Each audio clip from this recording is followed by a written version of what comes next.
wristbands. Oh.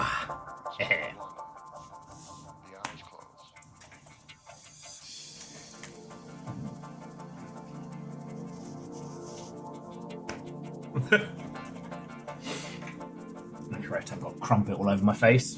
Kakazi, Ultrazini, Watto and welcome. I have chronic slow brain for like the last 2 days. But I'm doing good.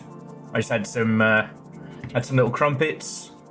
I'm still reveling in my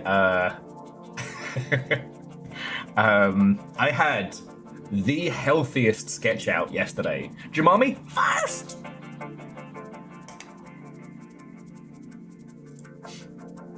Watto and welcome. Let me update you to the boards while I tell you tales. Sorry, that shortle was the form I used to keep track of who's first. Desperately trying to be like, hey, there's AI stuff. If you could just use that, that'd be great. I'm like, oh, you desperate. Hey, no, Orcharding, it's always good to see you all. Like, not to be a fucking cheeseball off the bat, but I do like hanging out with you all.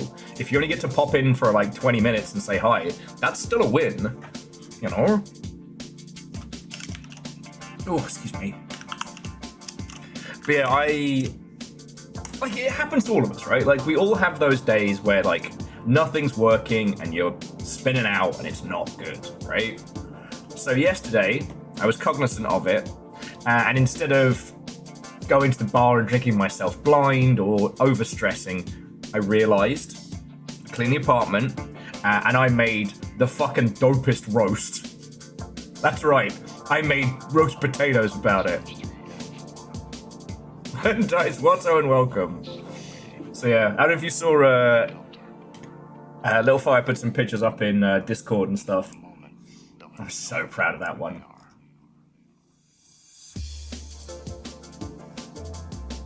Yeah, I'm so proud of that. I'm still like, I'm on that, like, should I repost about it? That's how good it was. But yeah, so I got some dope leftovers. Fun fact, I've never had any success cooking beef. This is my first time actually succeeding at it. Like, beef like a proper roast, you know what I mean?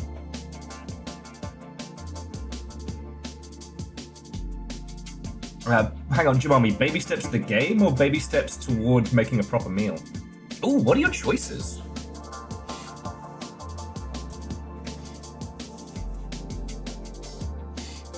Because, like, we were talking about this... We were talking about this yesterday. I was talking about this to Jess yesterday, and, like, there are a whole bunch of gender expectations that people never talk about. Like, for example, if you grow up as a, you know, a bloke in English language countries, there's just this expectation that you automatically know how to barbecue stuff or make steak. I never got that training. I never got that, like, blip in my character sheet. So I'm feeling very, very proud of my achievement yesterday. I assume if I ever had to change a tire again, it might feel like that. Although I do know how to change a tire.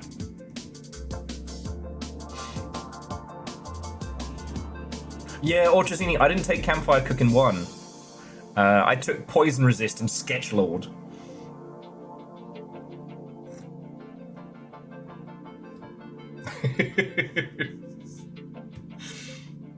So yeah. There isn't much to be natting about on game news today.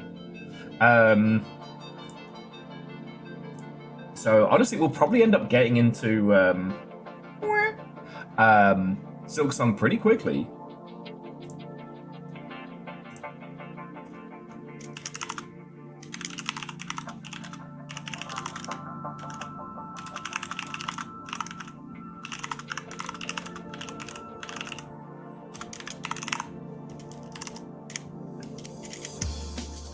Okay. Shit.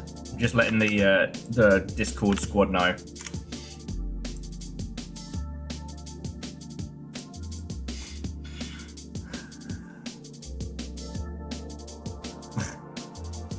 Well, Mental Monk, the goal is to start at noon. I've just been hella slow-brained.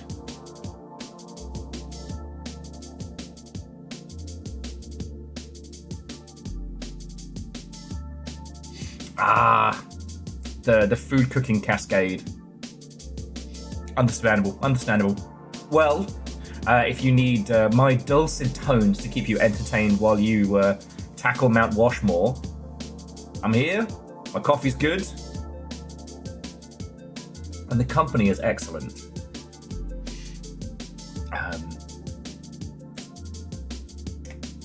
I don't have too much in the way of stories to tell. I will say I have my costume for Slaytona all set. No, I'm not telling you what it is yet, because I'm really fucking proud of it. Oh, it's gonna be good. It's gonna be very good.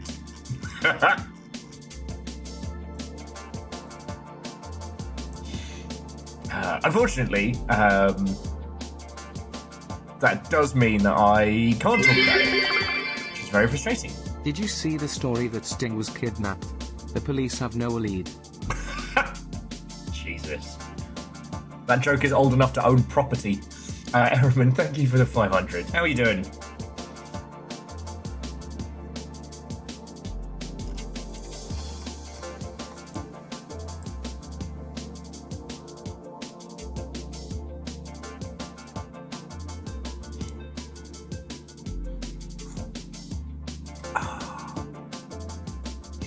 Sorry, forgive me while I'm also slugging coffee and getting up to speed. I've been trying to read up as much as I can about the impact of Steam Next Fest. I don't have anything really revolutionary to share with you.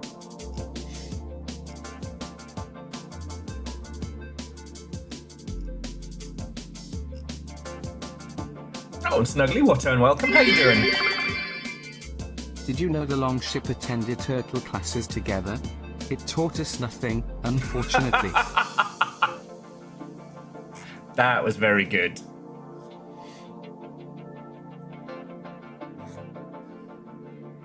And Lance, howdy. What ho and welcome, one and all. Come on in, friends. Oh, let me tell you tales of roast meats, almost disastrous potatoes, but I pulled them around. They were really fucking good.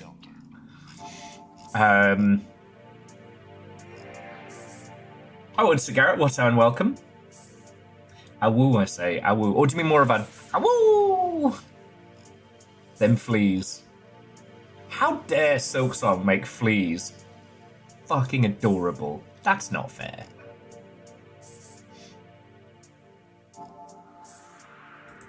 And Caffeine, what and welcome. And a merry scone to you.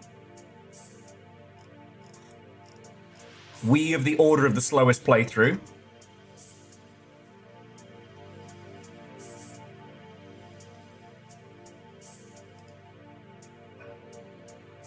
Yeah, you're right, that's all it took.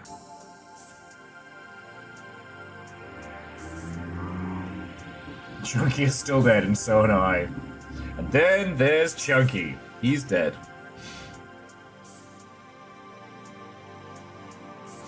God. See, the first question, Snuggly, is which Hellfire game? Oh, there's a... Okay. Which Hellfire? Hellfire, Eyes of Hellfire, Hellfire, Raining Blood Hellfire, Hellfire Poncho, Hillbilly Hellfire, Hellfire Fortress,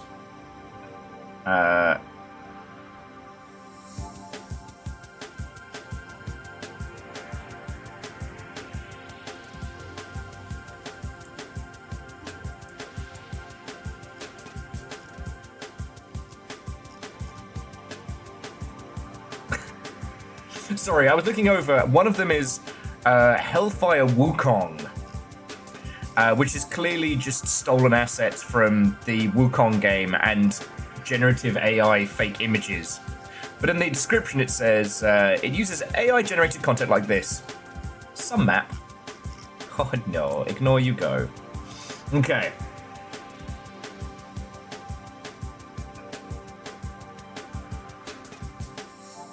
Okay, it's Eyes of Hellfire.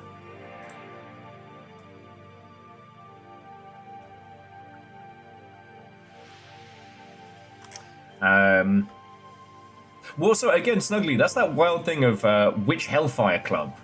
Because while we were doing the Black Watchmen, we learned about the actual historical Hellfire Society. Okay, Eyes of Hellfire.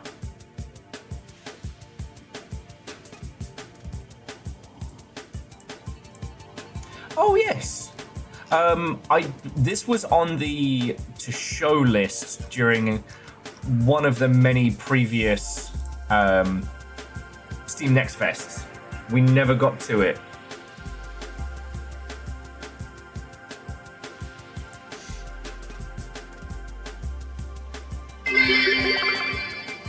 Hellfire in Space, Hellfire for Dummies, Hellfire Survivors, Cat Scott Your Hellfire, Hellfire 2, Electric Fire Boogaloo, SCP Hellfire, Hellfire, an Oregon Story. And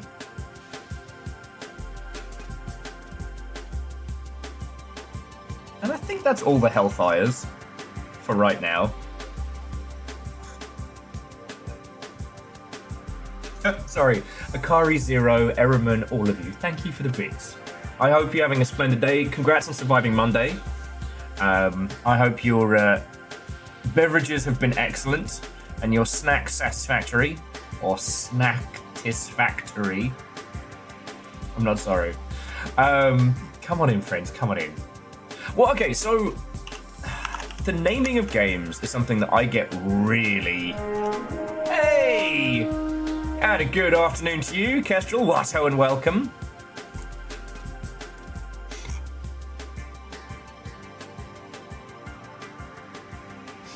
How was your stream? What were you up to? Watto, and welcome. Hello, hello. Margin, hello, hello. Kestrel, it's going good over here. I got chronic slow brain today for whatever reason. But I'm very proud of myself because yesterday, instead of fully sketching out, I made roast potatoes about it instead. So my first proper attempt at roast beef myself was a fucking success. And I'm feeling really smug about it. And it was so good. So good.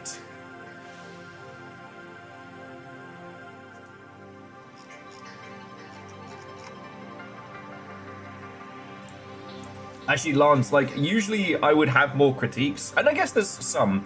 I wish I'd seared the meat at a little higher heat, because I did like a smoked paprika rub for the top of it, and it came out really good.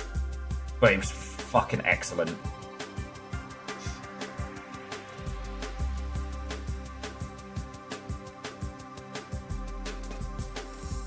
You know, oh, Wolf Cred, I was about to agree with you, and then I saw the Hellfire. Alright. So, we were just about to start talking about naming your video game. And, like, there's loads of jokes about it, but seriously, I cannot state how you do need to take the environment in which you're selling your thing into consideration. So, Hoffers, Watto, and welcome. So, I want to show you this game. I'm going to... Okay. I'm going to show you this game. I'm not going to tell you the name of it. If you already know the name of it, don't say.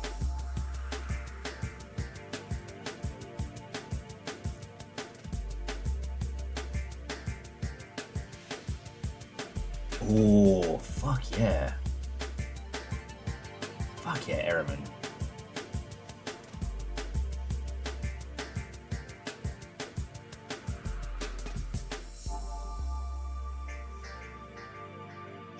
Oh, you want to talk about beef? We'll talk about beef.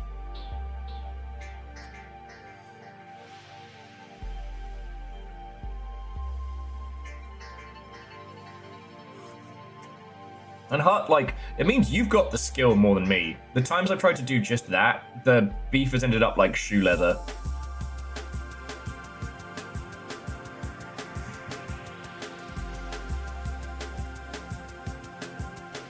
Okay.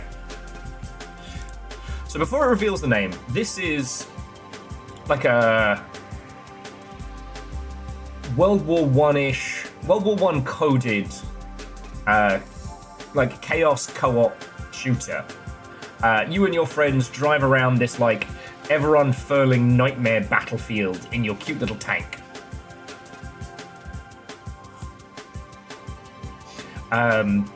It's got lethal company with a cool base you can drive around. You know, it's got a little bit more action than a lot of those like physics comedy horror games. And it's got the sauce. It also has a very, very cute tank and this like cel-shaded, hand-drawn-ish kind of vibe. Smack my trench up. It's really, really good. I've been following this on TikTok. I was kind of bullying these devs into making a Steam page, and they have. And it's looking like it's really good. Its current biggest flaw, and we'll get to the reveal now. Its current biggest flaw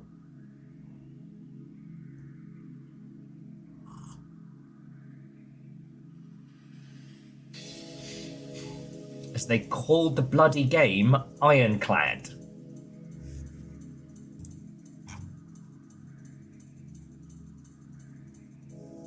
How many ironclads there are? It's not a bad name, but it's a nothing, right? And it's a nothing name that will get lost in the churn. I guess it's an ironclad vehicle? Now, alright, here's the link to this. I highly recommend this. Well, yeah, so Jumami, and that's the thing. You go on Steam, search Ironclad. I can spell. Now, it's at the top, but it's only at the top because of how my stuff is being weighted. So you've got Ironclad, Ironclad Tactics, Lukewarm Ironclad, Victory at Sea, Ironclad. Like, there's Ironclad 2, The Boshin War. Oh man, I didn't realize they did a knockoff Fall of the Samurai. Ironclad 2, American War, Ironclads 2 Collection.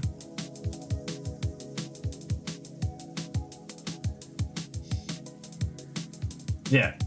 And this is just something that it needs to come up.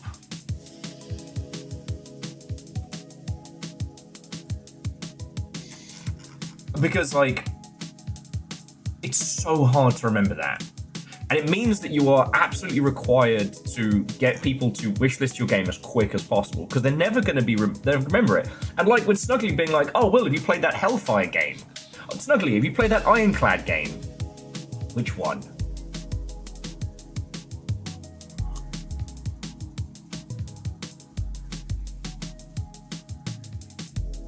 Exactly, Wolfcrad. Exactly. You know? There's this misunderstanding that word-of-mouth marketing is a thing that just happens regardless. And the problem being is that naming your game is a science, but it's overridden by a lot of other chaotic factors. Ironclads. Ironlads. Ironlads is pretty good.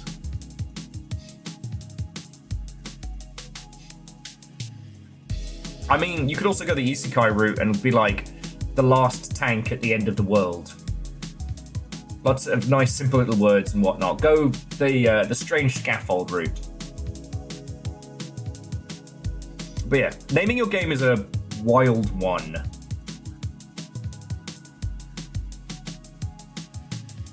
Because again, it's a science, and it's a science and how it evokes like user interest and how well it sticks in people's brains.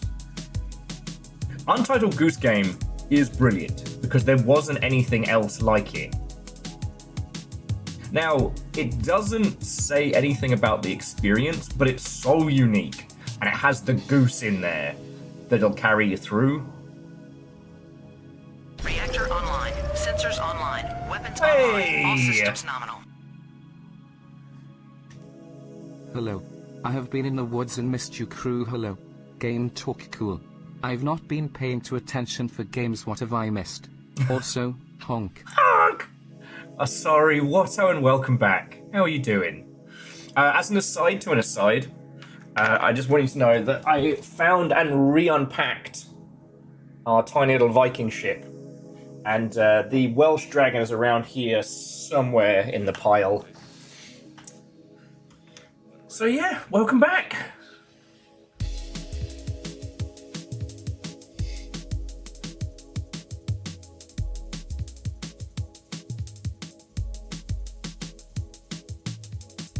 Dice says a camping game is currently called Beneath the Stars. That's not bad. It's not bad.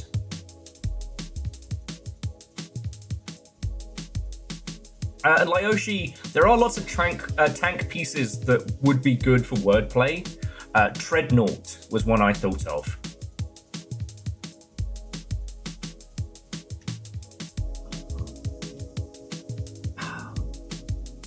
Tread carefully.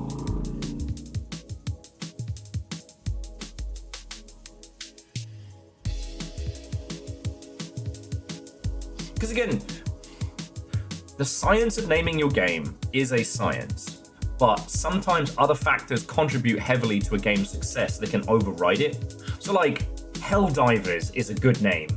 Lethal Company is a memorable name, but it is not a great name. But Lethal Company ended up doing massively well.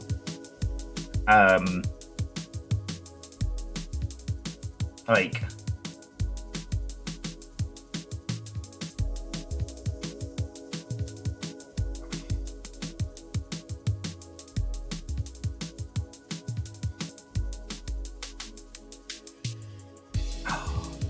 Cannon fodder. Oh wait, there are a lot of classic games that have unfortunately claimed a lot of like easily usable names.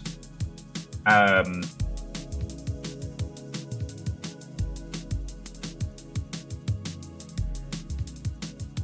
when it comes to a dreadful time, that's pretty good. When it comes to naming conventions, you can use your title to evoke others, but you will only ever be seen in that genre. So, for example, something simulator, you'll always be put in the air quotes simulator space, which means usually low production values, buggy with a high chance of comedy. If you put Souls in your title, you're immediately going to be put into that like post Dark Souls 3 category. You know what I mean? Like, they're not like genre, they're not set genres, but they are genre indicators. I always think those ones are a bit best left unfucked with. Because even if your title is better than the current name leader, you'll still be considered beneath it. Do you know what I mean? I.e., if you made a game that was a Doom-like, it's somewhere in its title, and the game you made was better than Doom 2, it would still be seen as as beneath it on the family tree. Do you know what I mean?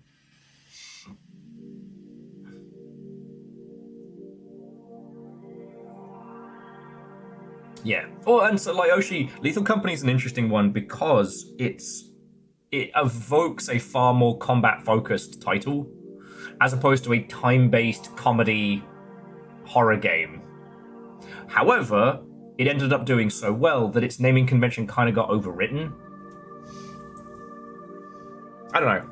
I was just... What Snuggly was saying about the Hellfire thing just reminded me, because I really want to see that Ironclad game do well, and I want to play it.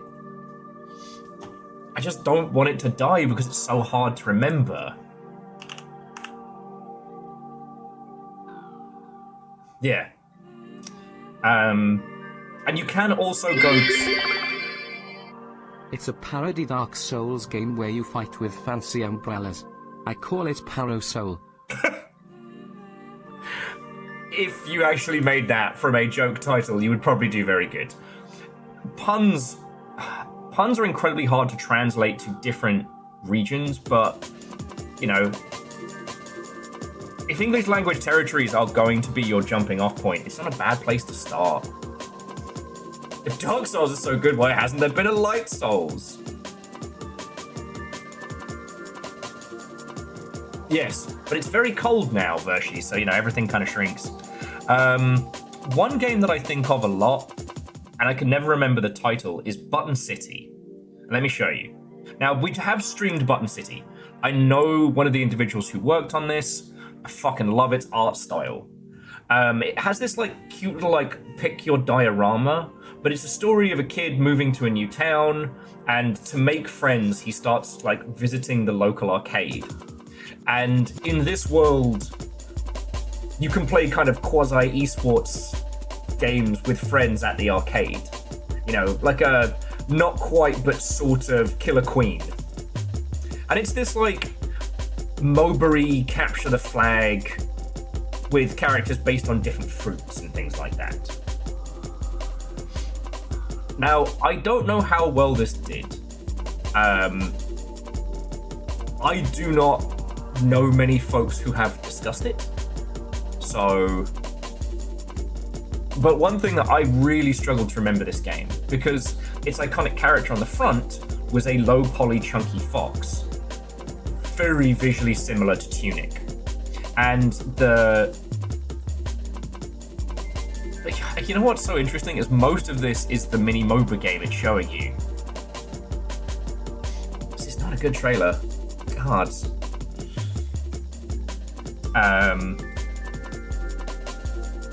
I found this one really hard to remember, and the name of it is Button City. But I don't know, like, something city is a term that's been used to describe video games for fucking ages, right? And that tends to be something that's more in the realm of, like, you know, beatdown city breakout and whatnot. And so, while this is a really good, fun game, I highly recommend it. Like, its naming convention makes it so hard to remember and tell people about. And its visual style blurs so much with Tunic and a couple other games.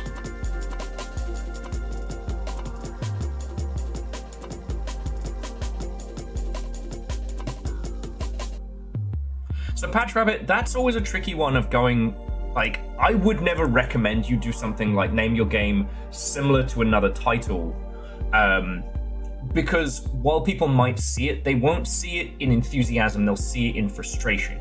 Now, I will say that if you want a brilliant name, Slay the Princess is fucking brilliant. Because the whole premise of it is that you are given a very simple task that you must do. But you are given no other context, you are given no other reasoning other than you must slay the princess. And every other question that pops to mind is in itself the game, right?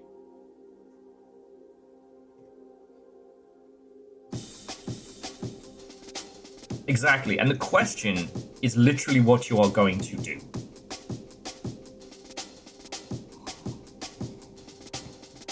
I mean, I'm just looking at some of my other titles here, and, you know, you got your Scarlet Nexus, easy to say, easy to remember. Ultimately, the game didn't live up to the title. Mech Jammer. God, that was a good one. Wait, no, hang on, is that the good one? Oh, no, sadly not the good one. Waste of a title.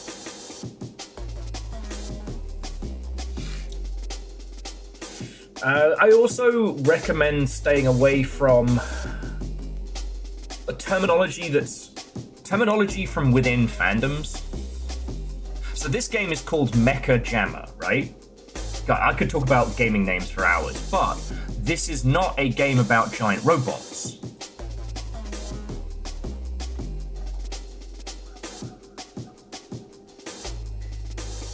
And like, it's got a really cool art style.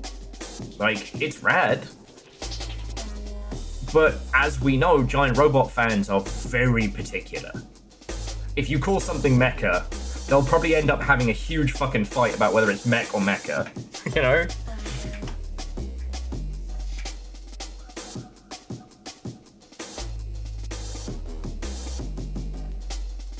Whereas Brigador, brilliant. Like, weird but easy to say, easy to remember.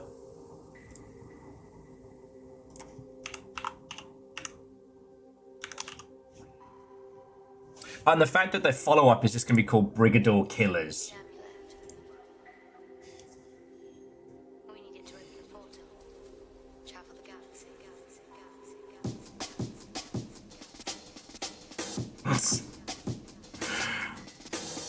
On that, Snuggly, you're on your own. I mean, I have to... The amulet. I chose Viking Blonde because I thought it would be funny.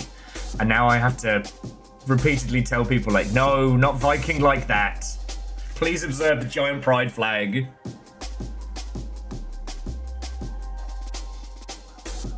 When I first started doing this, I had to keep telling people that, no, it's not like a self-aggrandizing thing. Now I have to be like, no, it's not a racist thing. And yes, I am just now using this as an excuse to watch more of Brigador Killers. Brigador. Brigador Killers is their follow-up title, and it's going to allow you to kind of jump out of your mech and do a whole bunch of chaos.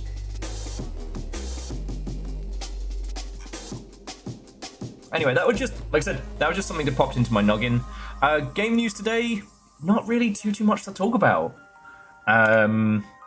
We got so much drama from the whole Build a Rocket Boy thing.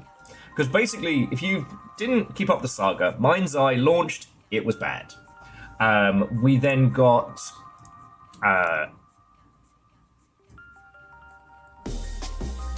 the individuals employed by that studio, which is Build a Rocket Boy, are seeking legal action on how a bunch of them were laid off.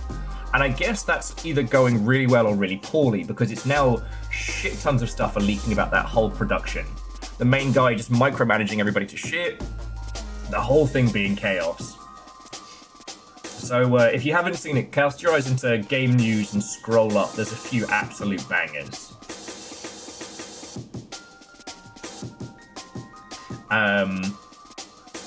The one that cracked me up was Leslie Benzies micromanaged the project so hard that bugs started being dubbed Leslie's or Leslie tickets. I love that shit. Every production has that kind of stuff, right? Even if everybody gets on and it's a non-toxic development setup and everything goes good, there are these weird little quirks of development just from the very nature of humans working together. You know, you put enough Mother Hubbards in an office, watch what happens. Watch what happens. It's just so funny to see this. It's also a very big indicator that the old ways are dead. The only other thing that I saw that I wanted to highlight just as a bit of like of hope was Pocket Pair, the publisher behind Pal World and the Ilk, will not be publishing anything that uses generative AI stuff in it, which is really cool.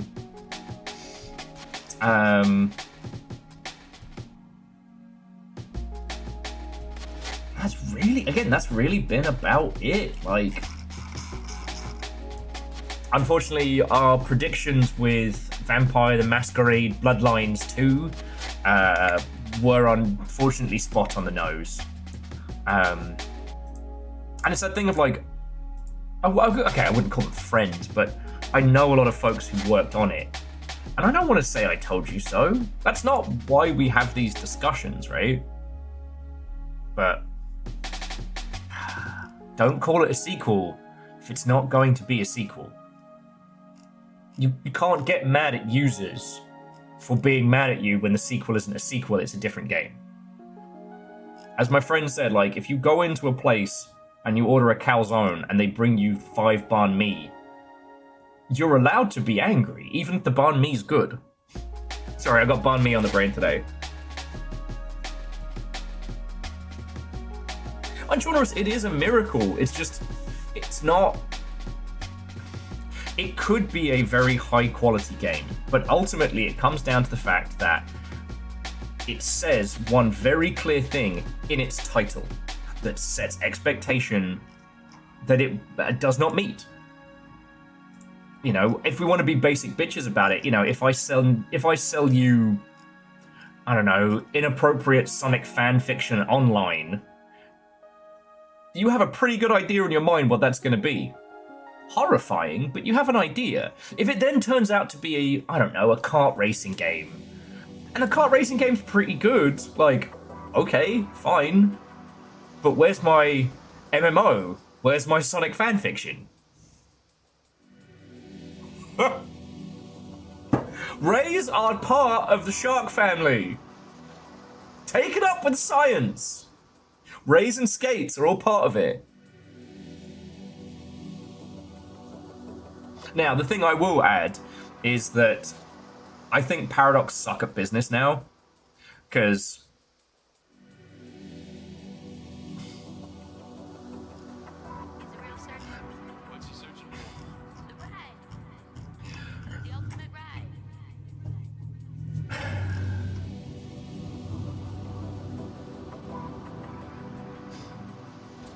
Bloodlines 2 has the whole like AAA multi-pack experience thing. Hang on, let me just show you again. So like Bloodlines is at a baseline a $60 game. The deluxe edition is $70, with the premium edition at $90. So we're already in that point of, oh gods. From day one today, they are already selling the expansion pass and Santa Monica Memories, which is a cosmetic pack. Like, okay. Like, I cannot state enough how, please dev teams, do not fucking do this anymore. Because it's one of those things that users will suffer through. And users will suffer through. But if the experience is not good enough or not perceived to be good enough, users will absolutely take it as like chaos. One of the things that they had a massive amount of pushback on, oh yeah, Chaunerus, was that they were going to be having like clans as day one DLC, pre-order bonuses, which is so 2010s coded, I don't even fucking know. And this is why I'm like, none of this is aimed at the Chinese room. I do not think any of this was their choice. Paradox do not know how to do any fucking business right now. And they're coasting in a way that their incompetence won't be made prevalent to us for quite some time. I mean, Stellaris and the Europa Universalis and those series still continue to print money. But so I was thinking on this morning when I was sipping my coffee, and in Good Omens, one of Terry Pratchett and Hatsune Miku's best work, there is this theory of like evil is a spark, and it starts off as a little charge, and anytime a person snaps at another, every time someone's mean to another or a dick, the spark jumps and it increases. The idea being is that lots of little evils build up towards one big evil. I've been pondering the idea of like friction in experience, and I think static is a good way of looking at it. Users will put up with a lot of friction, but that friction builds static, and eventually, when it gets the chance, that static will ground. Do you know what I mean? So like, for example, I'm a huge Sniper Elite fan. And in every iteration of the Sniper Elite games, there are slightly less rifles and things to use, and the ones you have to purchase, those increase. The weapons you have access to at the beginning of the game that you don't have to then unlock or pay for is drastically down, comparable to Sniper Elites like 3. And that builds that friction, that tension. Like, okay, it will shock you all to know I am a Mosin Nagant snob. Yep. The self-righteous vegans of the shooty gunbang world, I am an unapologetic Mosin liker. I know. I'm sorry you all had to find out this way. But in each of the more recent updates to the Sniper Elite series, the amount of things I have to do to get my Mosin increases. right? And it builds up that friction, it builds it up. When it gets to the point where one of the Sniper Elite games fumbles or has a bad time, all of that charge, that negative energy is all going to come out. And I think that's a good way of looking at it. Like, you can inconvenience users in an environment and they'll deal with it for a while, and it'll sparkling on up. Like, that charge builds, and then once, all it takes is something to happen and that spark grounds, you know? What's he searching for? Oh, caffeine. It's so fascinating you would come here into this Twitch.tv and be wrong loudly. It's awesome, and it has 3 working parts. One of them is the person. Kurosol, Marinade, Watto and welcome. It's just more a point of... Lots of people are going to point to Bloodlines 2's failure, and they're going to have a lot of fucking opinions. Ultimately, if you promise somebody a pizza, there is an expectation of what is on a pizza at a fucking baseline. And if it does not contain those things, people get pissed, you know? If you take all of the, the toppings and additions and you put it over a salad rather than over a pizza dough, I mean, again, it could be delicious, but that's not what you ordered. Do you know what I mean? And this isn't going to be like with Cyberpunk, where it was a core experience broken. This isn't necessarily a broken experience. It is a linear narrative vampire story with first-person brawling, that's more in the Chinese Room's vein. It's an unfurling story, It is not an RPG. It is not a sequel to the old-timey Vampire the Masquerade, cult classic. Which, ironically, that one probably would have done better had it not shared a launch window with Half-Life 2 and been broken to hell. Like, let us all remember. Let us all remember that game launched broken as. Same with Fallout New Vegas, but never want to talk about that. Saying it's Vampire the Masquerading as a sequel. Well, I see you've had your coffee, Vershi. I'm still working on mine.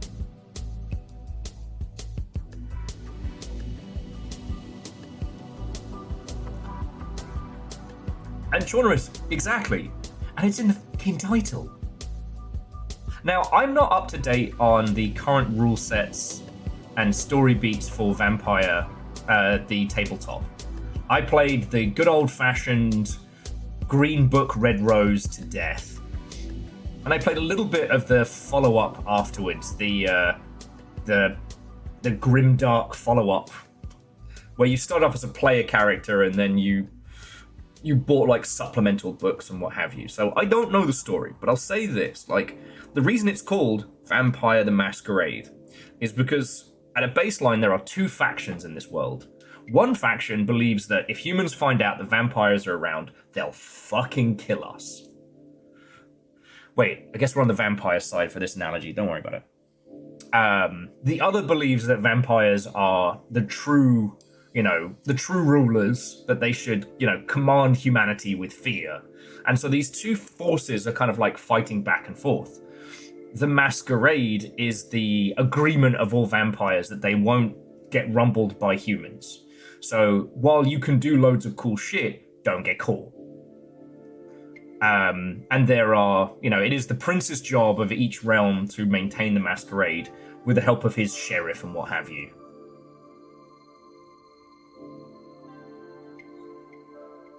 Yeah, and Fearless, that's the thing. It's such a switcheroo. And it's a real shame because, we never found out why Hardsuit Labs had it taken away. But Hardsuit Labs were building a shooter. Now, I do not know how much was used of the original. If I had to guess, I'd probably just say maybe some character assets, maybe some pieces.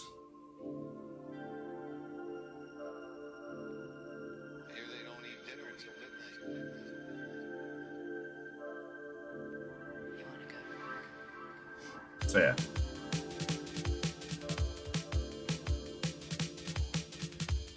Oh, sorry, Arandios Watto, and welcome. Yeah. But anyway, So Fearless, we were talking about like the importance of game naming. And I was then pointing to this whole shebang of like, you can't be doing this because users find this to be very obnoxious. Because the thing is, it doesn't tell the user, oh man, if I spend an extra $10, $20, I get all this free shit. It tells them that, oh, the base game is but no.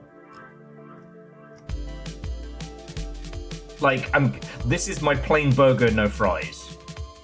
And it's something that, you know, EA gets a lot of shit about, but EA is too big to give a shit. When you have a title like this, where you need champions. Because here's the thing, the game is out today. The reviews are across the board. Whether or not this game does well is still up in the air. It is not a sequel, as the name would suggest, but it is a vampire game where you get to leap around and do cool mind tricks. There are no guns or inventories or what have you, but you can also make a ghoul snap its own neck, so, you know. And the Chinese room know how to do first-person stories.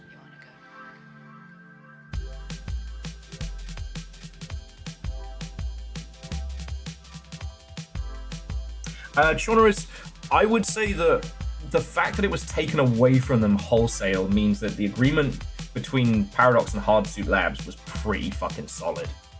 Like, I would say that Paradox either owned everything they were making or had complete command over it.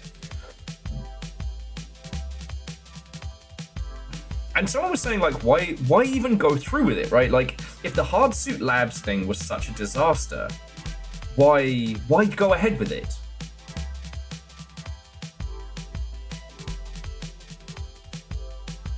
And the thing is, in the years past, I would have said that maybe Paradox had some kind of agreement, something in place where they had to release a game under this name.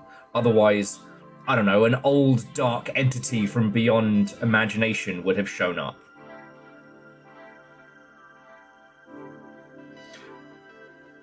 I don't have any confidence in Paradox as biz dev anymore.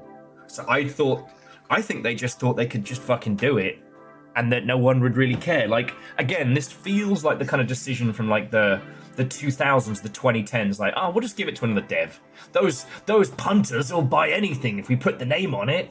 Or, wow, we have all of those pre-orders and stuff going. Let's just keep it going. I don't know. TLDR, don't sign a contract with Paradox. And I'm not saying that everyone at Paradox is bad and dumb. That's not what I'm saying. But whoever is at a decision-making level, I don't know if they're huffing mercury up in their fucking room or what have you, but... And the thing is, at any point from announcing the Switch, they could have said, all right, we're calling this Vampire the Masquerade Dance of the Face Kick Fairies or something. They could have done a rebrand. And like, they could have had a great discussion with their user base being like, hey, we started developing this as a sequel and it's morphed into something else. And we're going to be renaming it to reflect that. But yeah, I mean, Wheeler, this is why I think it's just, whoever's at the top is just doing biz dev about it and they're doing it fucking badly. Could be Chonorus, could be. Or it could be that after the success of things like Europa Universalis and Stellaris and stuff like that, that their managerial team is now untouchable. Idiots, but untouchable. You know? Anyway, we're going to be probably talking about Vampire the Masquerade Bloodlines for a bit, because it's probably the last of the old styly games we're going to see from people who aren't Microsoft or, well, whatever ends up happening to EA. Maybe Ubisoft.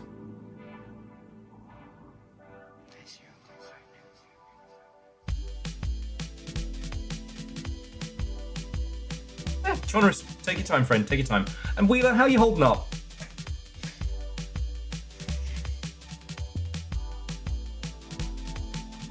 If Edwin gets in, I need to say a big old thank you.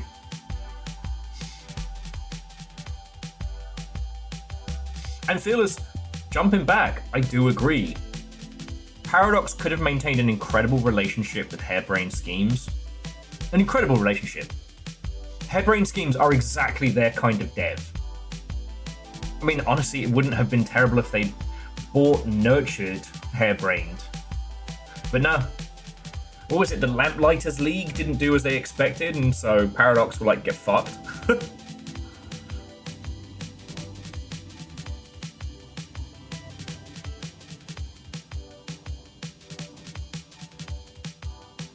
Okay. Well, Wheeler, when you get a chance, tell me all the tales. There's nothing else over here. Like, to those of you who just jumped on in, no spice, no drama over here. I had my healthiest sketch out yesterday, as I'm pretty good. Like, I'm pretty cognizant of mental health stuff. Yesterday I was fucking spiraling, but do you want to know what I did about it? I roasted potatoes about it, and I'm very proud of myself. I had a bottle of wine, which was consumed sensibly throughout the course of cooking and watching some Squid Game. And yeah, no, I made myself ridiculously delicious roast meat. I'm still so proud of it. I'm so proud of it. But it was just, you know.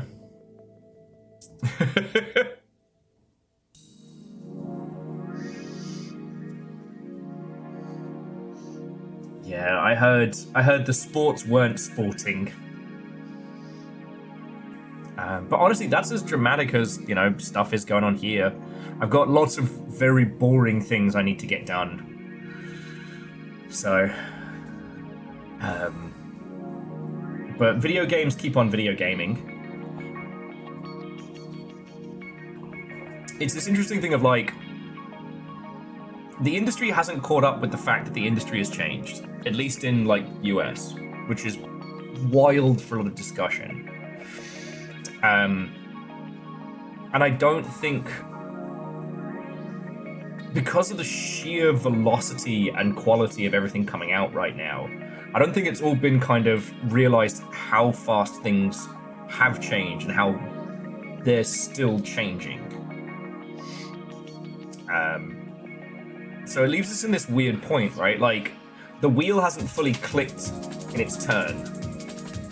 And just in the last few days alone, there have been so many great games.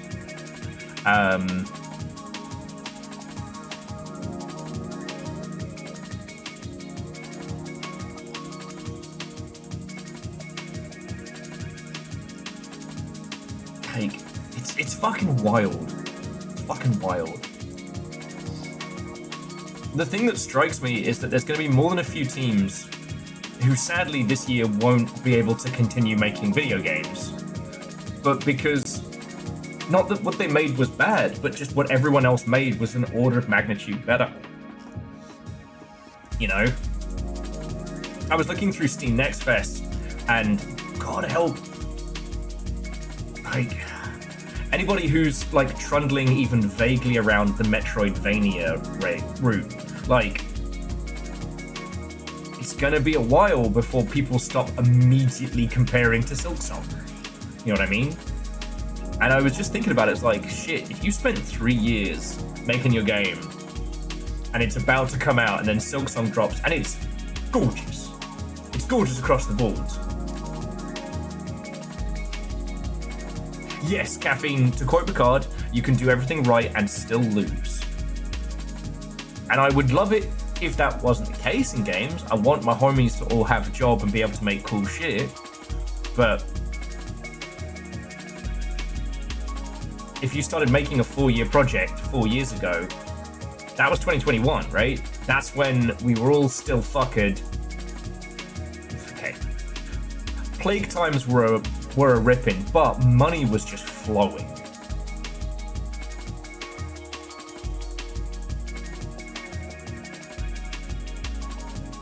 And now we have this like densely packed like onslaught of incredible video games. And you think about, like, we here in the Longship, we cover a pretty wide variety of good stuff. You know, we'll cover shooty gunbang, indie weirdness, you know, I haven't done as much multiplayer chaos as I would like. I'll have to change that. But we do a lot of variety. You know, we're not just locked into an genre. And there's so much that has slipped by. So like, maybe Edwin will see this on the VODs, but Edwin gifted me a copy of this, Without a Dawn, which I don't know if I'll ever be able to play for you because I think the transcodes will fucking consume it. But it's all built out of scrolling numbers. Not some numbers, scrolling numbers. The brother. Right? But the thing was, this, like, I had to choose between showing you this and showing you I am not a human. Right? The only reason I haven't done this again is because I think the transcodes would absolutely chew it to death. God, I still think about the fact that the Dead Letter Department VOD is like 500 gig. You haven't seen it because we haven't been able to put it on YouTube and I haven't been able to edit it yet. What was the other one? Oh, we haven't even fucking talked about Shinobi the Art of Vengeance. Now, as you may or may not know, like, I did play a lot of games, but I was more a Sega kid than anything else. And, like, I can still play through all of Shinobi 3 without practicing. I could just do it start to finish. Get fucked, Spider-Man. You know what you did. And look how gorgeous this is.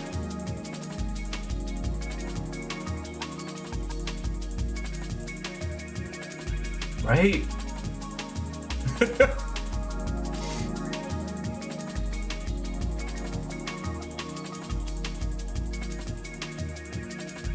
Guy who's only played Mark of the Ninja. What? And Lyoshi, that's a big thing.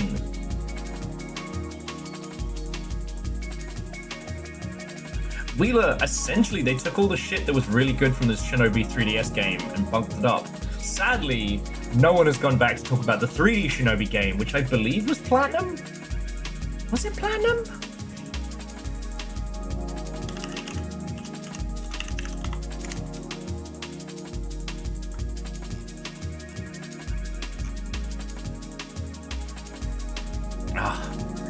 I see. The thing was, I loved the Shinobi game on the Game Gear, and it wasn't until much later I realized it was just a rip-off of Mega Man, but with ninjas, which I'm okay with.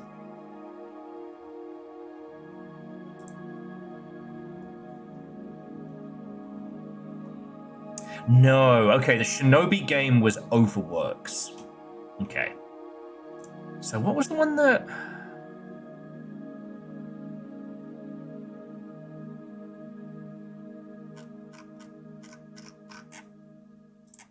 Oh, anyway. Oh, the Game Gear had just a vibe about it. But then I also love the Neo Geo Color Pocket, so...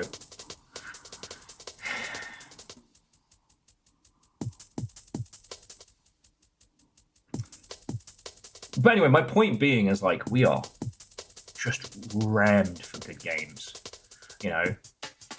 And the thing is, they're all bangers. What used to be is, like, if there were games that I thought had some value but would be boring as shit to watch, those would be the things I would play in my downtime, right? But these are all bangers.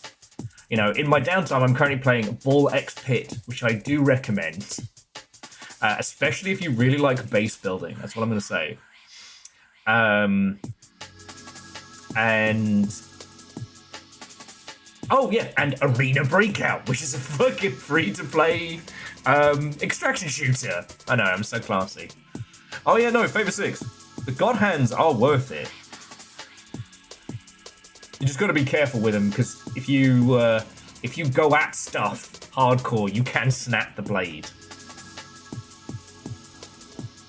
But that's another story.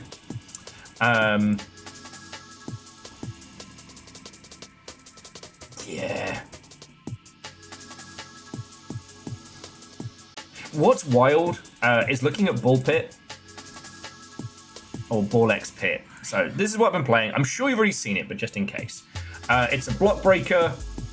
As you level up, you collect different balls, which you can then fuse together or evolve. It has a cute little function where you can fuse one object, you can fuse one ball into another, even if it's not like an evolution type. So, like, you can make an earthquake that poisons people, or I don't know, a ghost that spawns more mini balls and what have you. In between levels, you work on rebuilding Bulbalon. It's very, very... okay, the core premise is dead simple. It's Breakout. But, what makes it so fucking special is that it is a blend of so many other titles in the same space that have done so well. Like, it is all the best bits from Loop Hero. It is all the best bits from Vampire Survivors. It's all the best bits from... what was the other really good one? Like, it's more than just the... It annoyed me today because someone was like, man, Ball X Pit is good. We are all just monkeys, aren't we? And I'm like, no. If all you can see of this is the Skinner box element, then you're missing it, right? And that's where I get arsey, because it's like, no, there's no... Look, I get it. It's Devolver, which means it's going to sell. And it was the only game that they pushed this, not E3. But to actually spend time with it, it is such a careful blend of other concepts and consistent ideas that other, like, games in the space have been, like, working with. It's, yeah.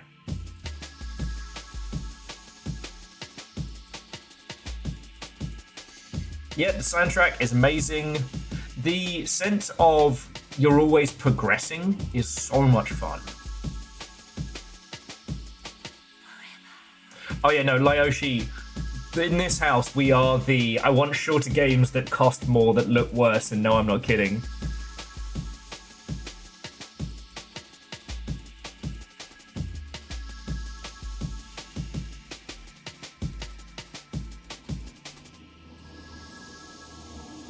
Oh yeah, sorry, and Favor 6, just to echo what DJ Coyle was saying, my personal, what I do with Gundam stuff is that, you know, you have like the nub that sticks out.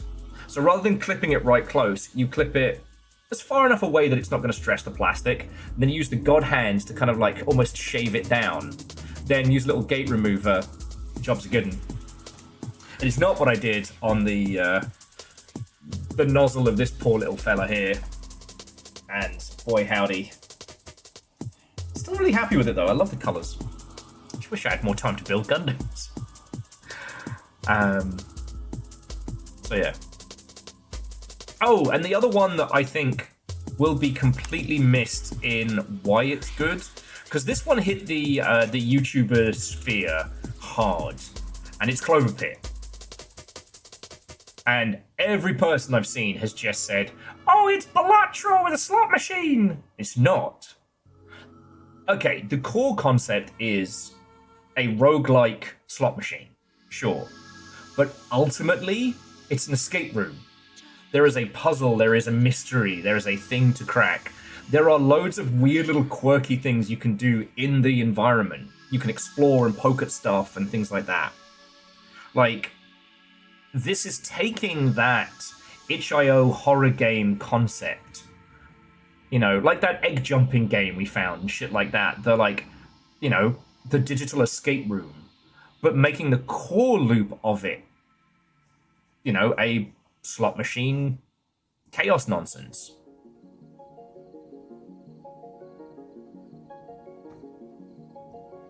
You can put your pee in a jar, exactly.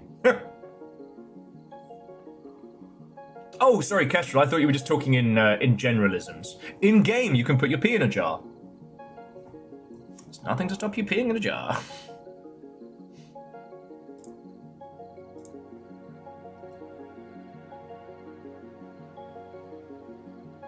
Jurati never dies. The only thing from that comic I always think of is, what are you going to do? Run 2 miles away and try and shoot me? No, yeah, I mean, shut up. As a chronic sniper. Oh, sorry, I just spotted the Games Under 5 Hours collection. But it's like, I really enjoyed Dungeons and Degenerate Gamblers, but there just wasn't enough, and there wasn't any reason for me to keep playing beyond the immediate. I played it, I loved it, done. I like to think about. But with Dungeons and Degenerate Gamblers, had they been able to fold more elements in? Well, Lyoshi, it is, but with more of that puzzle, with more of that nonsense. Because I really enjoyed You Must Build a Boat and its follow-up. Those were really good. But again, it was missing a piece I didn't know it needed. Now that, like, again,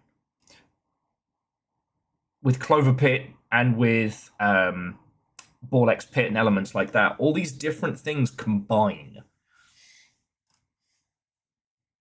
Oh, I've still got that to have a feck around with. That's going to be fun.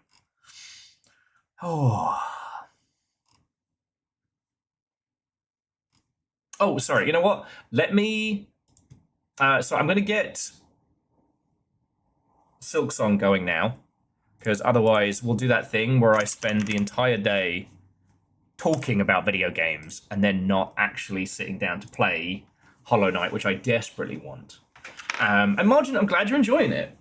It's just, like, video games is a medium where we learn from each other, right? Like, it's not about some mystical, secret originality that comes from nowhere. Like, we learn, we blend, we discuss, we improve, you know? I get really arsey when both Little Fire and I watch, you know, YouTube breakdowns on stuff. You know, old video games and the ilk. But I do get really arsey when you'll hear people, like, talking about, I don't know, classic video games under a modern lens without taking into consideration their timing. So, like, we watch one on all the different Clive Barker video games that have been put together over the years.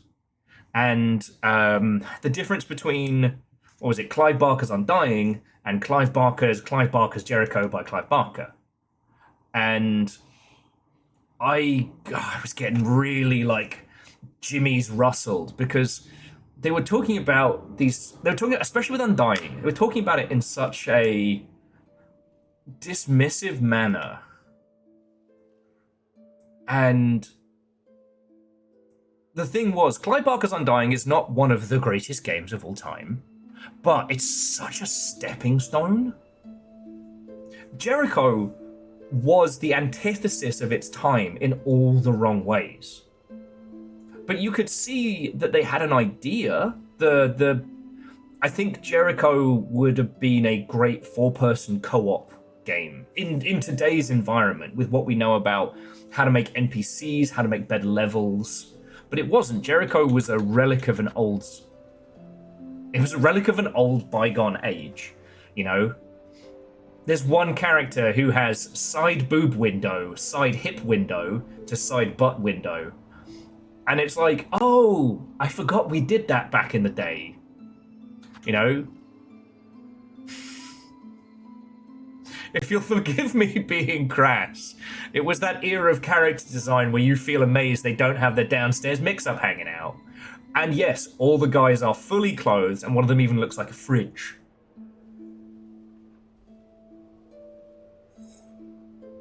But, like, Jericho was just that... Jericho was a mess that they tried to salvage and didn't succeed. Undying was really pushing these ideas, you know? How do we do cosmic horror in a shooter? How do we combine spells and guns and things like that? You know, Undying was a stepping stone to other projects. And I get really arsey when that context is taken away from the discussion.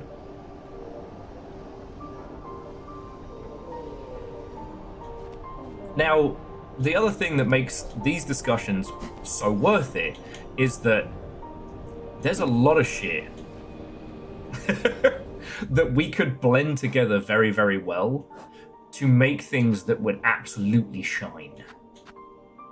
Okay, hunt pin-wielding choir bugs in the citadel for fine pins. Find the wandering merchant and the silver bells. The thing is, I'm right by Parloom's crown and I don't want to be. So I might head down the coral chambers, head to the other area and explore that. Nova, Watto, and welcome. Hello, hello. How goes it? And Lyoshi, that's very, very true. And I promise we're not going to do the genre conversation again today. It's just that video game genres are still emerging. We haven't solidified.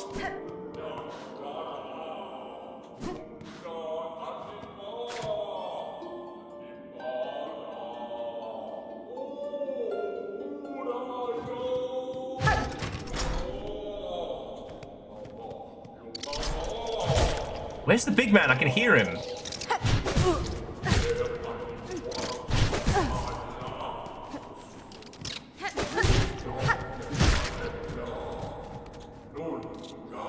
He's beneath me.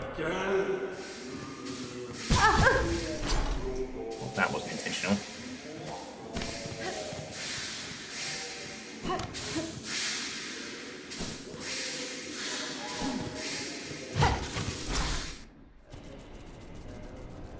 Okay, so we need to go down and to the... Wait.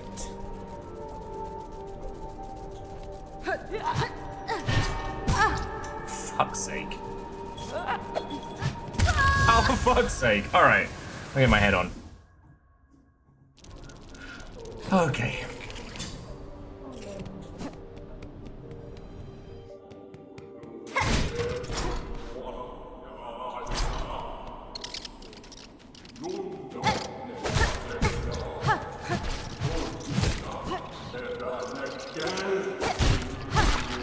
But yeah, so the other thing that is worth noting is that there are a lot of classic titles that were trying to do some seriously interesting shit, and failed, but we now have the tech to do it.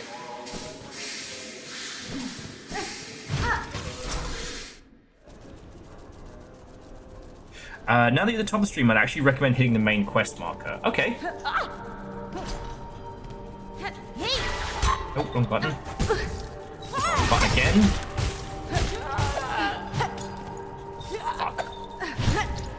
Fuck.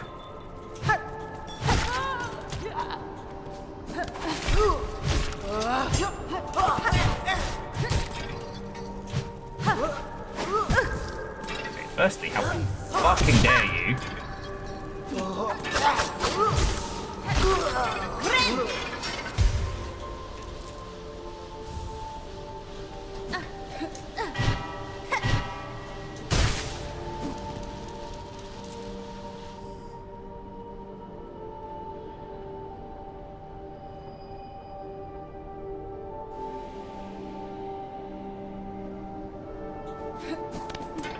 Well, and Lyoshi, I do agree.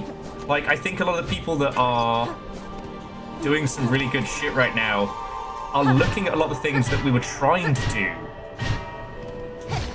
in the late 80s, 90s. All those glorious overreaches that we almost got down pat.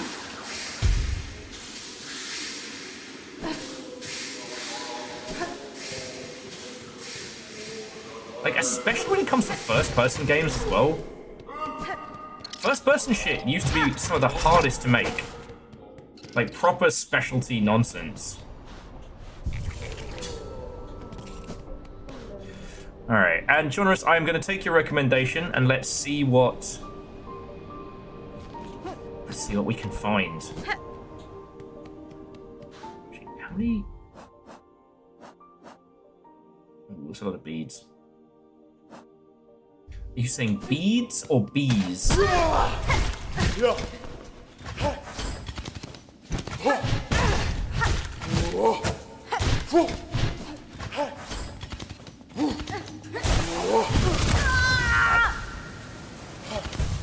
me thinking I can fight these guys with no practice. Just gonna get my shit back. Okay.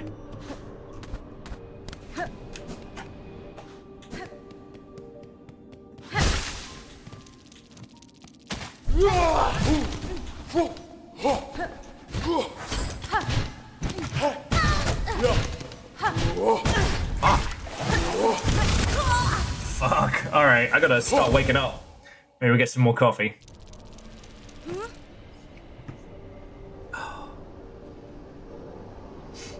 And Favor 6, that's a really good one. Because one, people are more... There are more folks who want that kind of chaotic, antagonistic...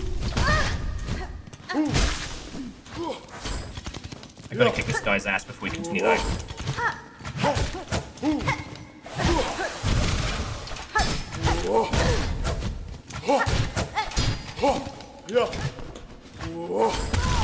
Fuck. That might take a while. Okay, sorry, for those of you who don't know, so Mind Jack was a weird one. I liked it, but it was very much an acquired taste. So it was a third-person shooter. Remember when we used to have those? And you played Generosaur Manson, who becomes best friend with a cloud of possessing nanomachines. The hook was that anyone could be your co-op partner, and your co-op partner could possess anyone. You know, custodians, chaos merchants, a cybernetic ape in the fucking. Hi, mate. Hey, how you doing, mate? What's going down?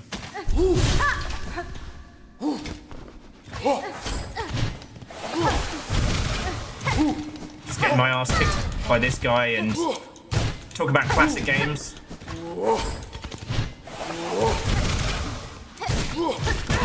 Shit.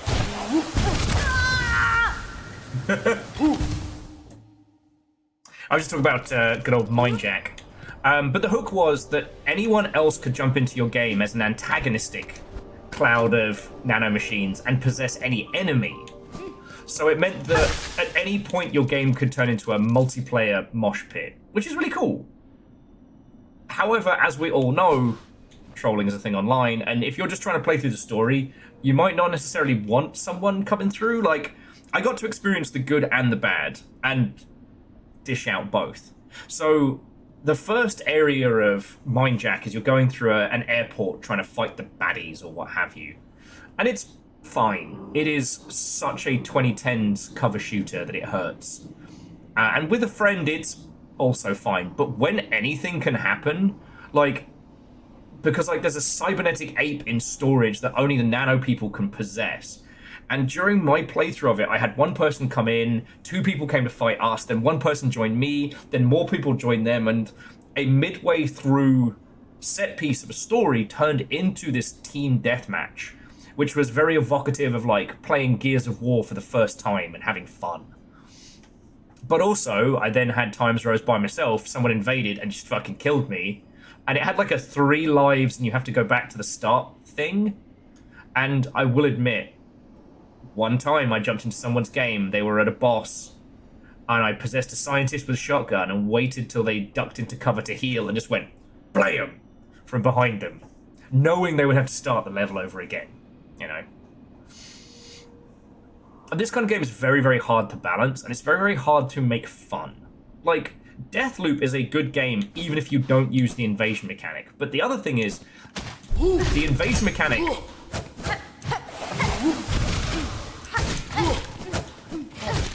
Fuck.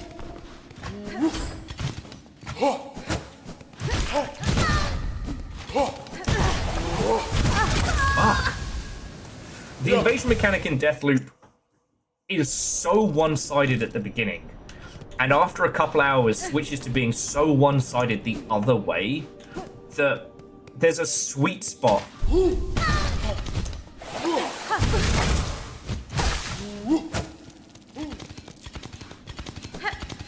I'm gonna need you to fuck off. There's a sweet spot somewhere in the middle. Oh man, I'm out of tools.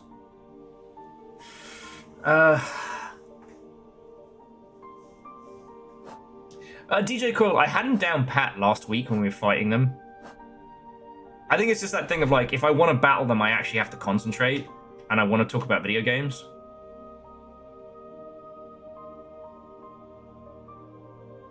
There are no vendors up here to sell shit to.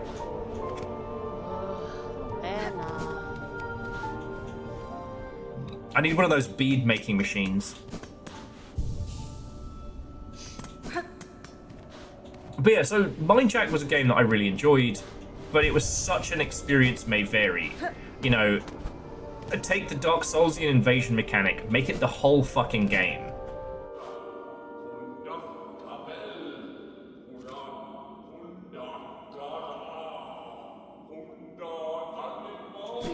Oh yeah, I've...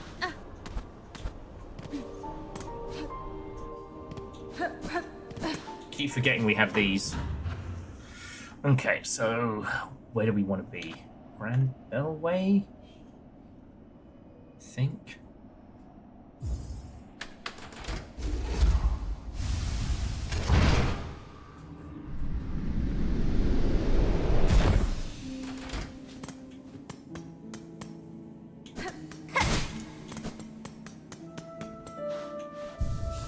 Okay.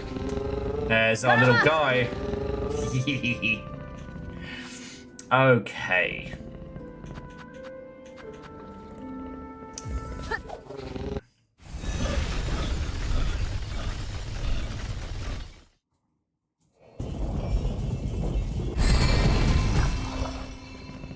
Oh, actually, we want to head to Bellheart. That's it. Poppy!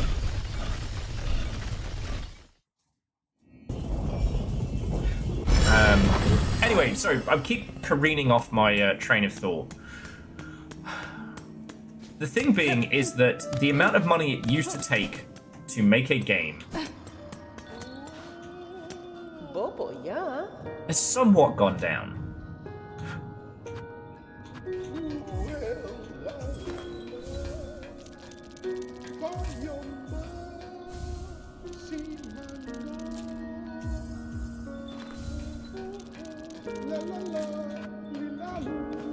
Oh, tell me they don't need cash.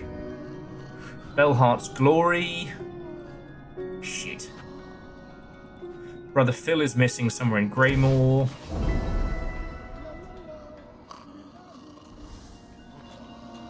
Savage Beastfly. That motherfucker.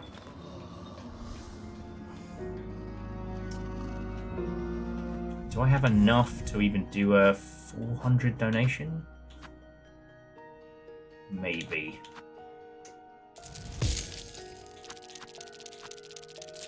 Yeah, I've got enough.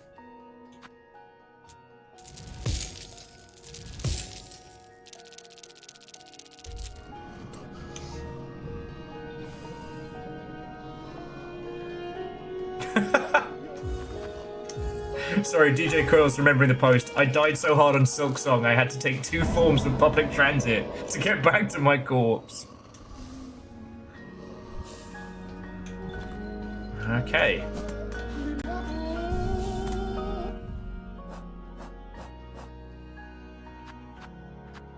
Alright, so back on the wishing board. We've got the silver bells below. You know what? I'm gonna do that. Just while we're having a natter.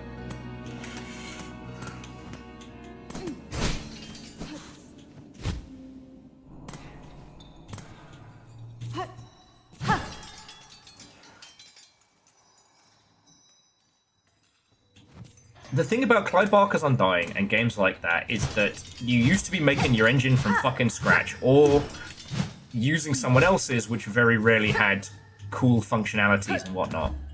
Now, we get so much.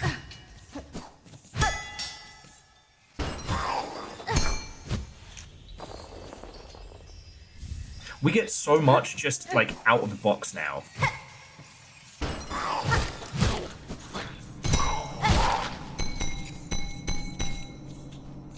And that means that we're free to do a lot more in terms of feature development and envisioning and you know, the creative stuff when it comes to games. Not just constantly doing the rebuilding the foundations forever. And so yeah, I get a bit grumpy when people look back at things like Undying and go, oh, well, you know, such and such feature is really poorly thought out. No, it wasn't. You've just been playing video games from modern perspectives now for so long, you've lost all sense of where we were. I don't know, maybe I'm just overly arsey about this stuff. I try not to be.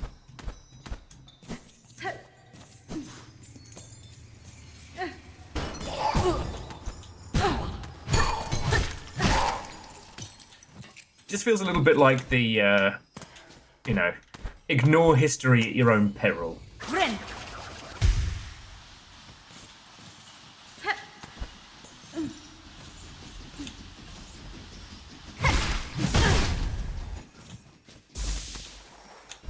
Well, also, like, when you're the first person trying to do something, especially in games, you know, you can't just look at what, you know, you can't just look at what somebody else has done, and then even, like...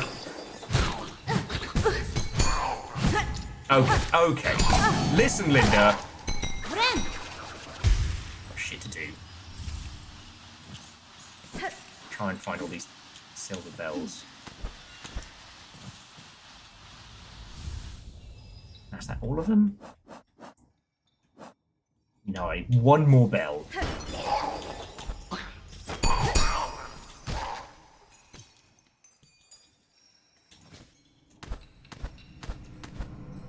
Gotcha.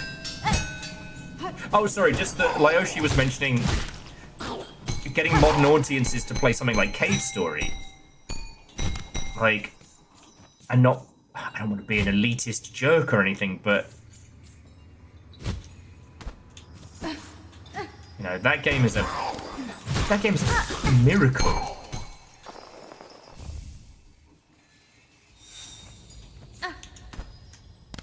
And there's so much of Cave Story that had to be built from scratch.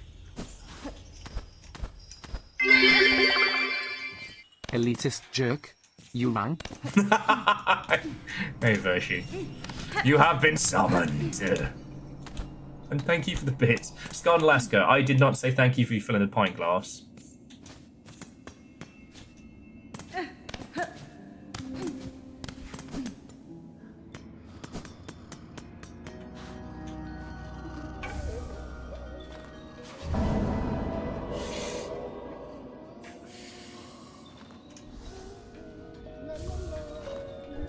Okay.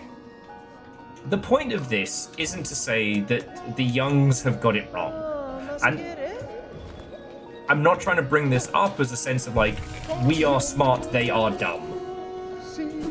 I'm bringing this up because when you overlook those contributions, you miss out on things that you can add to your titles that could really make them pop. One of the things that I don't see discussed as much as I would like is how Shovel Knight isn't just a retro game. Shovel Knight cherry-picked so many beautiful little features from the 8-bit era of platformers and weaved them together in a way that feels nostalgic, but yet has every good little bit from DuckTales, Mega Man, and all of those, right?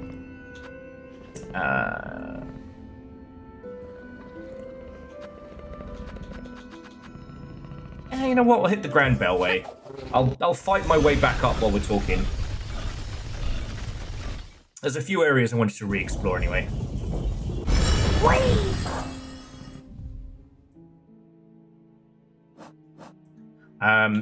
Quick question. Do I need to go kill the savage mayfly before it fucking murders people again, or...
And, well, okay, that is true. There are a lot of younglings that will never know the true fear of Sonic drowning.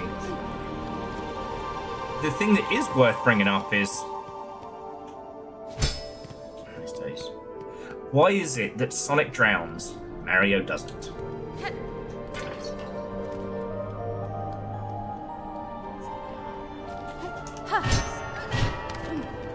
Those are the kinds of things that I think get lost in translation. They get lost in the history of it.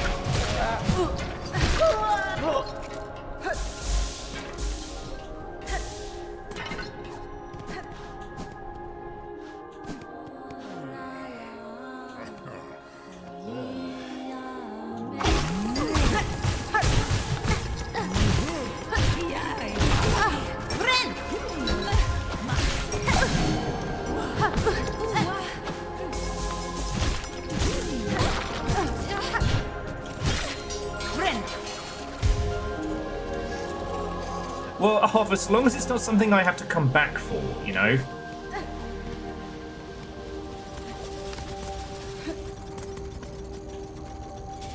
Or... like, truth be told, I don't know...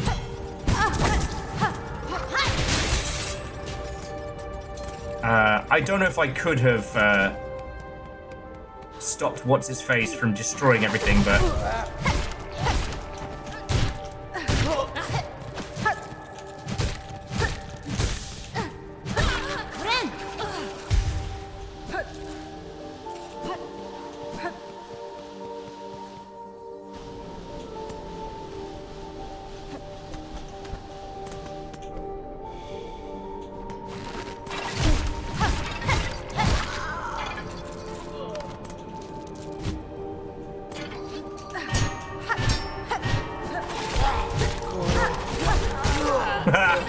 Never gonna get tired of doing that.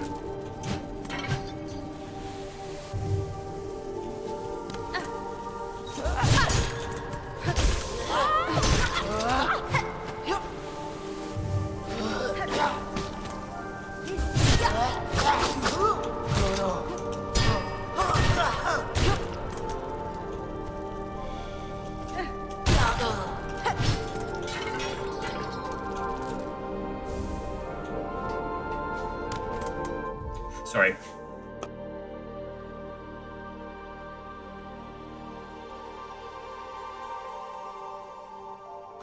Excuse me.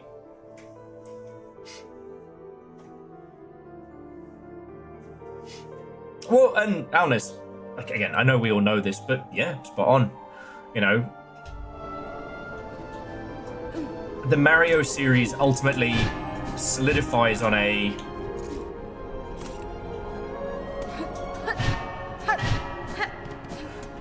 ultimately solidify.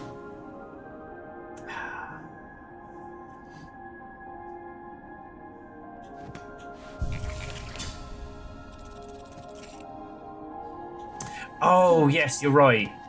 If I am going to go hunting monsters, a weapon upgrade is not going to be a bad idea.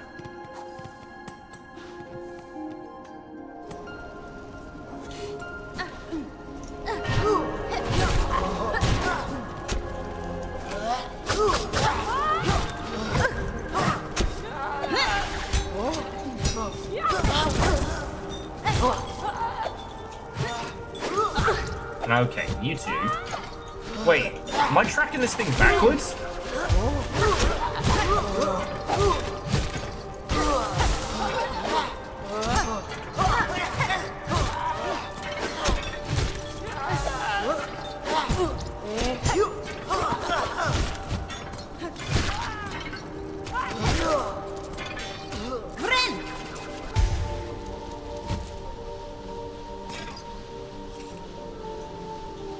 Back down the left. Okay.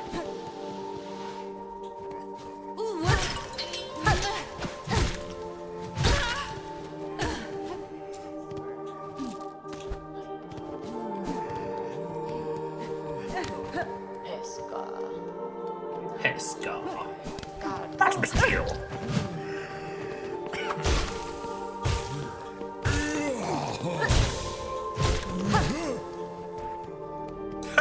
Hi.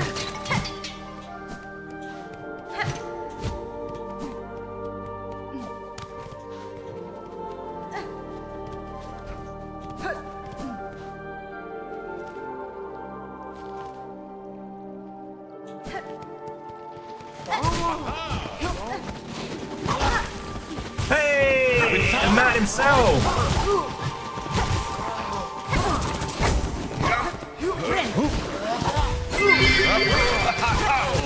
I stand by my Sonic drowns, and Mario doesn't because Sega does what Nintendo don't. Sensible! Sonic drowns and Mario doesn't because Sega does what Nintendo don't. Well, no, it's... While whatever decision went into making it so Mario don't drown is ultimately because their focuses are... they're different.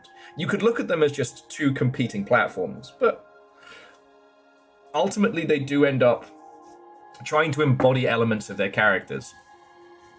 No one gives a shit what Cool Spot happens to do or do not. Yeah, that's right. I'm an unapologetic Cool Spot hater. If Cool Spot has no haters, I have left this realm. Ha ha! Ho ho! Ha, sister! A grand victory achieved again! The haunted might of this place cannot stand against our pure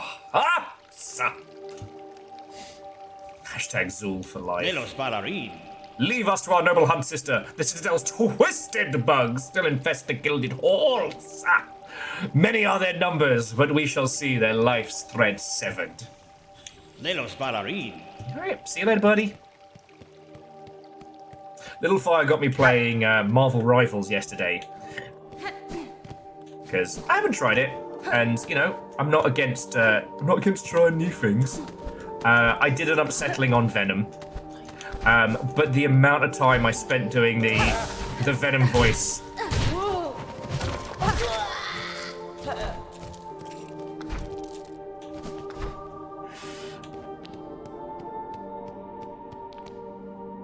Oh, this is the one where you can pay for silk, right? Yeah.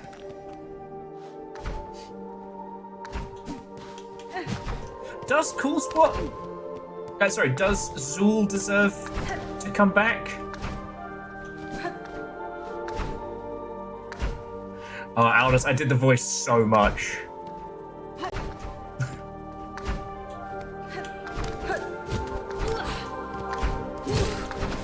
The fact that I can actually speak today is no small feat.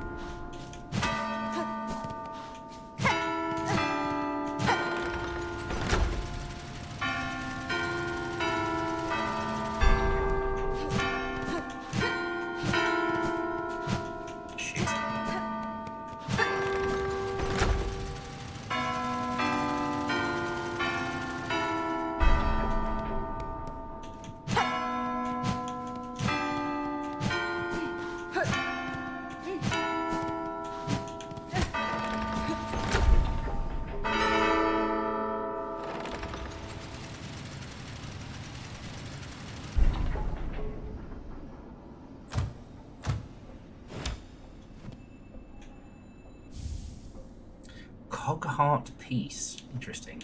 I'm pretty sure I fucked that up, so...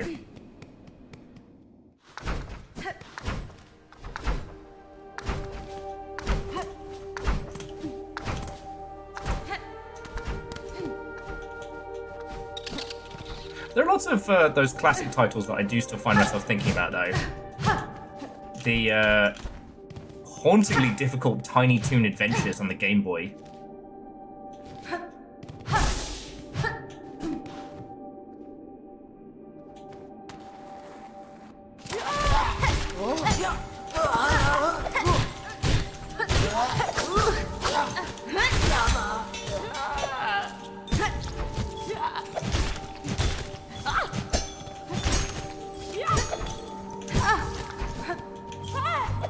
Fuck.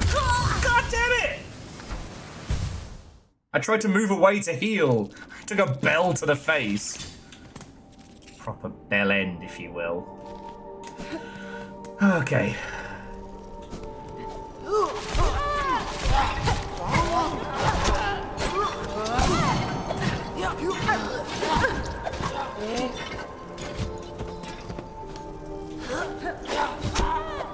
Fuck you guys.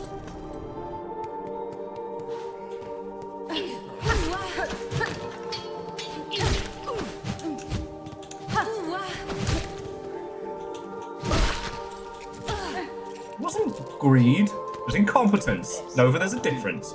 Also, Watto and welcome.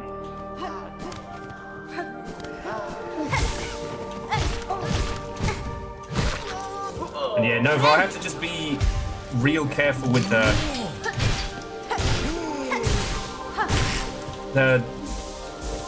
placement of the bells. So like remembering the physical order, not the sound order. I'm Scott, thank you again. Okay, we can't go up from there because we've opened it. Greed seemed nicer. Oh. Listen, dickheads.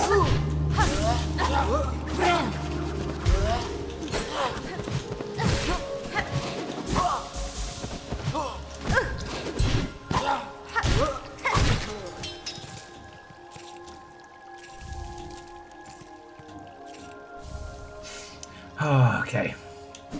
Okay. I apologize. See, that's the thing. This game is so beautiful that it does end up commanding my attention.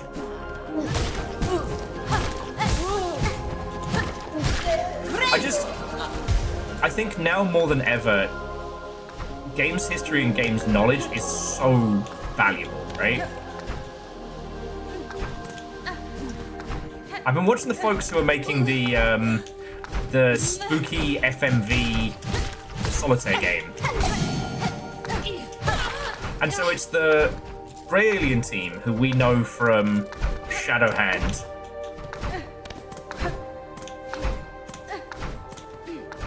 And also the team behind Home Safety Hotline.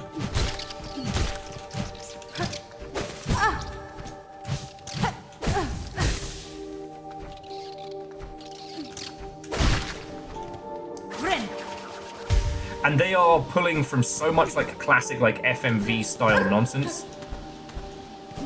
But more so than that, they're drawing from it all in a way that is evocative of all of the good stuff.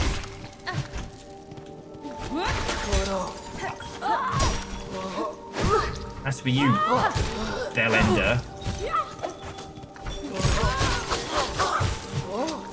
Enjoy poison.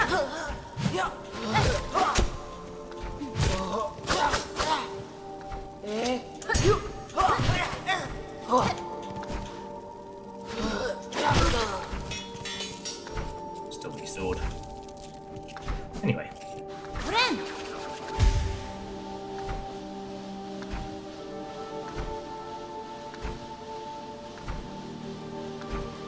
Sound effects a couple notches below. I can do that.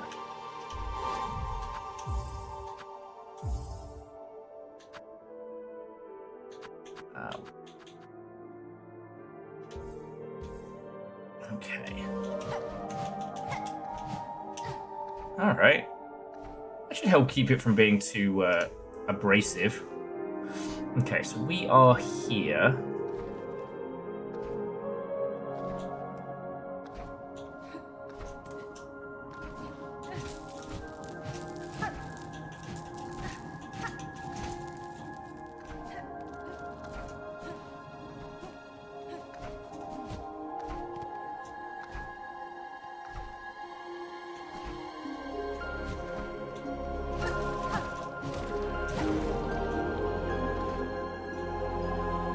And Aeon, it's going. It's going.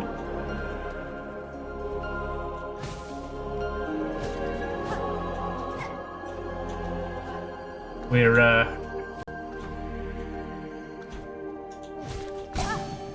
floating around, getting into trouble. I was trying to talk about how I don't know. I try not to be an elitist jerk, but I do find with a lot of the the YouTubian documentaries and stuff that will talk at great length about classic games of yore, but unfortunately,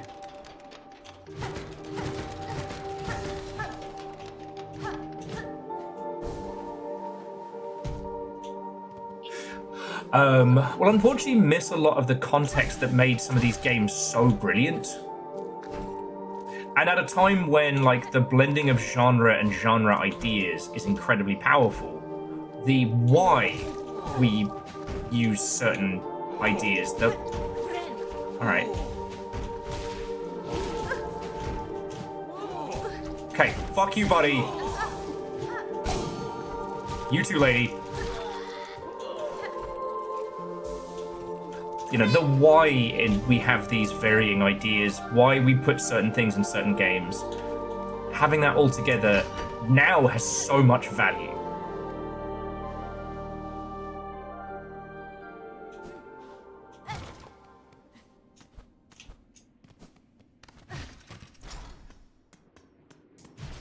Because the difference between your game standing out and your game falling by the wayside might be as simple as a couple of tweaks here and there, you know?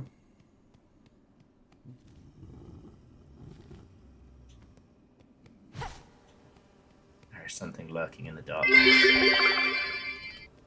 Corgo for Corgo for Corgo for Corgo for Corgo! Corgo for Vanderbeast, what and welcome! How goes it?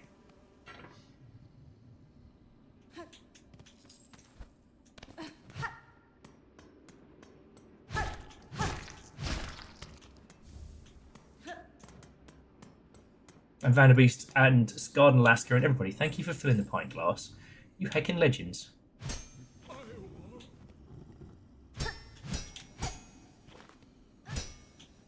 Alright. Bless him, he's just a little NPC. And Vanderbeast, I'm doing good. I had one of those days yesterday where I felt I was going to be, have basically sketch out. So instead of having a bad day, failing at everything and letting it ruin the rest of my day, I made roast potatoes instead. I had a singular bottle of wine, which I know for some of you is a lot of alcohol. For me is a gentle evening. And I made a fucking great roast beef.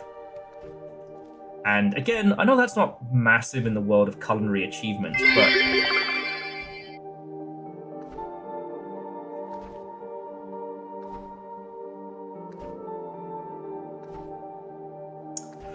oh, yes, but it's spelt weird. It was set in, like, faux Venice. It was fine. It kind of... So, sorry, we got this game last year, called Captain Blood, which was a cancelled 360 game of the same era. That whole, like, post-God of War phase. And honestly, I'd like to see that title. Hang on, let me see if I can find how it's spelt. Because it's like Venice Citia?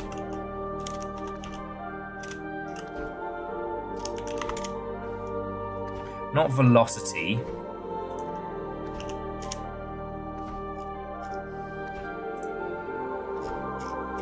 Nah. But it was legit interesting.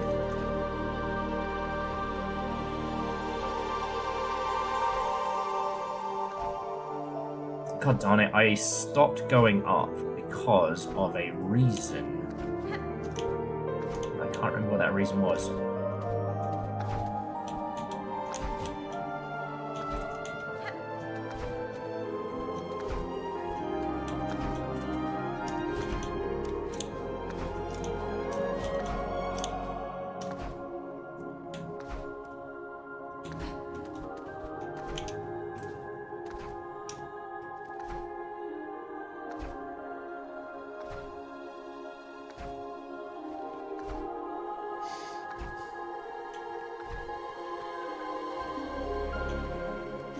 Oh, that was why.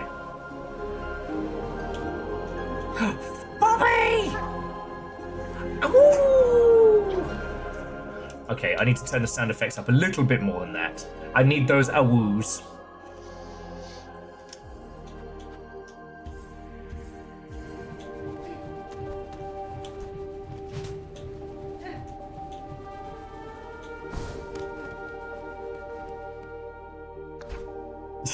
And yes, Kakazi, that was my miles per hour moment.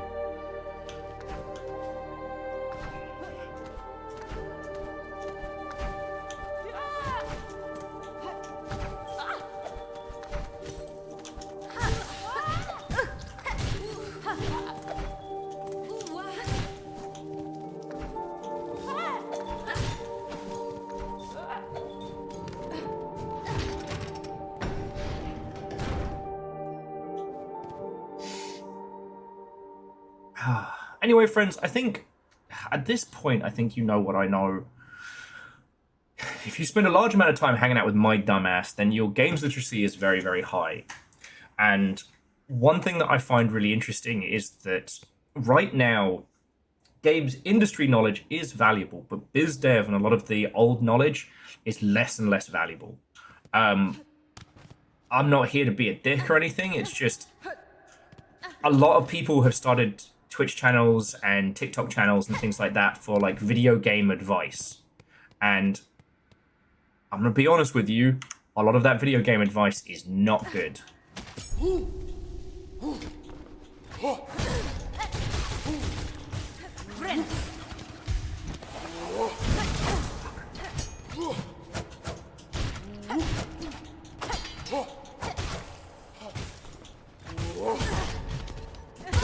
Fuck! I hate these guys.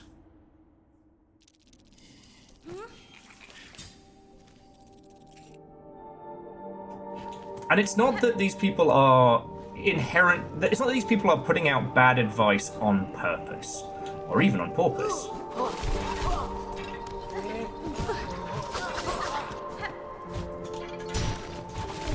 For some of them, that's just how they've always done stuff, and others are very junior but very enthusiastic, you know what I mean?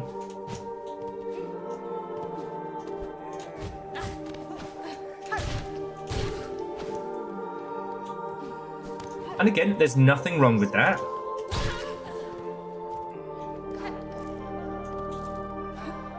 I bring it up because I do worry that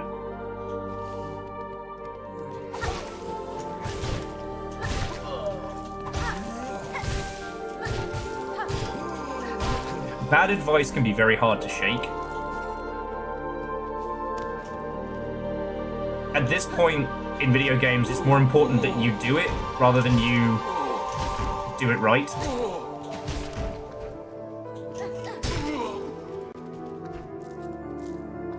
Alright, up we go.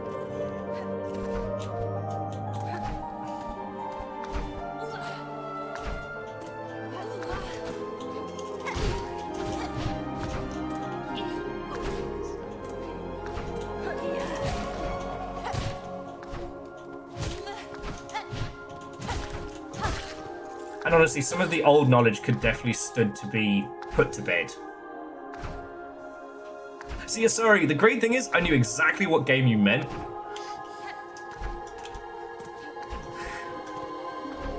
Dyslexics, trilingual people. Stronger together.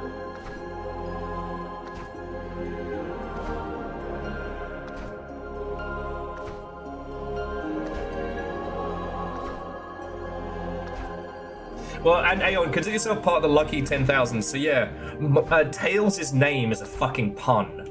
It's miles per hours, miles per hours. Tails is his nickname.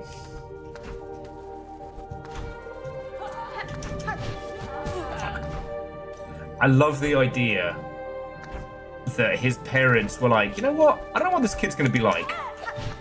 I hope he's going to be really fucking quick. Let's name him Tails. Let's name him Miles. Mr. and Mrs. per hours. Fuck's sake. Okay, you spiteful little bug.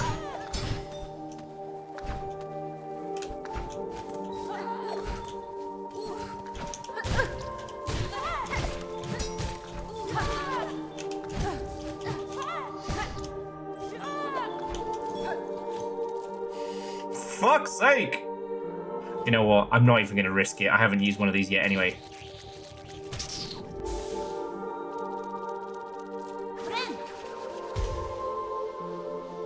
Yes, numbers. And that made me feel a lot better about myself. Not gonna lie.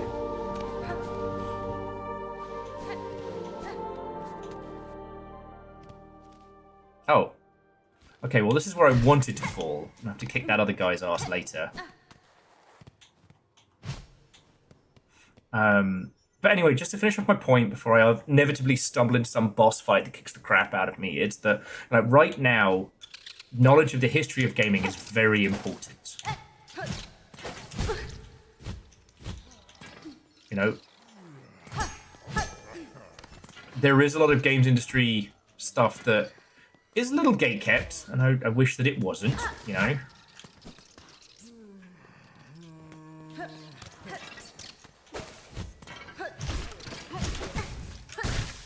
It was like, I saw some folks talking about how bad video game contracts are right now. And I wanted to be like, look, they are bad. A lot of these video game contracts fucking suck. But to my homies who are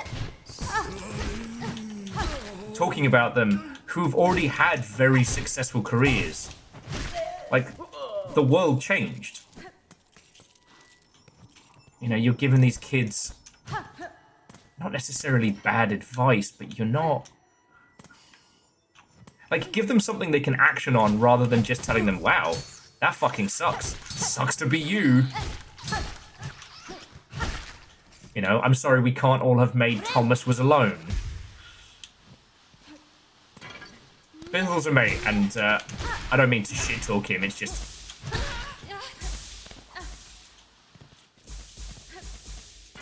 Since Bithell Games closed, it's kind of like... Anyway.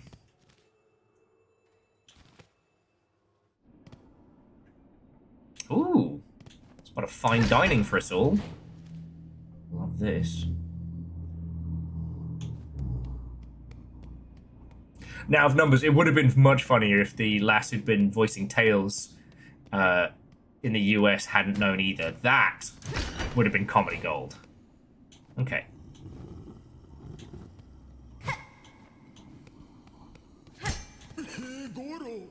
There we go. Oh, awful chattering. Would you kindly conduct yourself a little more carefully? And why are you adorned with such an awful, livid red? By my oath, those must make for a sport of sending me the most wretched servants they can find. Oh, he's like the old-timey butler. I don't think I have a good old-timey butler voice. I am no servant, sir. Rather a guest of sorts, invited by your citadel. Tell me, is this vial of oil on display your own? Nothing here is my own, you impertinent young mite. It's a sacred hall, and the food contained within belong to my most exalted master, the great gourmand!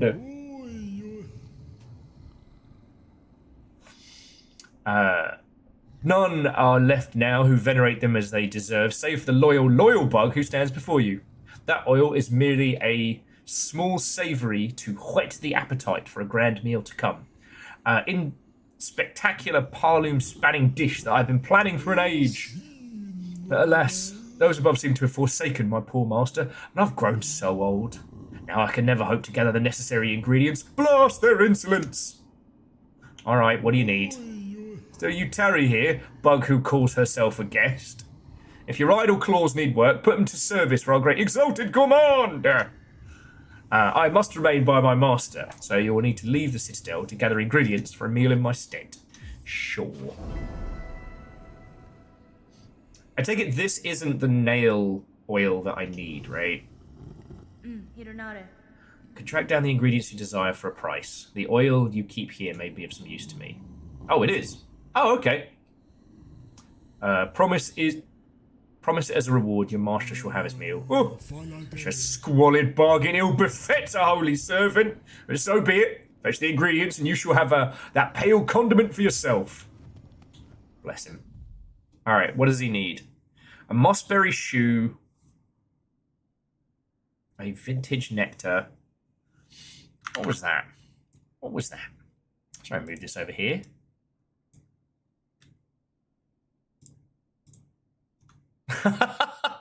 Sorry. Well, you didn't have to send that, but thank you. I played that on 360. And as titles go, it wasn't awful. You know, it's still wild to think that that was a well thought out attire for a femme presenting character back in the day.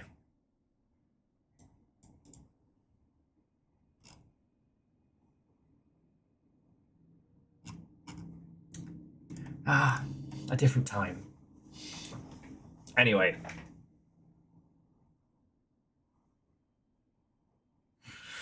Okay.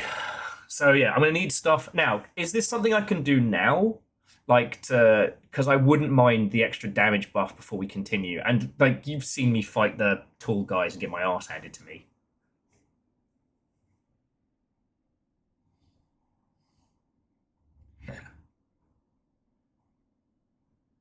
Oh, okay, okay.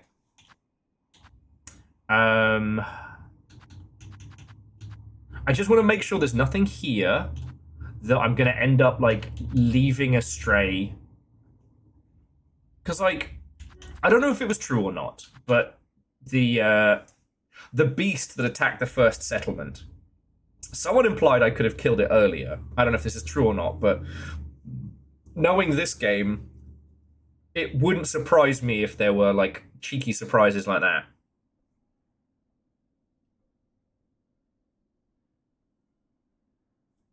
It's fine to let it sit a while. Okay. Look, you're all advising me not to focus on this, and that's okay. So I guess we'll dunk our map pieces and go from here.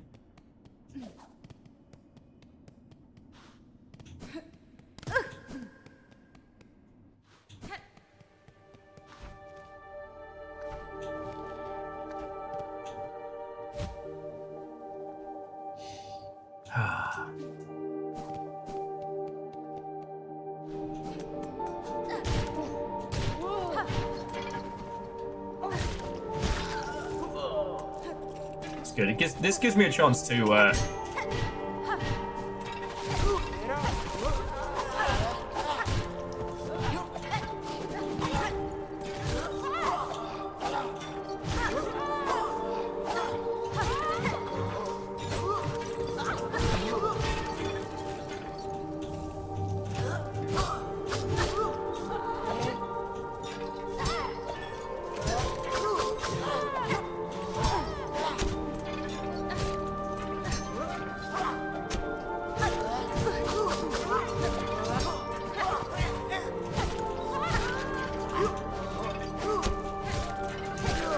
There we go. And now I've got all the pieces I need.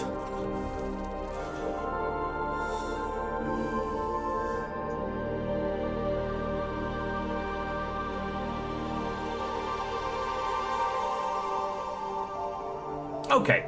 So yeah, so there's no point hitting that just yet because I won't be able to claim all the pieces without new movement abilities. Like, I know we're getting the needle throw and grab.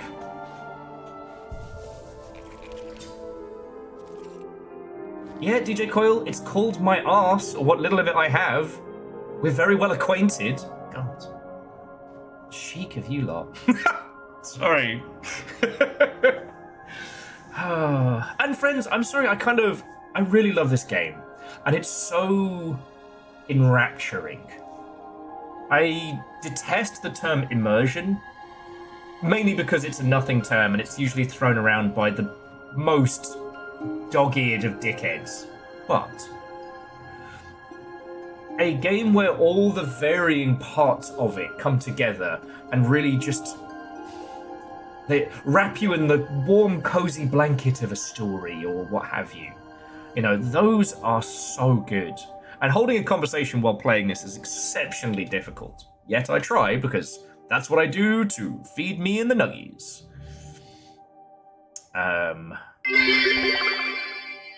He's a talking scared dog being forced to fight for Super Earth underwater. He's a Scooby diver. Scooby Diver! Why's a dog been sent this deep? This must be some kind of crime. Bow!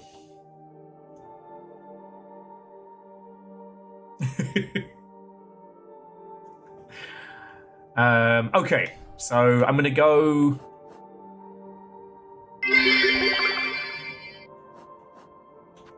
Alright, we've got 80 of those. We've got 800 shards. Alright.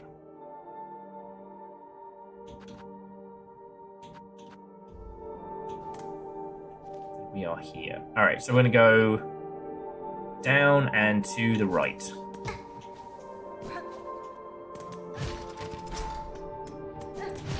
And I'm sorry, like, my bugbear at the moment isn't... Hey. Oh, fucking glorious terrors. Akari Zero, Scarred, and J-Post, thank you all. Sorry I got lost in the paint there. But yeah, like, I don't have beef with any, like, specific person. There isn't someone running around giving out bad advice. More so than usual.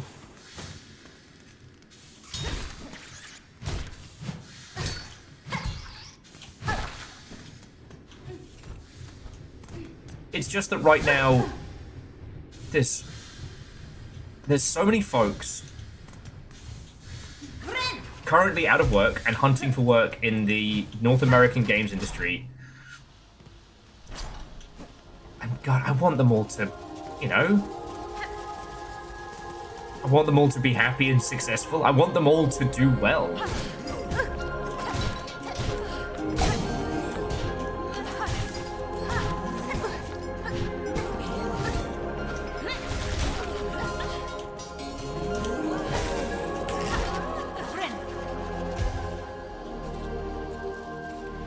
It's just a lot of them have taken to, you know, making content about it, and not all of them really do have the knowledge to be able to do that. You know, the old guard don't realize how out of touch they are. Versus Poppy.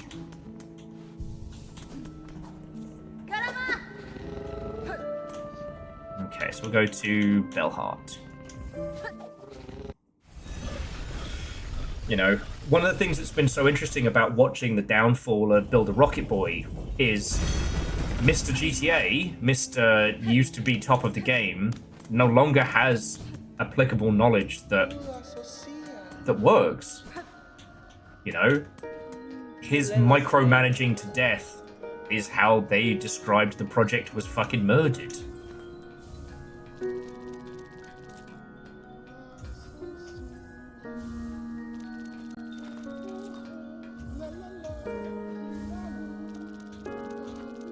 Lance, kinda. And some of the loudest voices are also folks who won't be as affected. You know, people who have named character careers and things like that, that, you know, once the wheel turns again, they'll be fine. And I want them to be fine. It's just, I don't know. It's one of the reasons why, you know, I listen to so much of Maximus Geo.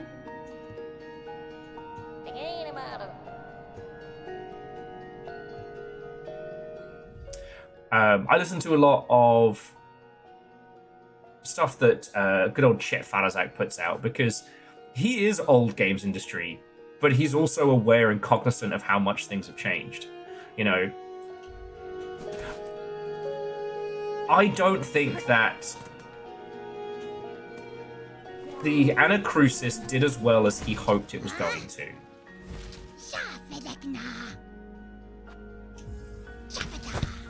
But he didn't blame it on anyone else, and he's, like, analysed what did and didn't work.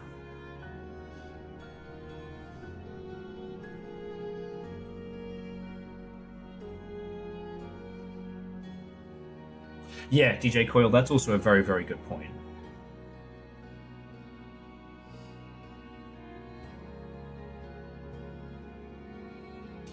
So Alan says, so somewhat I don't want to cast aspersions on other people dispensing this advice, but solid content strategy is help and advice videos are evergreen. Yes, ish.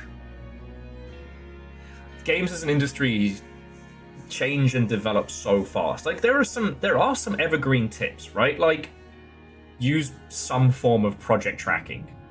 Like don't just slam your face against your work hoping that it'll be finished one day. Have a scope and a scale of your game, right? Don't be a dick is also the most evergreen advice. Everybody in the games industry is a homie. But here's one advice I don't hear talked about is that the first wave of people who care about your game are the people in your life. You know, they are your industry cohorts, they are your friends, they are places like this, right? As again, like, the Longship is weird. We're not based around one game. We're not based around one super fandom. And, like, I'm not a guy. My buddy Brett called me a world-famous streamer today, and I was like, I am known, but that is a stretch. Because, like, I've just been in the industry a long time, and I've made a lot of friends in that space. But, like, I'm not an influencer. I'm a kingmaker. But if any of you are working on a game, we here are your first wave. We are the first people who are going to be like, bah! And I see folks who work on these games and they're like, oh, it's just, I guess I'm working. I think, no, be keen with your homies. You ever seen two artists who find out that the other artist does art that they like? That's the hype I want to see from games homies and other games homies. And also gay homies. But you know what I mean. Tangentially aware streamer. a paradoxical waystone of a streamer. So there are some evergreen advice, but like the advice on how to get funding for your studio is now the same as being told just walk in, give them your CV. Those days have changed. And yeah, maybe it'll work for 1 in 100 tries, but the world has turned. You know, right now, you don't want to be writing a GDD to pitch to EA.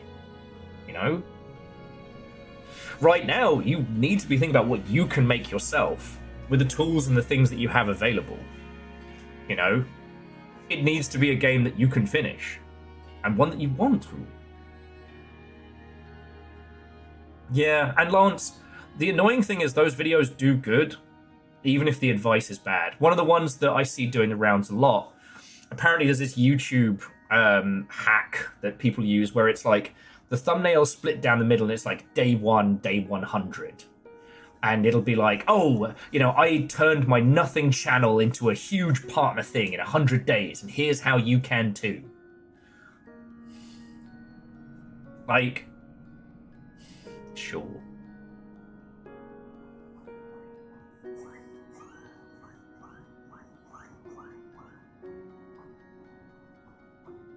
Yeah, a DJ Coil, I do think there's a little bit of, so much suffering, are we truly chosen? Or if we sinned unknowing to be punished for it? Oh, that's dark.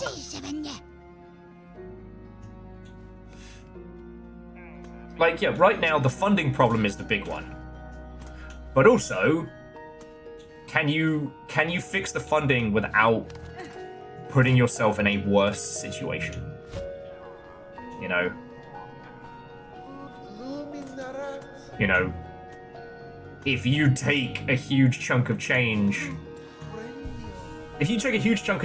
Microsoft, or from Tencent, or from the Saudi Arabia Investment Fund, those are 3 different kinds of money. Guest spot on something with Summit.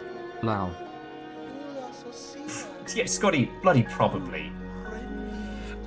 Now, you'll notice that I do not ever really talk about how to be good at Twitch, because I don't fucking know.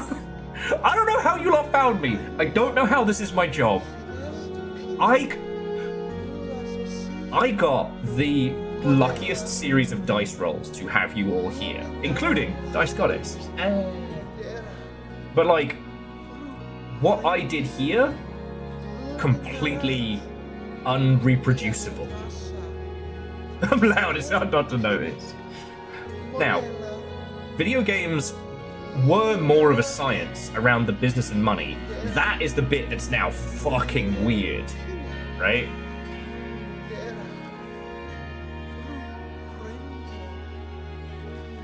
Oh, let me just spend what I got.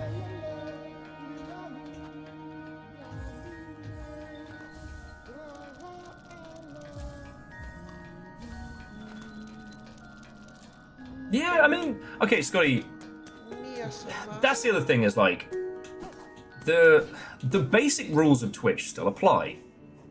Don't be an asshole. Make a schedule and keep it. You know?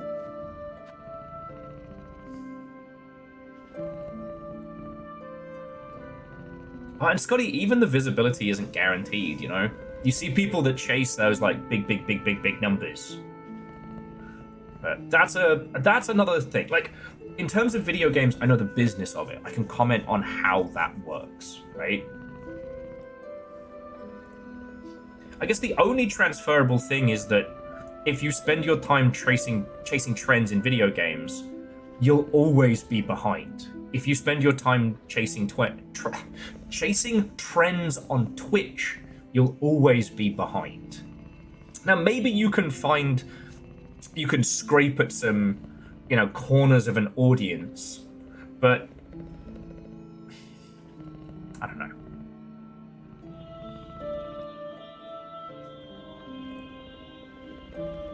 Yes, Lance.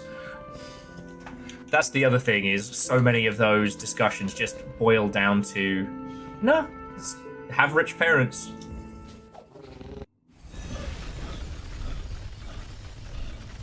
Be already famous in another field.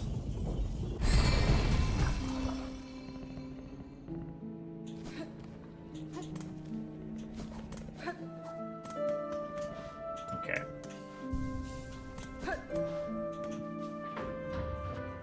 We want to go to First Shrine. Oh, and Verdant, also and welcome.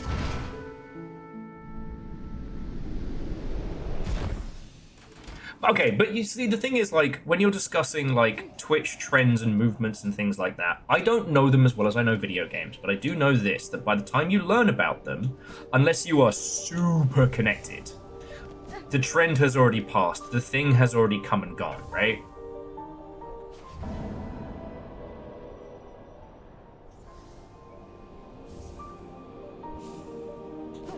But with video games, you have that same thing, but also that 3-year gap.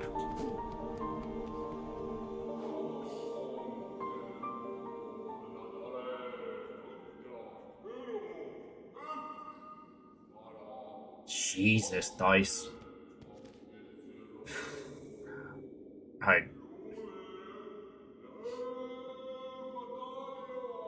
Fuck.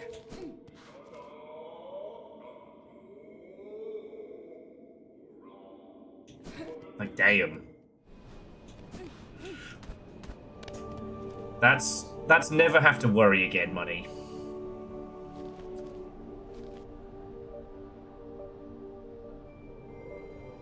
Yes. To the BYO battleship. That's the unfortunate thing, right? And loads of people did try and chase that. And I guess the thing is that there was a non-zero chance that some of them could have succeeded. But more than not, didn't. You know? An asshole! Not you.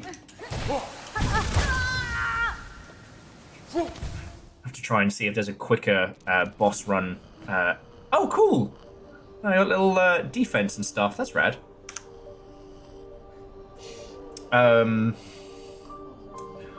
Now, the good thing about video games is that users roll through titles. When Silksong is done, people will be looking for other games. Ender Magnolia did a very, very good job of being a high-quality title with kind of like a Summoner's Hollow Knight vibe to it. Your game can absolutely sit in that point, but you have to have that core heart that is your own. You can tweak other elements around it as we learn, you know?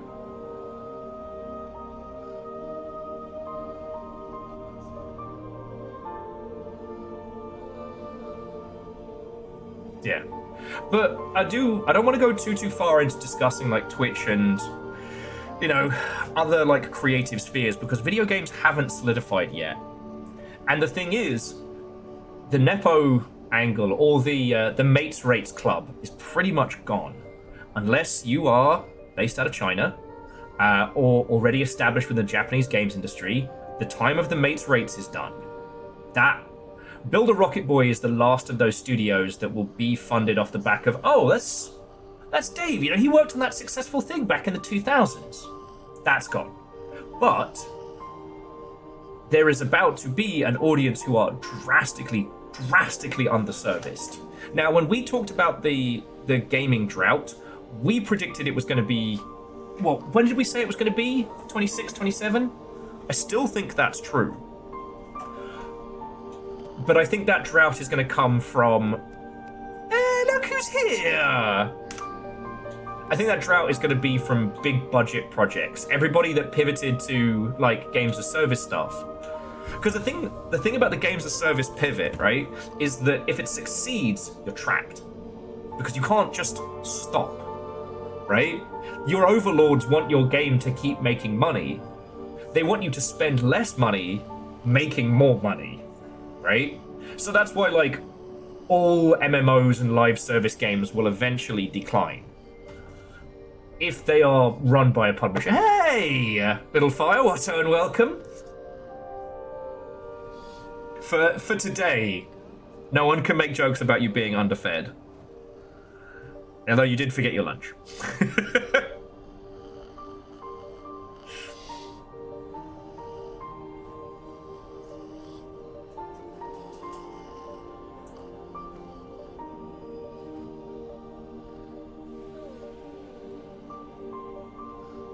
Yeah, and seriously, we gotta get your has no one taken the Torment Hexus on Twitch? We gotta get your name on as that.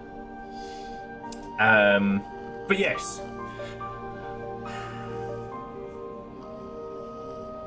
And you can have creativity in those spheres, but those aren't the spheres we dance in. So, for example, like, Lionhead Studios was never supposed to make Fable.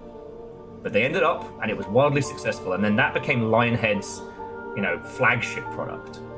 You know, to the BYO Battleship, if you make a successful game yourself, if the Torment Hexus does fucking silly numbers, and you want to dedicate your time to that, you can. But if a team of like 20 or 30 made a live service game, and the live service game did good, but not amazing enough to do a second project, I didn't ignore anything! Starved, unloved, cold, sad. Well, firstly, I'm not allowed to sit under your desk at work. Secondly, you forgot your lunch. I have a beautifully packed roast lunch for you in the fridge. And I did tell everybody that rather than completely sketch out yesterday, I made roast potatoes about it.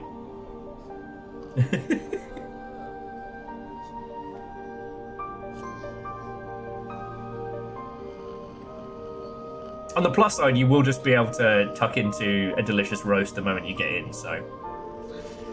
Only a few hours to go.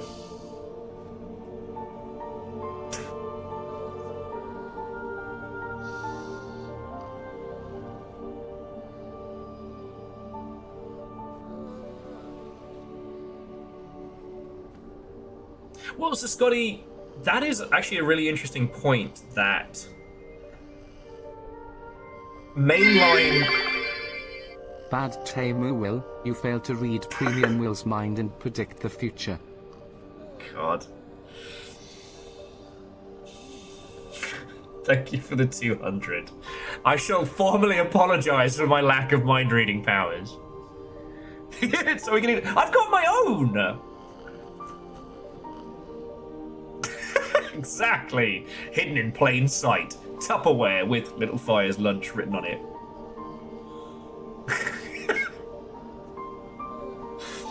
But yeah, just jumping back, you know, like, there's a big difference between locked into a live service game that was supposed to be a one and done.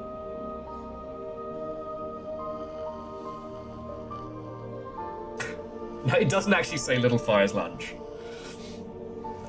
I did buy new, better Tupperware. I spent $8 whole on it. But I am thinking about, like, next time I'm flush, getting Little Fire one of those, like, little proper locking bento box style ones.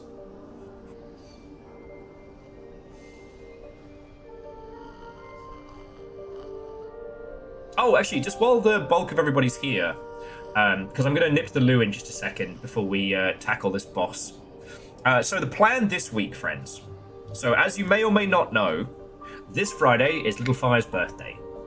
Little Fire was not able to secure the day off work, which is heckin' bullshit. But that's not a story for Twitch.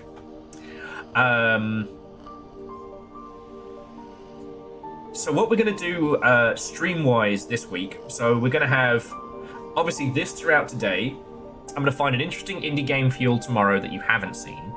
Thursday, I know I'm probably the only person along ship who really wants to keep going, but I really want to keep going with Hell Is Us. It's that game's got its hooks into me. So Friday, I'm going to be getting stuff ready for Little Fire's birthday while they're at work. So we may do like a little stream. Maybe I'll just pop you all on the kitchen while I pre-prep some food. Little Fire, I don't know if you have any requests for your birthday dinner. If you don't, I think I know what I'm going to do.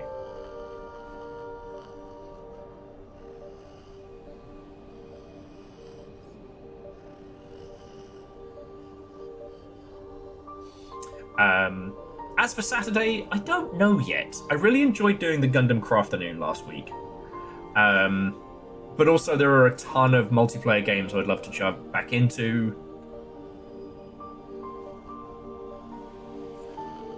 I'm kind of happy at the moment to leave Project Silverfish on a waiting for content update. I think we were really starting to scratch at the edges of stuff to be doing. And I don't want to burn you lot out on Project Silverfish, and I don't want to burn out on it. Well, no, not rip Silverfish. It's just I want to give it a little bit more breathing room. God. Heckled in my own stream here. God.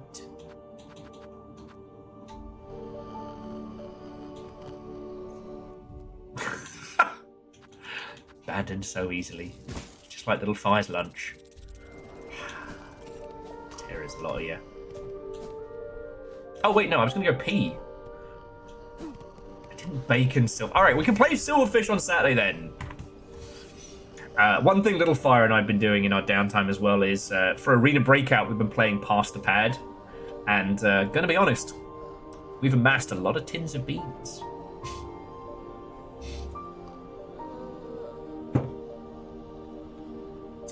Sorry, that would be Friday was the last time I was made to dab. I guess you missed the whole sharp facts saga. I tell you what, I'm gonna pee, pour another coffee, and then let's tackle whatever this heckin' boss is and go from there. I'm totally gonna do it first time, totally. Don't look at the hubris counter. This is gonna be like a one and done win for sure. You can quote me on that one later. All right, but I'm gonna nip to the pisser. I'll be back in a sec.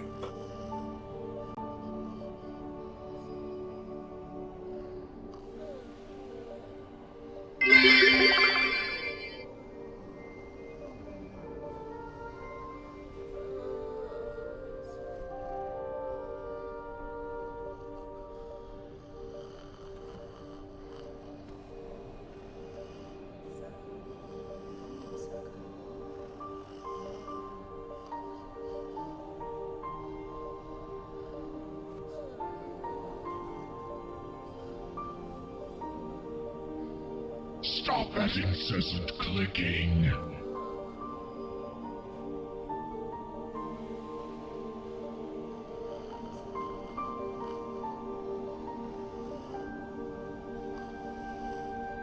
Stop that incessant clicking.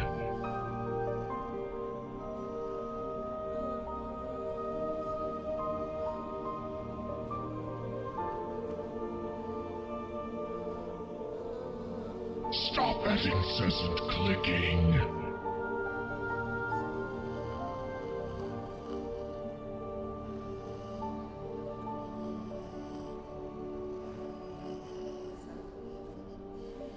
Stop that incessant clicking.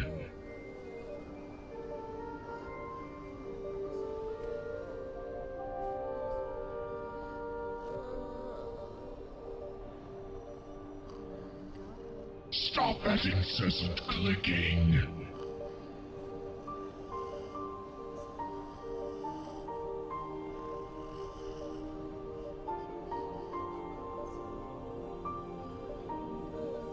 Stop that incessant clicking.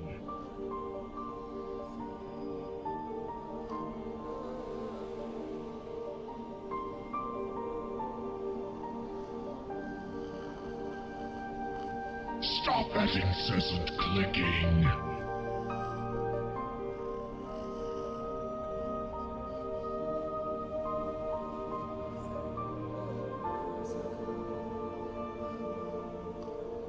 Stop that incessant clicking.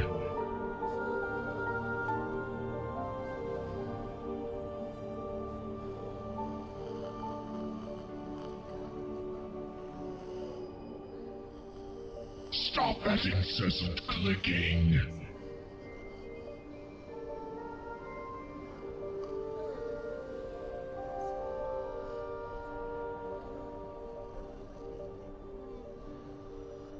Stop that incessant clicking.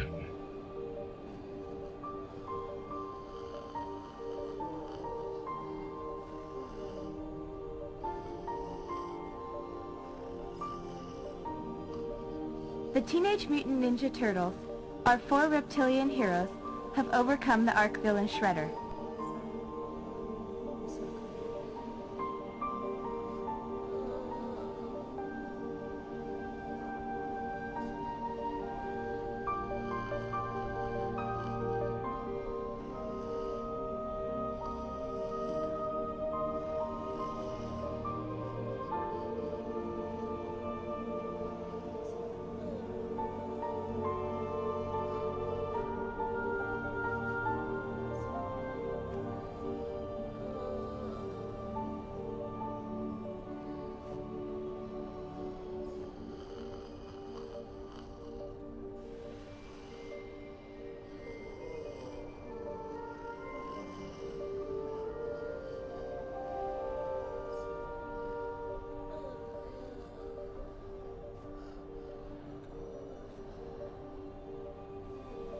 Sorry about that, friends. Just trying to find the teeny tiny one of the things for the coffee machine has gone AWOL, and it seems like you lot are being feckin' terrors. Okay, so I have a dab. Get your dab on. Vanderbeest, thank you for filling the pint glass. Super Professor, lovely to see you. Wasn't that an old anime? Che bits. Aw, little fire, you'd have to do that. You hit MacGyver, Neb, Stooge, Starlight, BYO Battleship, Captain Steph, Pinball, CMC, Professor, Teus.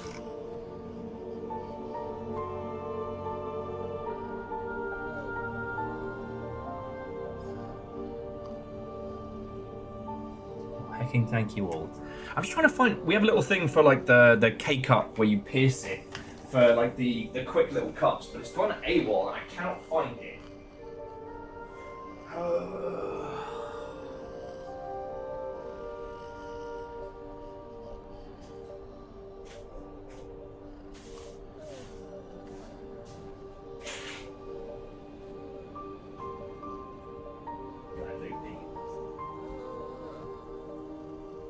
Oh yes, and I gotta do a fucking. Everything happens so much.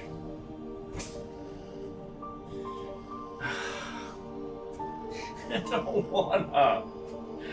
No. Amateur!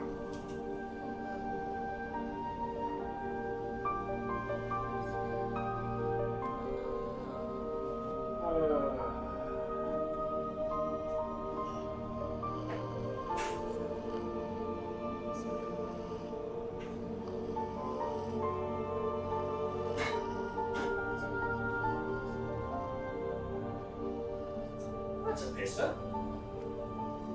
I mean, it's not like the coffee machine is rendered inert because of it. It just increases the amount of time it takes to make more coffee. No, seriously, all of you, thank you. All right.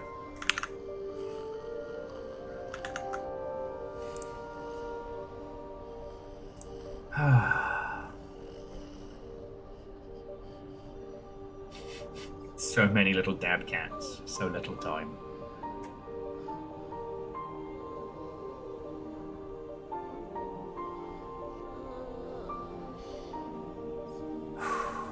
Alright. Coffee will have to wait. Like I said, so I've got one of those little things that you can pour fresh coffee grounds into it and then put it into the machine, but there's a bunch of, like, faffermancy.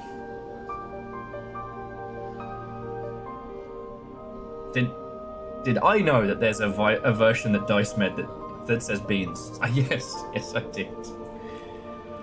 Oh, fucking hell.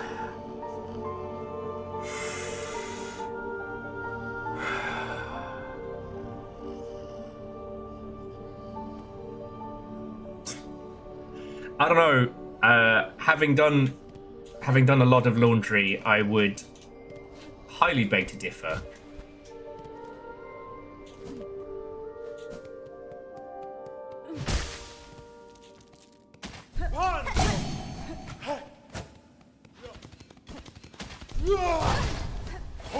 You guys.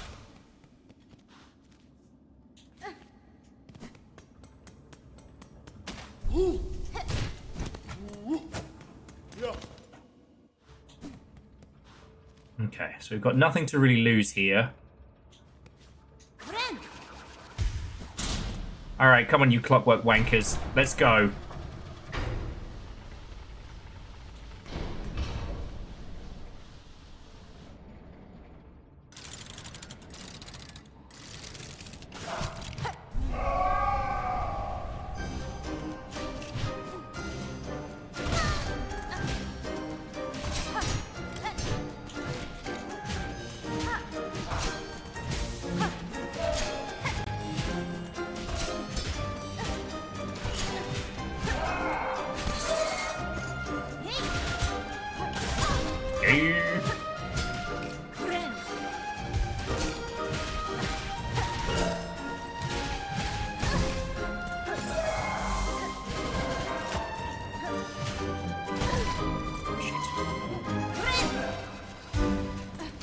Fuck.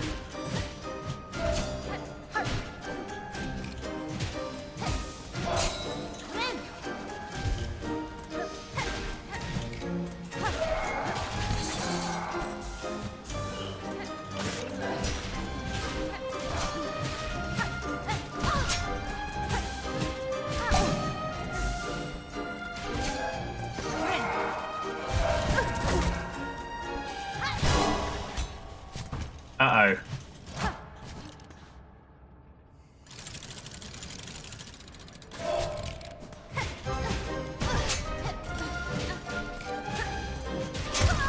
Fuck.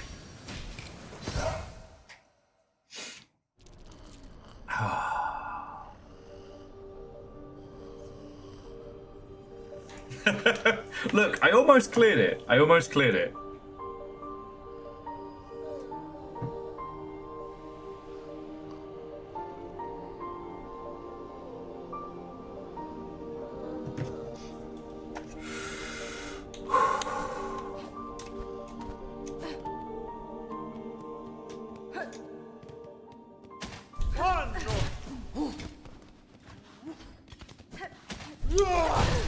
Oh, fuck off.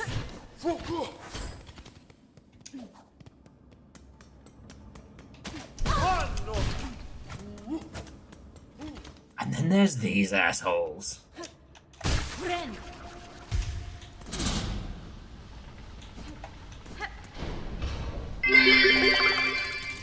Can we also take a moment to acknowledge the music track is not some hype piece to ramp you up to failure, it's a crafted epic sound.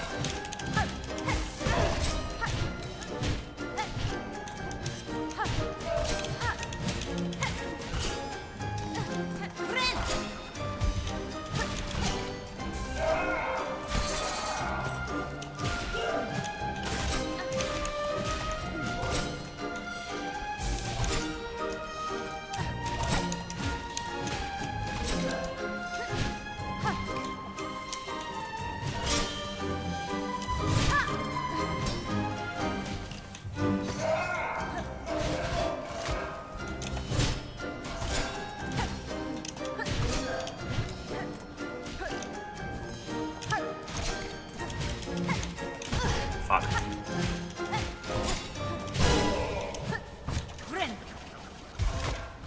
Alright. Second verse, same as the first.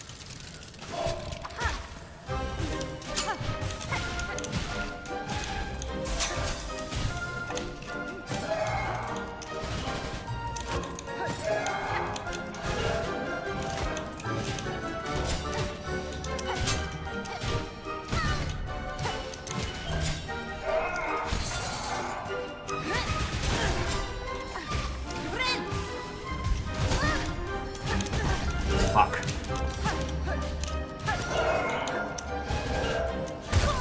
Fuck!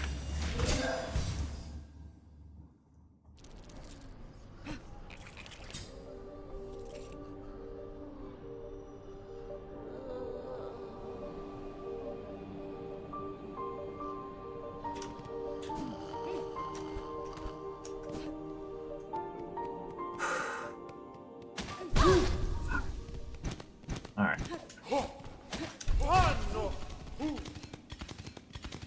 You can piss off and all, mate.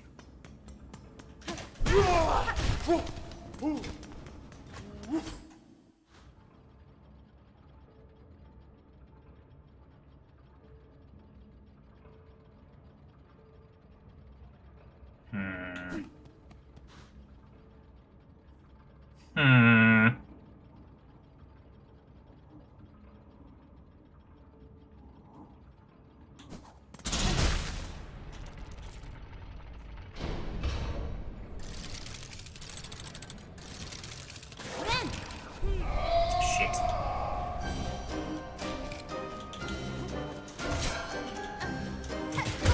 Oh, for fuck's sake!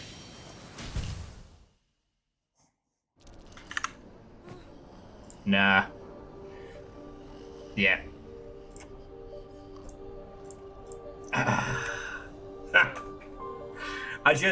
The name, the vibes. Today I'm gonna trust my gut.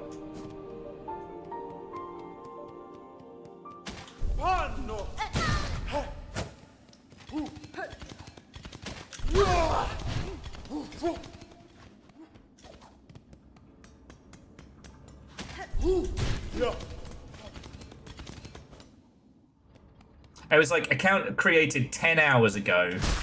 Like, alright. I don't know who you think you're impressing here. It's my job to run this here bar.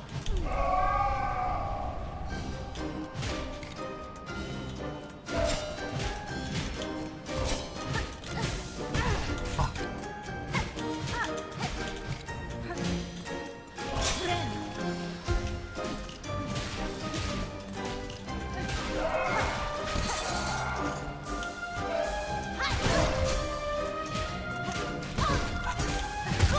Fuck. Sorry. I was doing good, and then I let my mind wander. That's the challenge with this place. Let's talk to the cute little patootie. I was hoping I'd meet you here, Red Maiden. Rising at last to the heights of the Citadel and being amongst so many brothers and sisters, it is a blessing indeed. Yes, a blessing.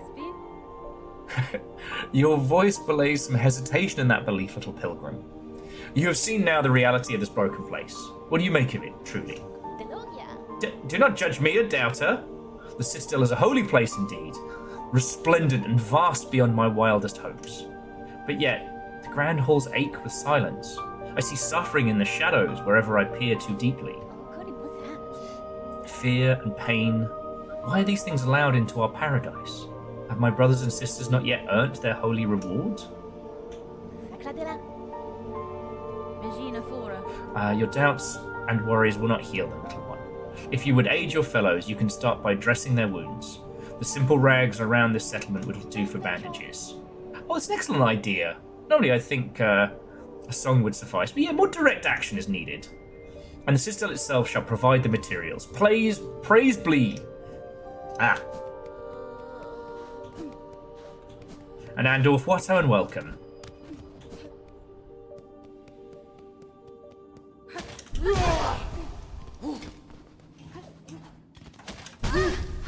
Fuck's sake. I just keep making the daft mistakes. Like that one. Okay.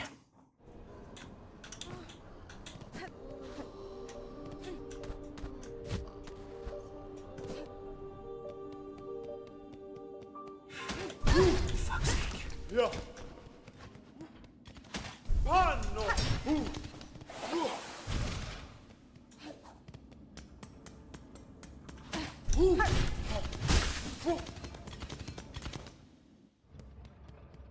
It's very funny because those bastards, I had them on pat. I had them down on lock last week.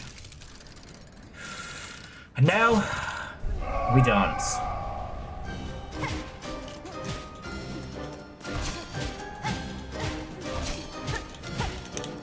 Fuck.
Fuck.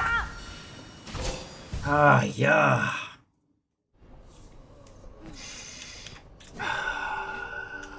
As I said, friends, I just keep losing my, train of thought.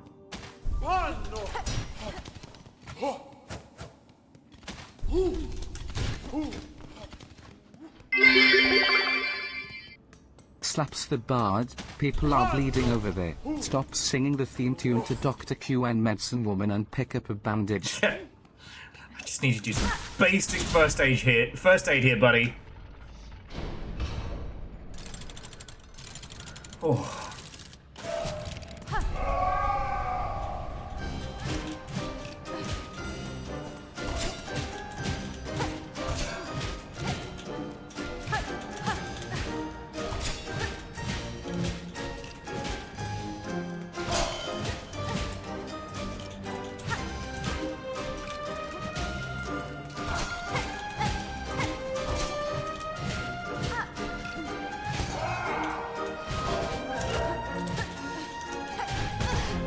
Ah, very clever.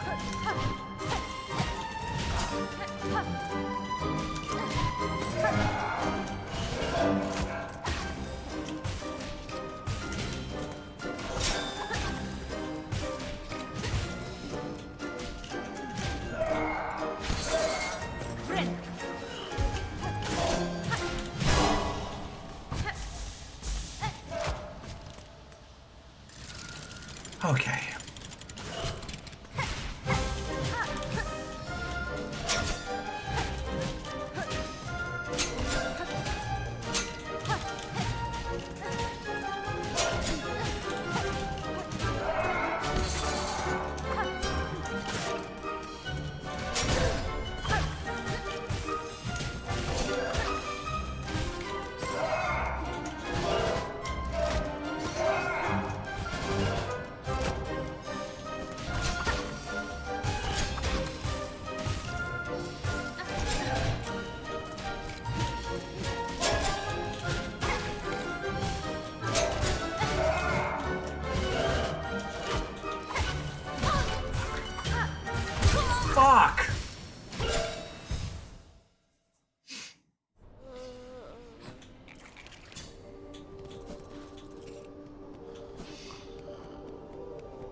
Yeah, again, it's...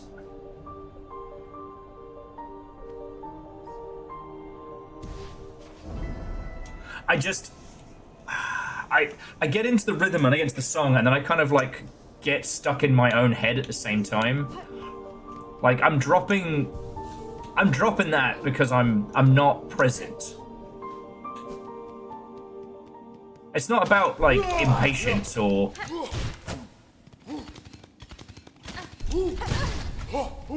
I have a lot in my mind these days, and it makes a lot of things very, very difficult. And unfortunately, with that fight, once it gets into second form, it's like I'm not working off reactions. I'm waiting for them, and then my brain ends up going elsewhere.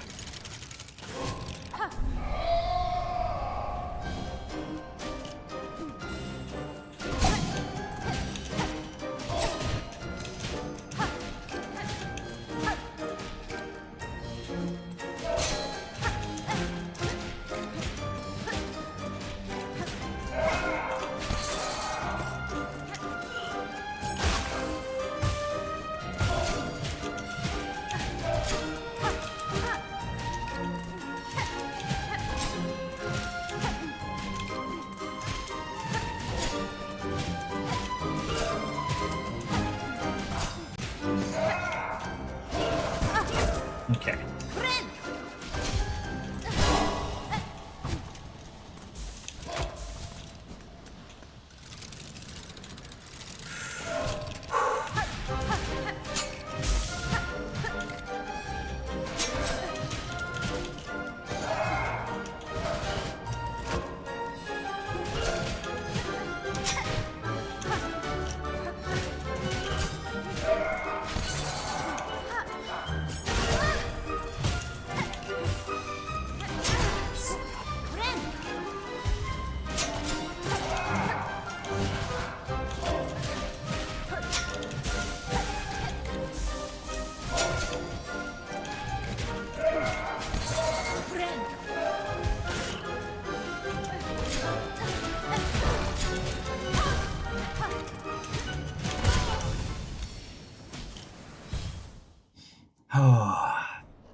Yeah, see another one there. Like, I had it all down on pat.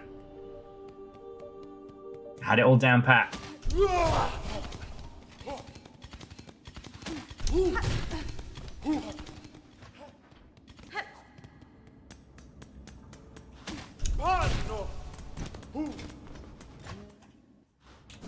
Oh yeah, and that's the thing is, Andor, this, like, you notice I'm not frustrated, I'm not flustered.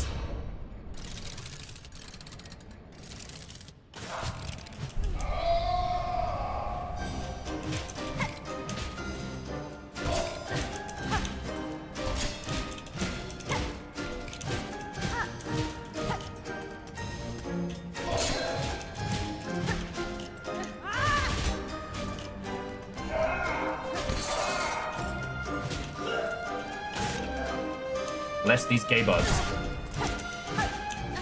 Which pretty much sums up this game entirely.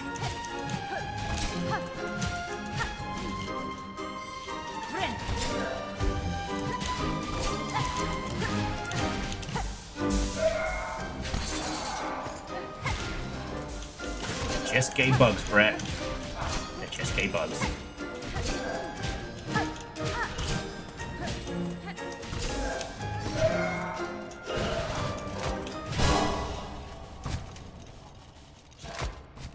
Alright, sorry, have a lovely rest of your evening. It's good to see you again, friend.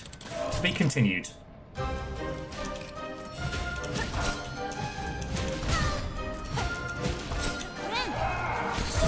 That was dumb.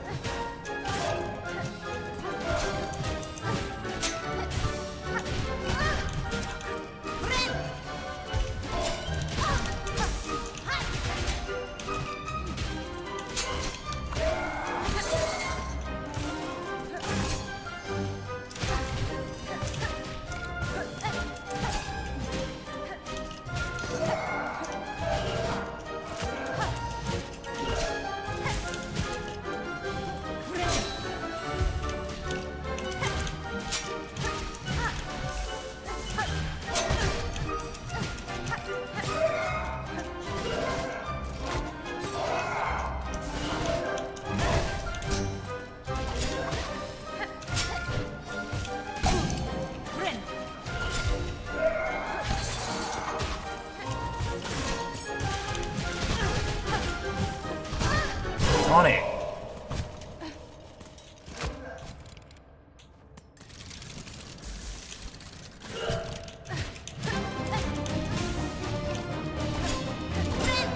Oh, you're gonna fuck with me!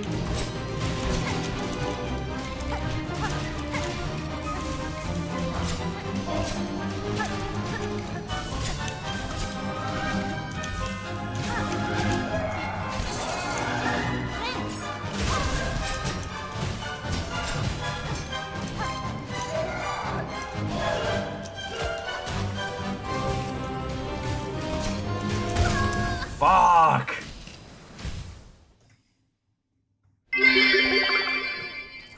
Bugshnikov performs in the Hornet Cracker Ballet. Right? The cracking of Hornet's skull. Hang on. No.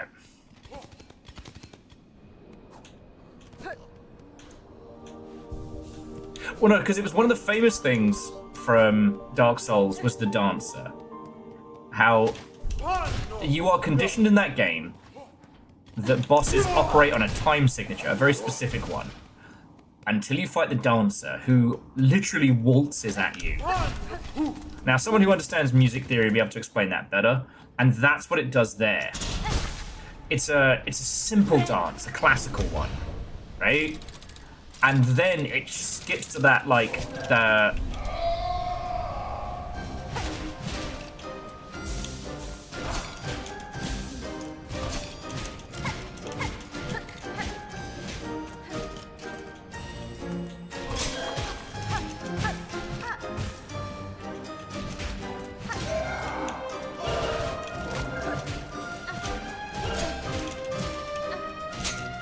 And bless these two gay bugs.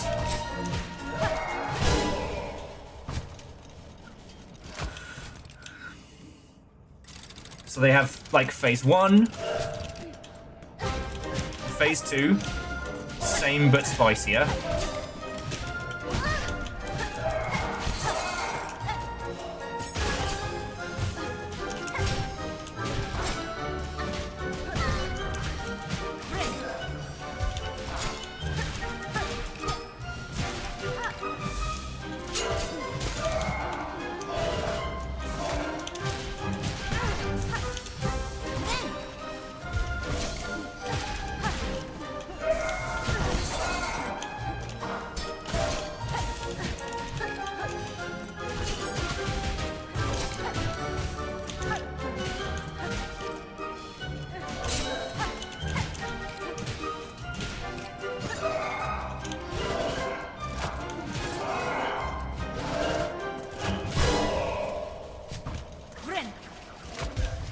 I'm probably not getting the chance to heal for quite some time.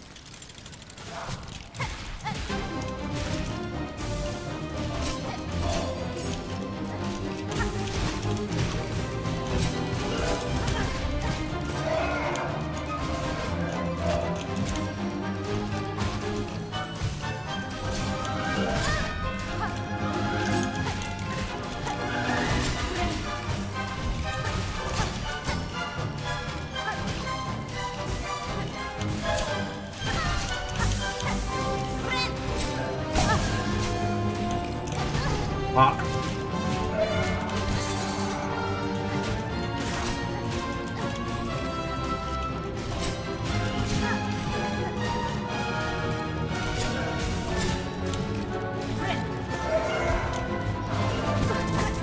It's alright, it's better than nothing.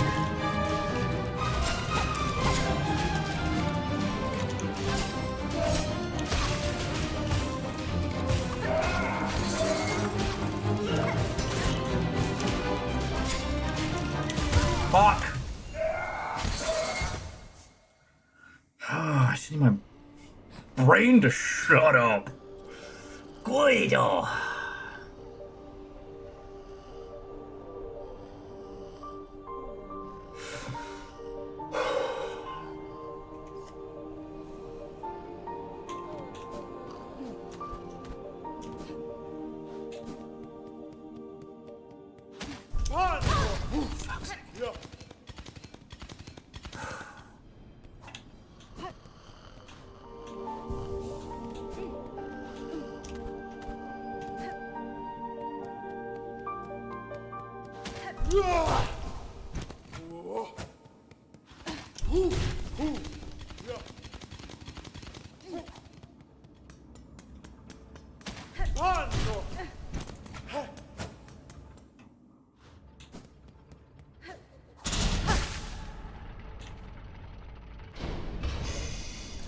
Okay.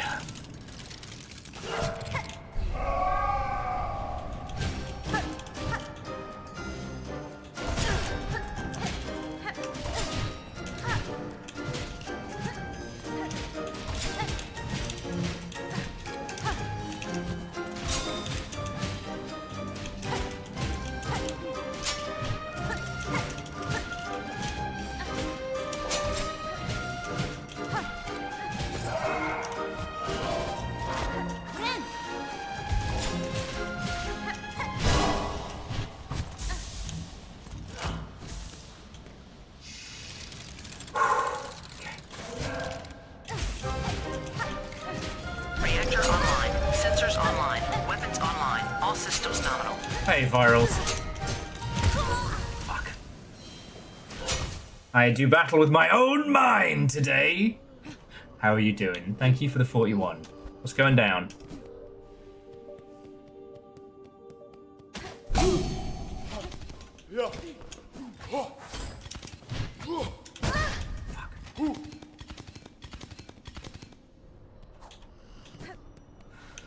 Okay.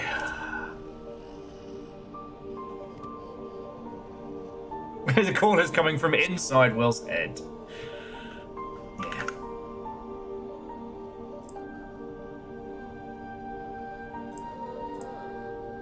I mean, this whole thing is beautiful.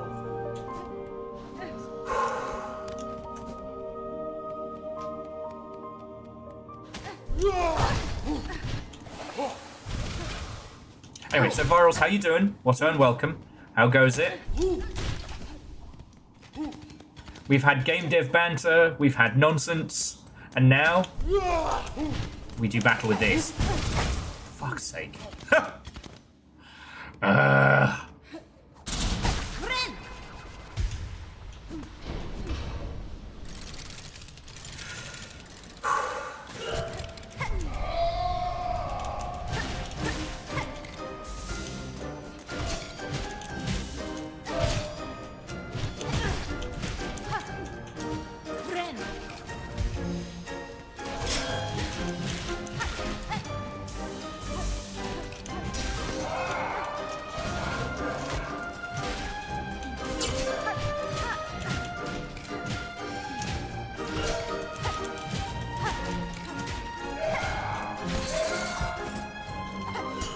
Yeah, that was a bit of a waste there.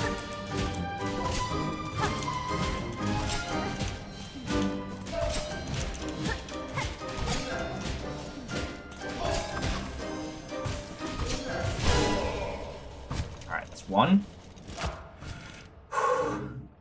Oh, damn.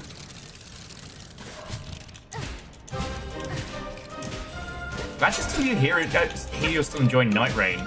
Have we got any more, like, lore or story yet?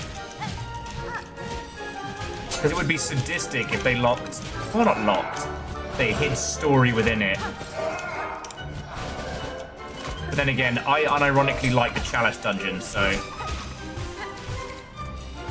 Just do it there.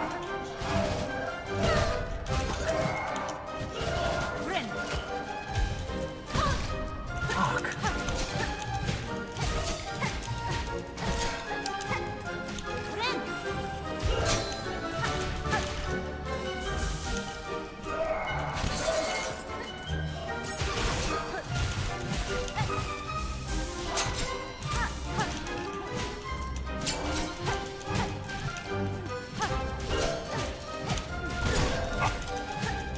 Zig when I should have zagged.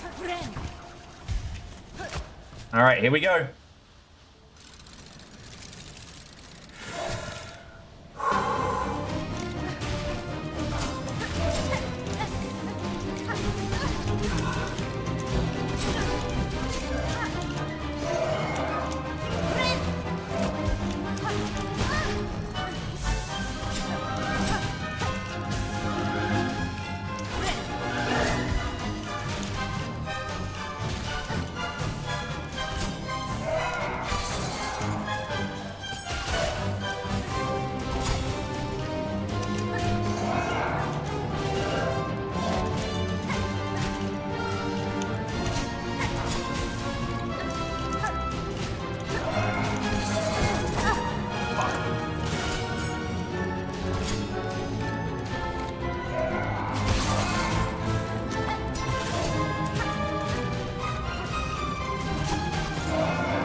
Oh, he's gonna be pissed.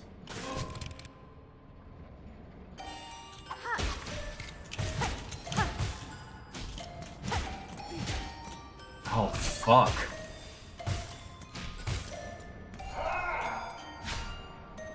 Oh, no!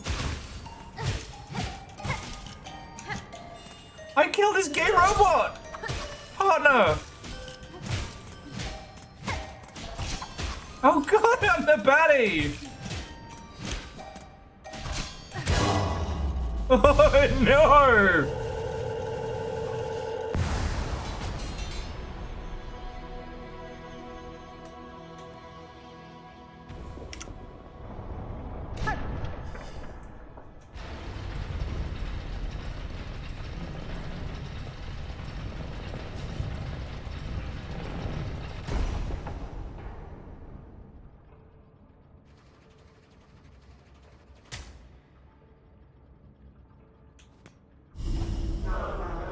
Pilgrim of Parlum Eternal, you rare chosen who have ascended this final threshold, listen to our wish, deliver it, that you may rise above your pilgrimage end.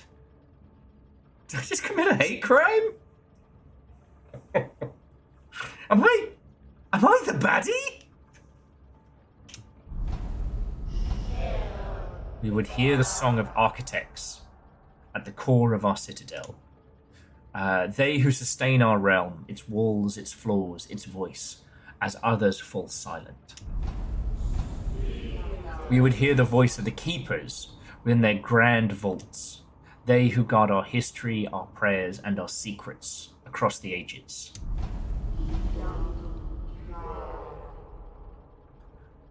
We would hear the melody of the conductors, high in their gleaming towers. They bear the heaviest mantle who would guide our land to ever greatness.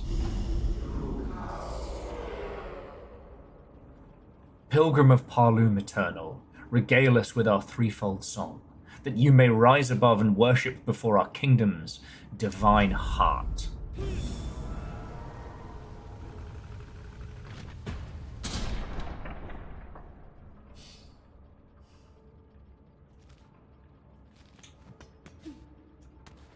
Okay, so I guess to unlock whatever that cage is, or the ilk.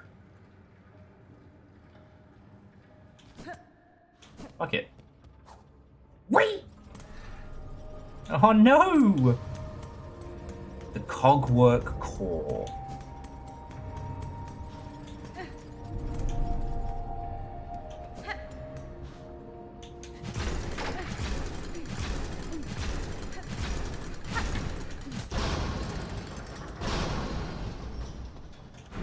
Oh, that's cool.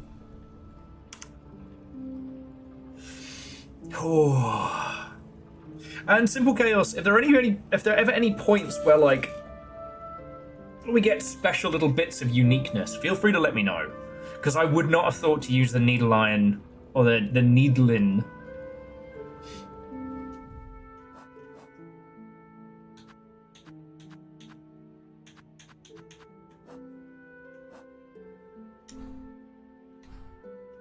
Okay. But it's telling us the 3 different songs we'll need to progress upwards from here. Okay.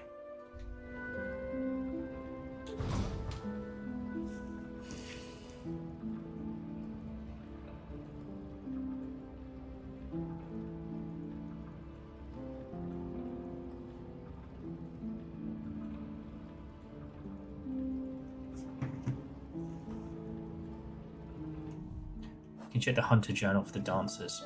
Automatons of impeccable construction, welcoming entrance to their chamber to a display of a deadly dance. 2 clockwork bugs, yet the soul seemed singular, a sad yet masterful imitation of life, imbued inside shells of iron. Okay.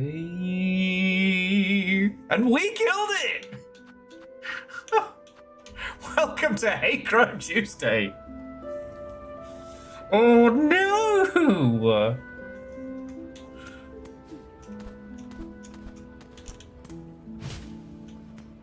I mean, that's the thing.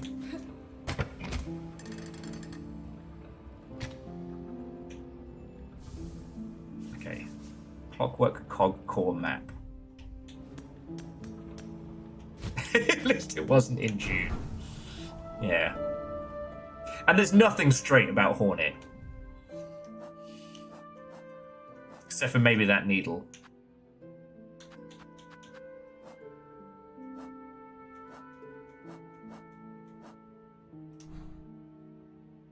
Oh, okay. And this connects to the coral chambers and the other parts. Still.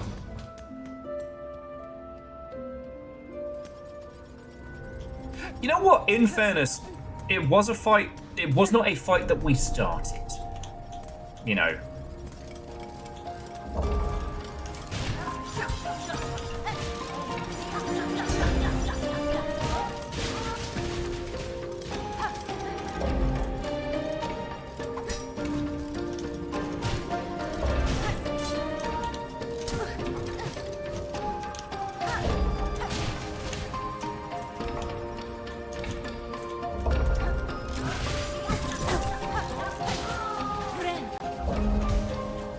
This place is gorgeous.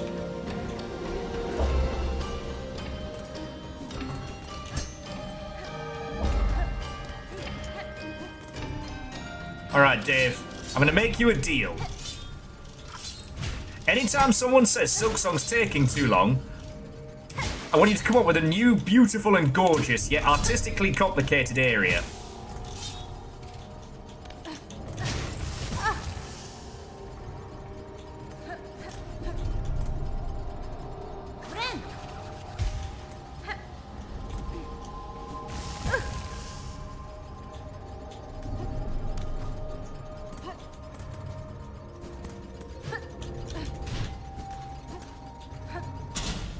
Fuck.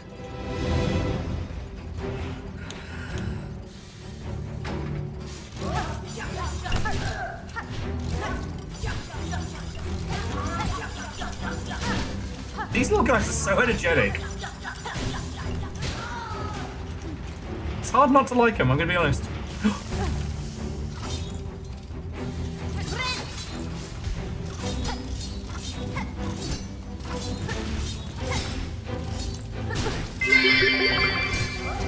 Exactly, you just walked into what was effectively their bedroom.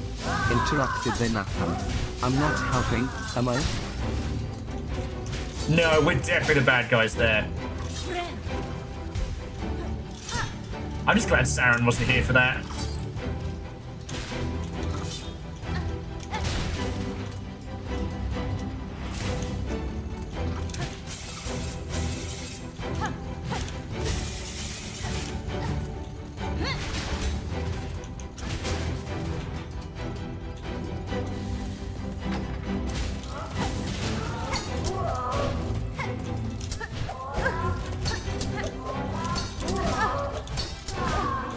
Okay.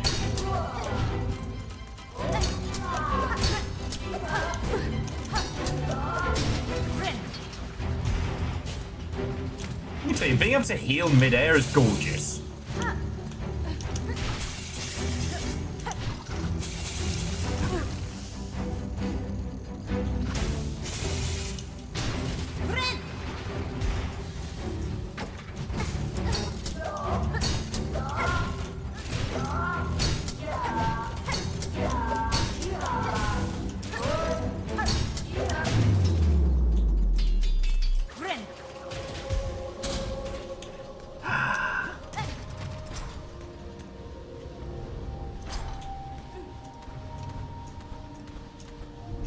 Damn, it feels good to be a badass. Ooh, I get on a piece of mask. No, but Simple Chaos and all of you, thank you for throwing bits in. I hope you're all doing splendid. Oh, that's cool. So this part of the clockwork heart leads us nice and neatly into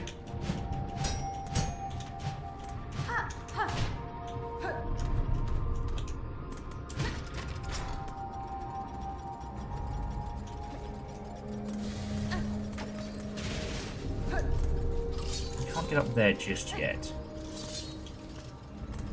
Okay.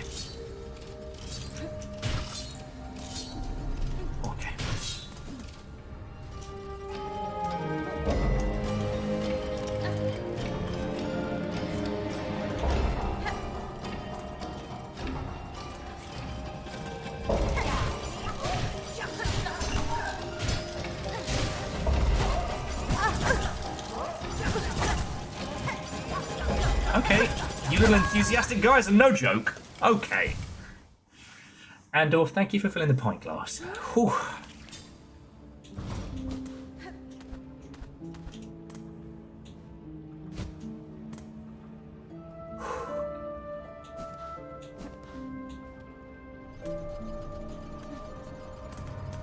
There's their corpses just hanging out there. Just for the more guilt. We were, as I said, Little Thor and I played Marvel Rivals yesterday, which was fun. I settled on Venom as my main character, as I was saying, and the problem was it's too easy to do the Venom voice while you're playing it. And one particular match we were playing, we had to contend with 2 healers. Due to the varying cavalcade of different skins and chaos, I could not tell you who those 2 healers were. But they were both femme presenting, and at one point I realized I was murdering them pretty hard and had to have the Eddie, are we doing a war crime? Sorry, not a war crime. I killed my own joke. Fuck.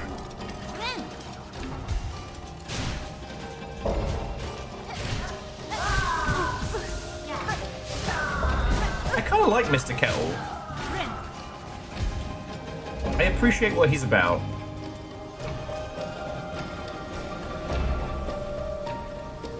Oh, is it that time already?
Oh, cool.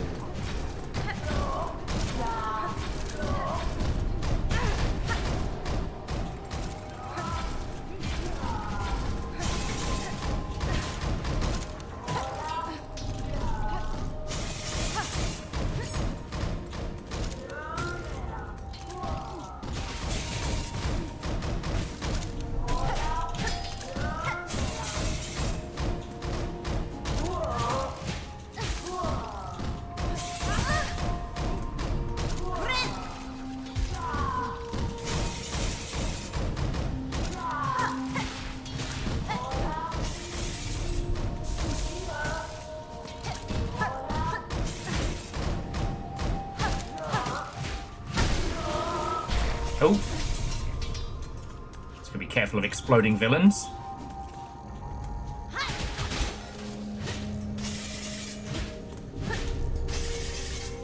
And unexploded villains we have here.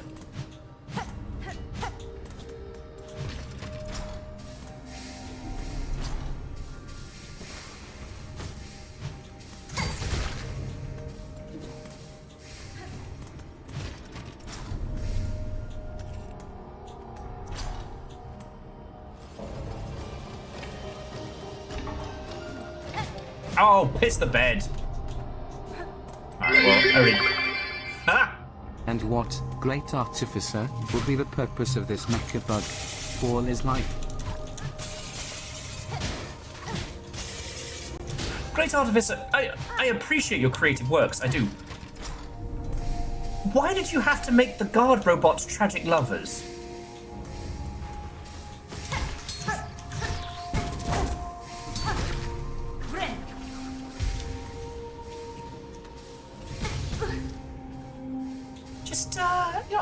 Asking for a friend. Are you going through something right now?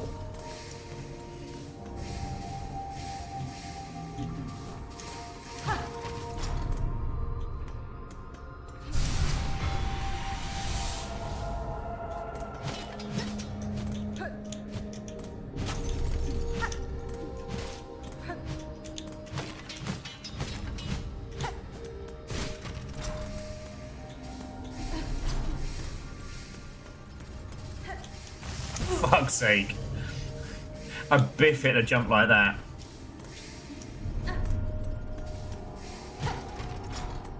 Maybe, but I didn't mean to.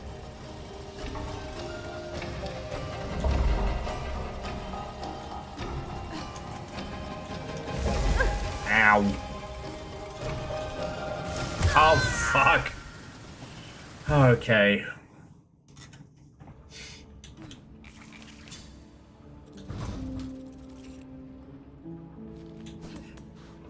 Is it still fan fiction if it's your creation?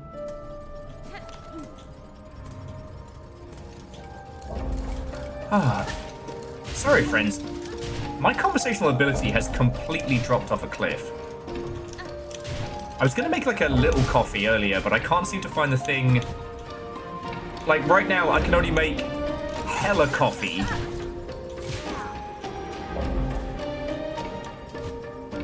And that's it.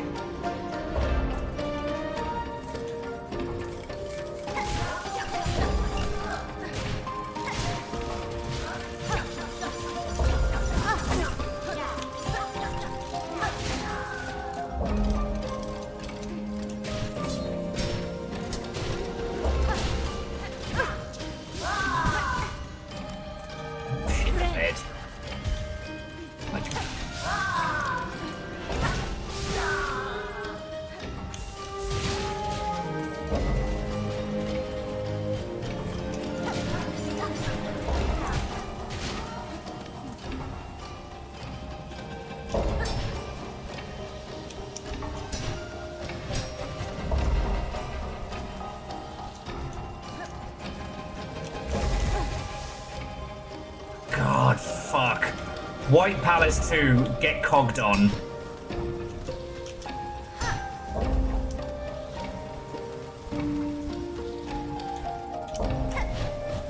Fuck. This gives you Professor Layton vibes. Was Professor Layton in a Saw movie I didn't know about? Professor Layton and the Reverse Bear Trap.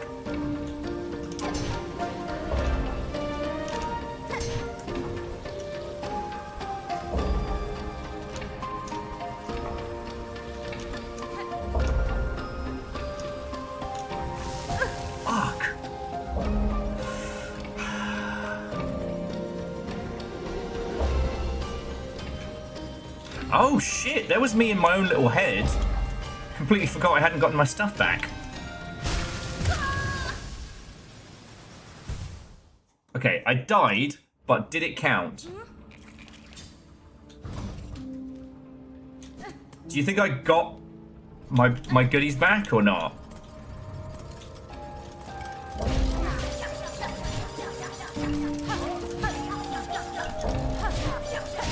I just can't hate those little guys.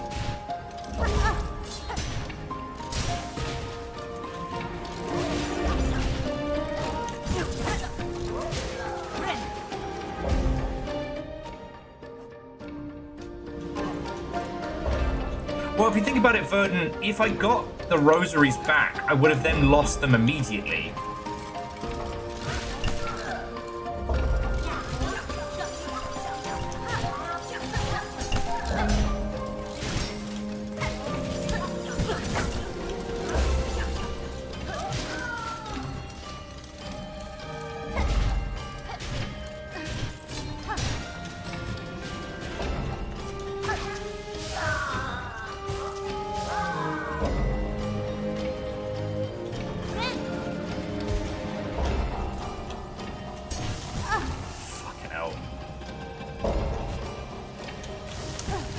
What is going on?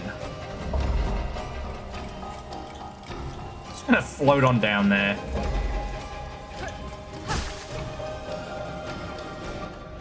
No, it wasn't good enough.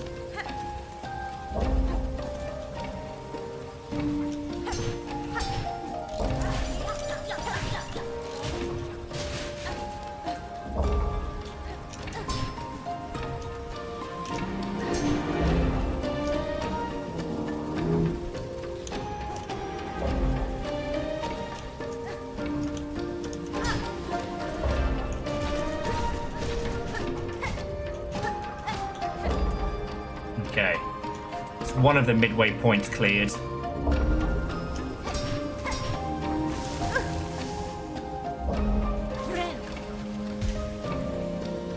I forgot to inform you that shit happens. You know how I know that? Forrest Gump came up with that.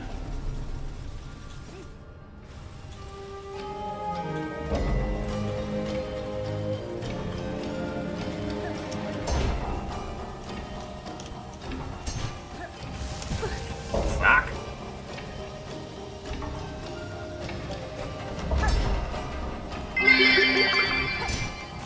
Please don't use your face to grind these gears. You're not my dad!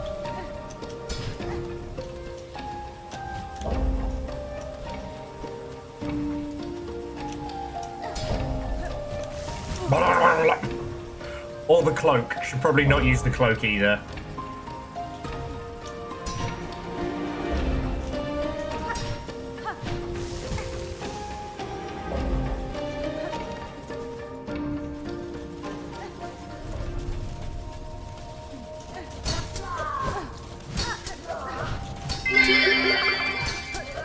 No gapes. God damn it. No gapes. Seriously, all thank you for the bits. I at least unlocked one of the shortcuts.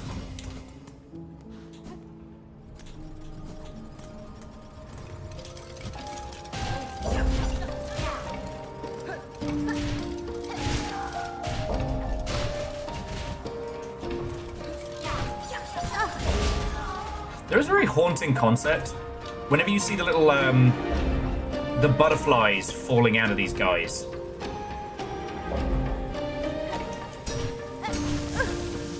Damn it.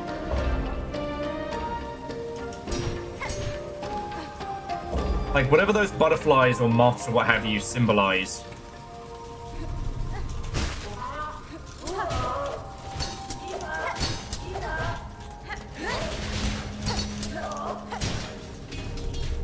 It's the same things that pop out whenever we crack open one of the lighting. Fuck.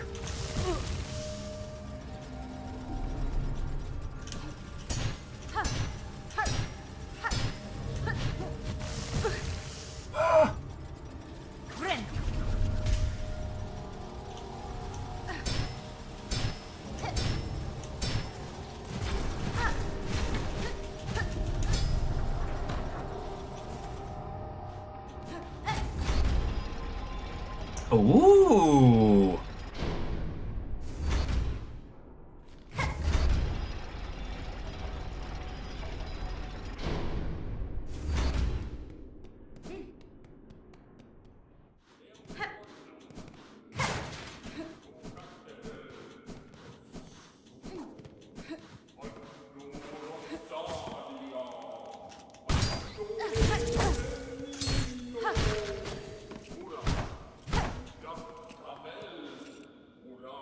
I feel like I'm about to get into something pretty big.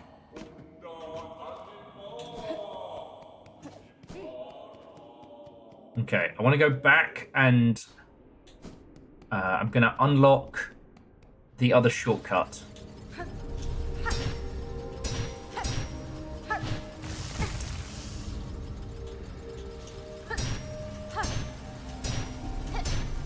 Oh, for fuck's sake, man!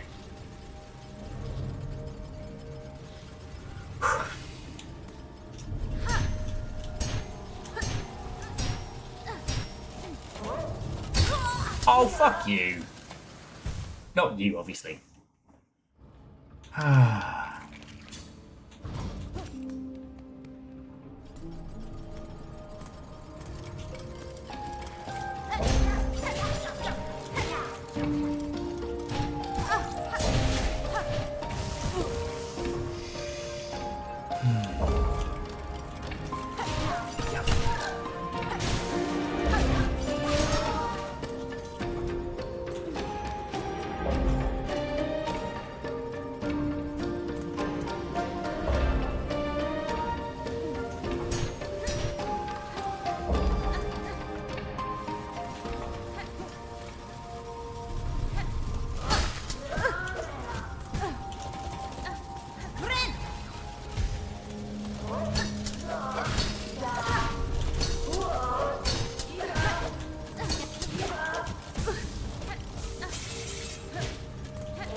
You know what? Fuck you guys.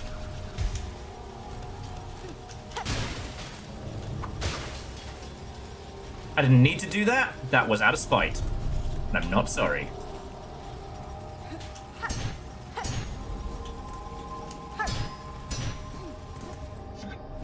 Okay.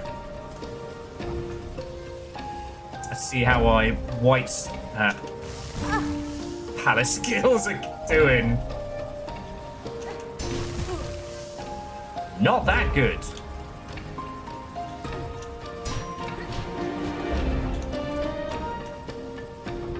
Okay, focus.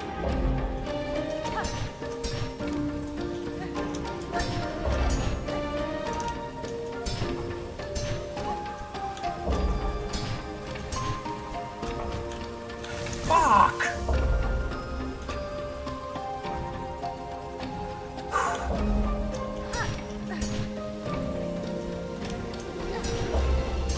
It's like, which is giving up?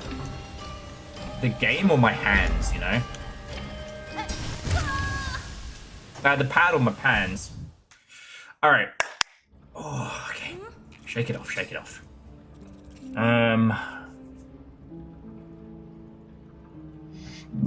Oh, excuse me.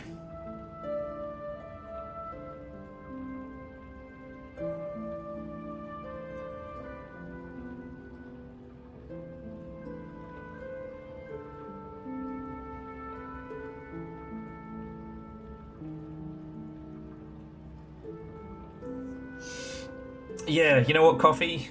Scotty, I might need that cuppa a bit more than I thought I did.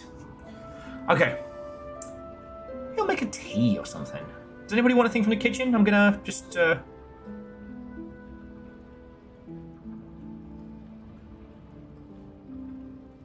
make something fancy. I don't know. Oh.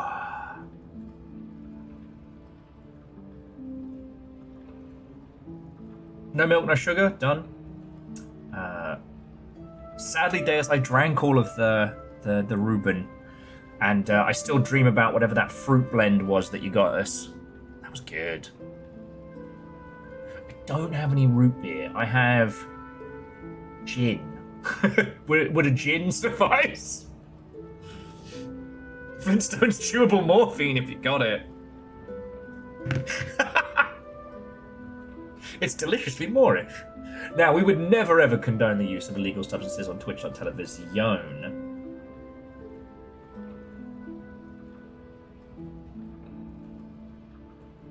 Now, Lance, do you mean that you've ordered Azel's and it's an hour away? Or that is like the round trip to Azel's chicken?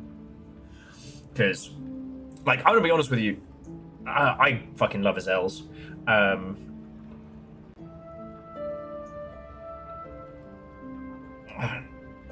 One thing that I really like doing is getting the good and all the spicy, and then whatever doesn't get eaten day one gets shredded and like with the skin diced and added to a chicken risotto. Just oh.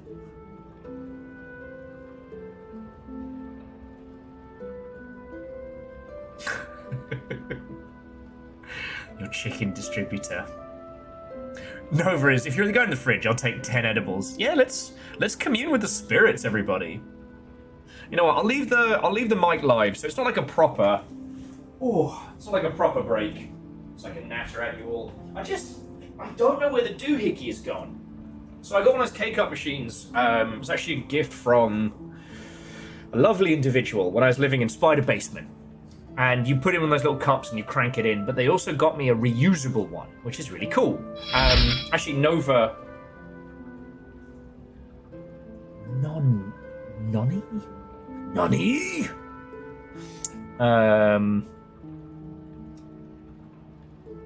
Yeah, so I have a little reusable one. And yeah, Nova, I've been using the Viking coffee in the mornings because it's got enough of a kick to it. But I bought some nice like Hawaiian blend K-cups because they were on sale. I do a lot of... I purchase very cheap frames. But the little thing to stab into them's gone missing. And I don't know where it is. And it's driving me loopy. So it's like at the same time as I'm trying to quieten a loudened brain, I'm like, where's the fucking doohickey? Where's it gone? Why is it not where it's supposed to be? Is it ruled in place? Is it ruled in place?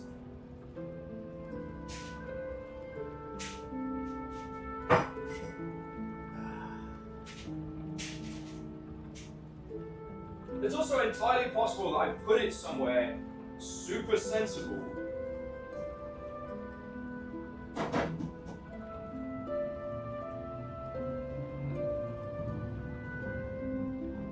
So sensible, in fact, that I do not remember where it's at.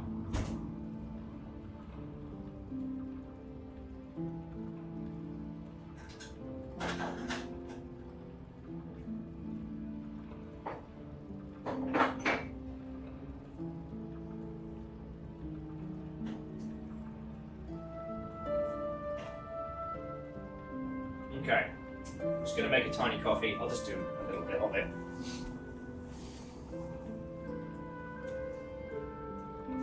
Check where I've dumped the grinds. Not a bad shout. Last big search. So classy, I know.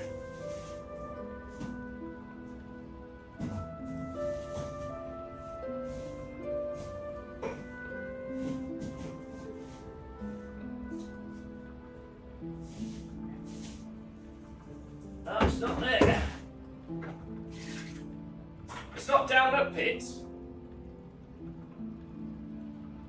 I'm going mad.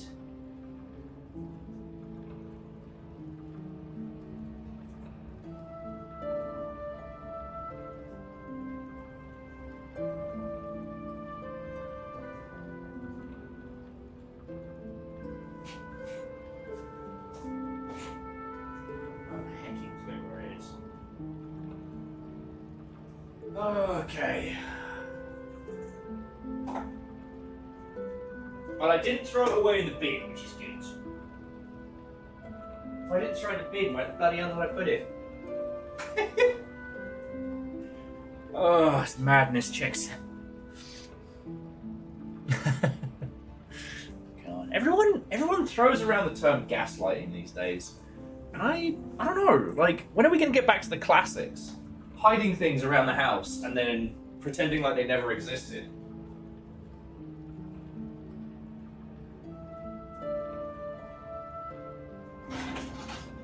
Get dishwashers.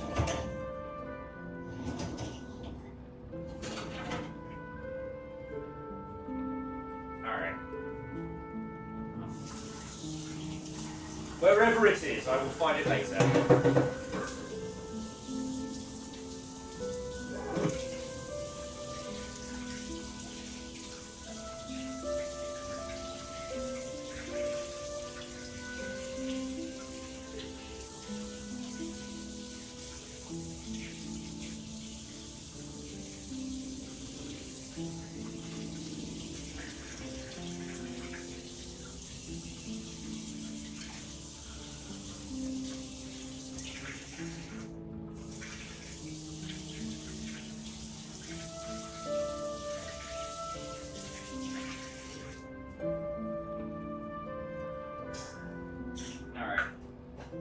So yeah, if anybody wants a Viking coffee or something, just let me know.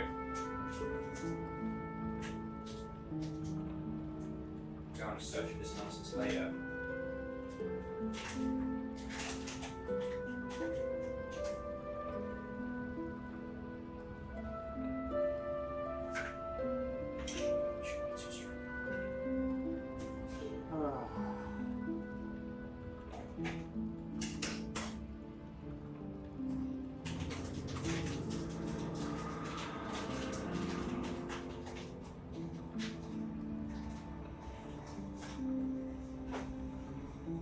Okay, that's brewing. I hope I say thank you to you lot as much as I should. I really do. It's just like, you know, the coffee is a gift from Nova. The machine was, the coffee machine itself was a gift. Like, the fact that I even get nice coffee on the regs is thanks to you lot. And Aeon, I'm probably at about, like, 65% of the coffee you gave us. The very, very roasted is my personal, my very personal favourite. I haven't seen a single gaslight. Thought we were running on electric. That was my mate's joke. I can't stand working with electric hobs. How am I supposed to gaslight people with a light that turns off and on? I know, gaslighting is no joke.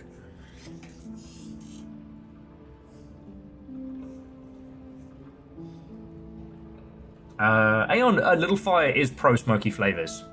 They are predominantly a whiskey drinker. I've been dragging them into my kind of debauchery for months now.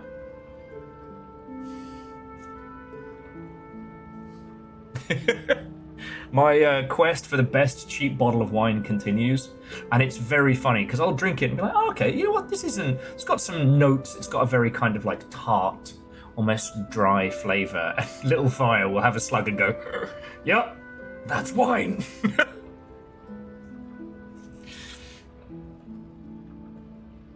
But right now, our budget bevies are Trader Joe's Rum of the Gods. Yeah, and Nova, you know, the P.O. Box people are usually so good.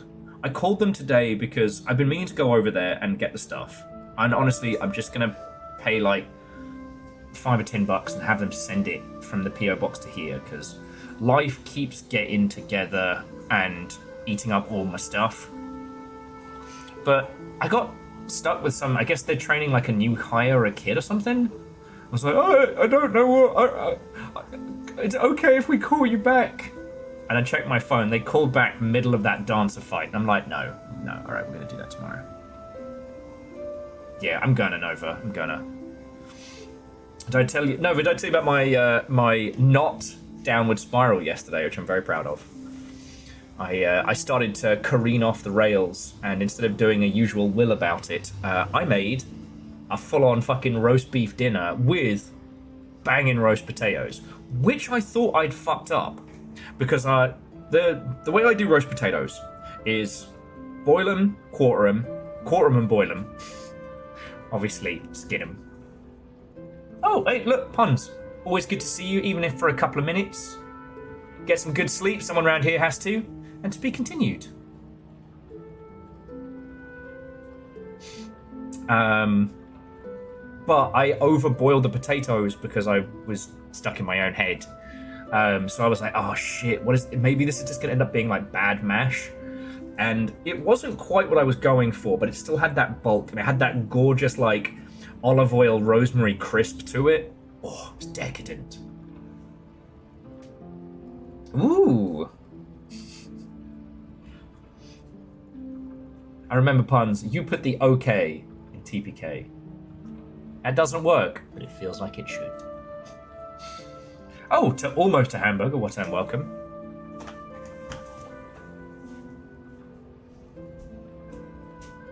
Sorry, just getting my coffee.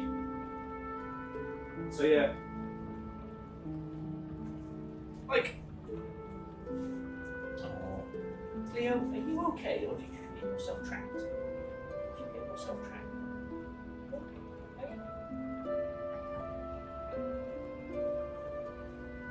There you go.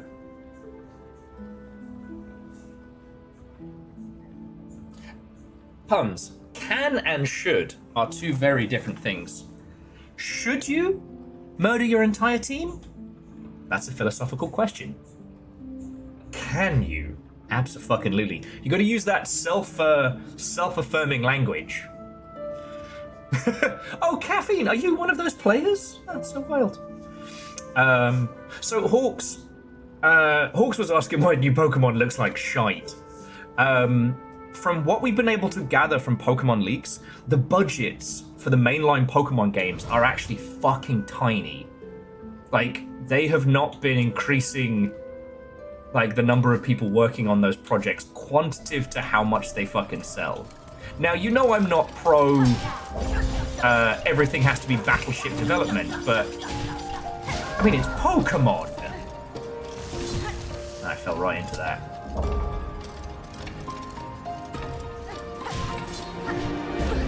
Wow, okay. Note to self.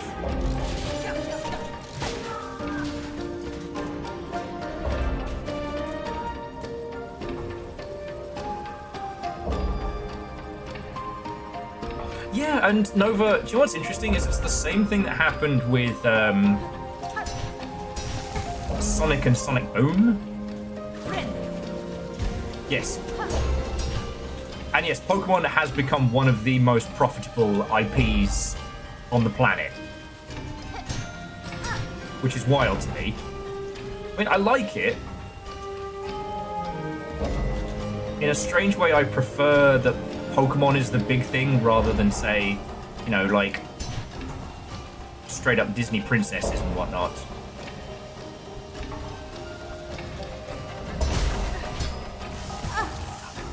But there's just, I don't know. When you have a game series that makes that much money, like holy fuck.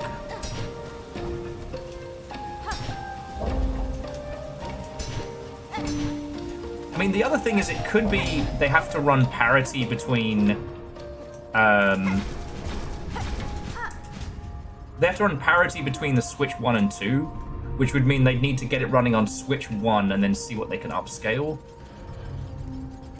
Which, you know, it's their flagship project. We didn't make them launch a Switch 2.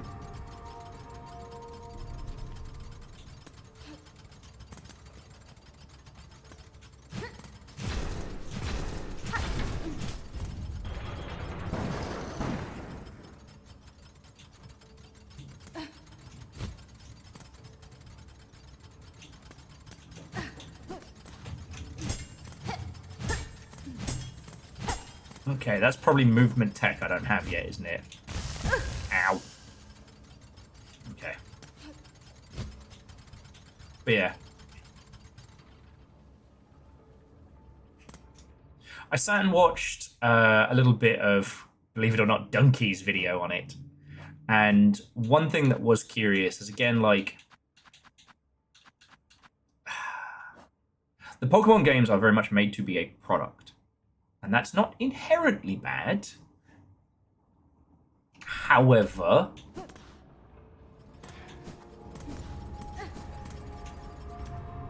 I don't know. I love Tepig. Tepig is my favorite Pokemon of all time, hands down. I know I have shitloads of Tepig cards around, but it's a bit and it's also not a bit. You know what I mean?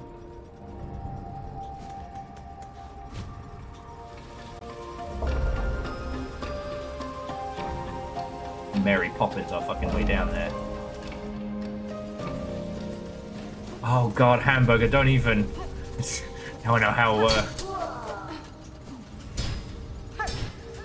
Just remember, friends, don't tell people on the internet how old you are. God. So I want to like this new one, but watching the amount of railroading that happens, like. My favourite Pokemon game to play so far has been Pokemon Gold. Well, the Gold-Silver combo. Because it was everything about the original with more, and I loved that.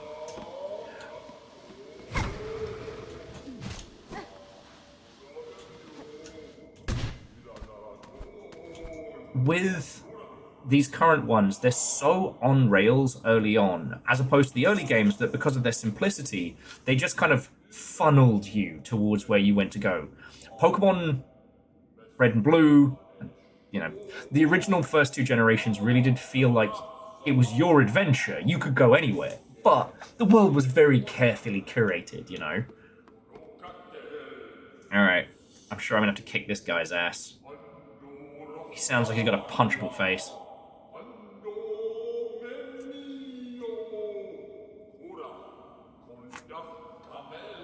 Verdant, I'm glad they exist, but they didn't replicate that feeling of the original of feeling like this huge, incredible, expansive world.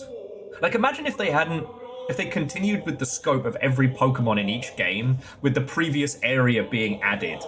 God. Alright, come on.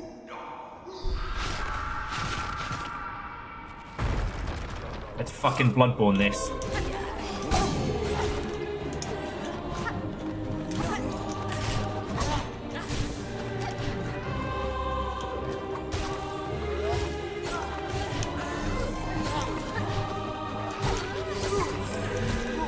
Alright, big man.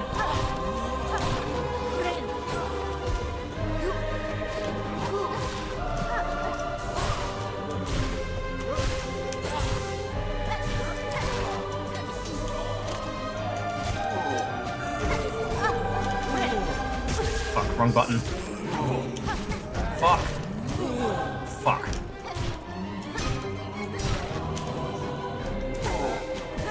Fuck!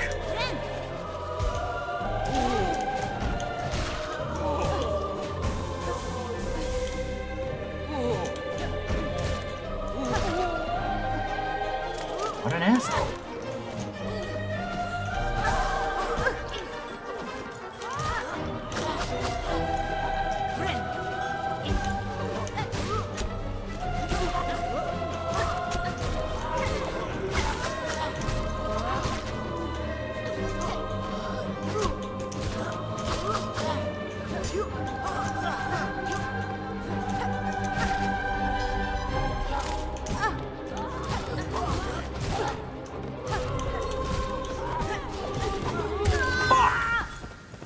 Let my mind wander again. Sorry about that, friends. I had that and my brain was just like drifting off. I was thinking about like the Pokemon titles and how the idea of like a big open world game has kind of always been the dream. You and your Pokemon friend going off on adventures. Oh, the Ghosts of Sugar and Spice. Ah, what unwelcome to all you. I need this pad to not die before we finish this.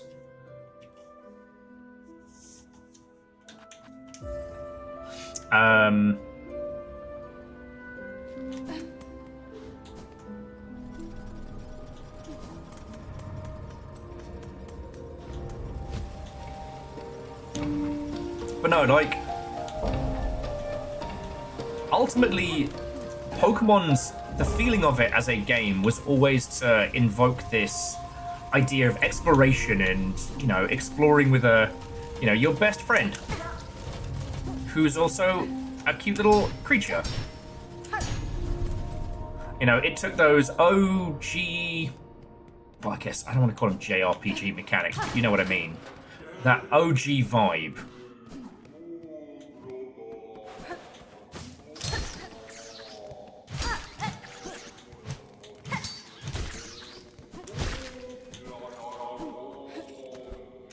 It took all of that.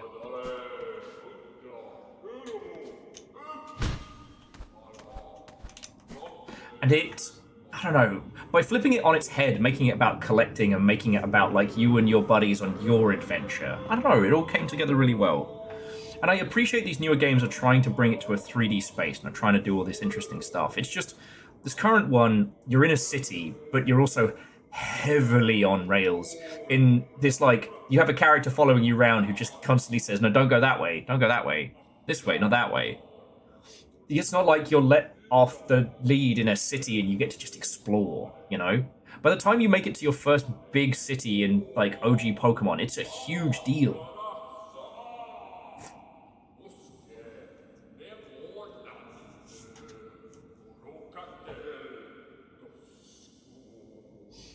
It really is, hey, listen.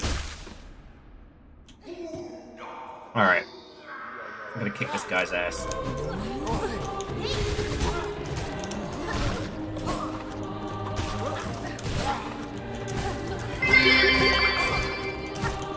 Don't go that way, never go that way, but go straight to the Goblin King's castle.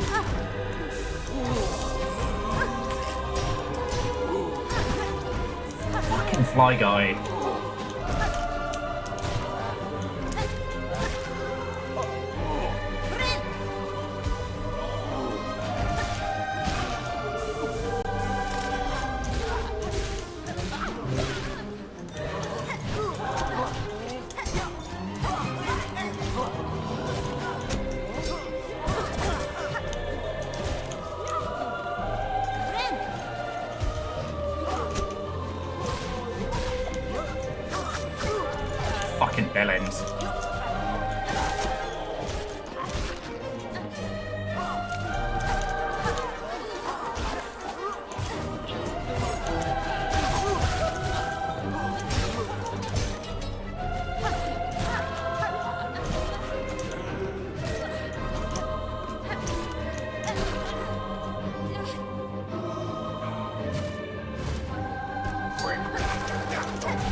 fucking die! Okay. Also, because I've not been following a lot of the discussions around Silksong, is anyone else talking about how this is basically Bloodborne? Has anyone else mentioned that except for us? Also, Scotty, thank you for the 200. All right.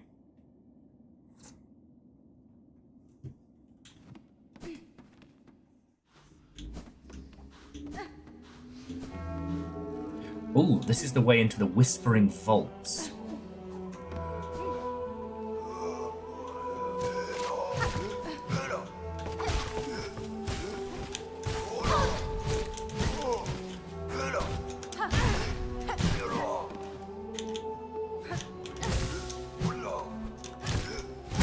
Oh, fuck you, mate!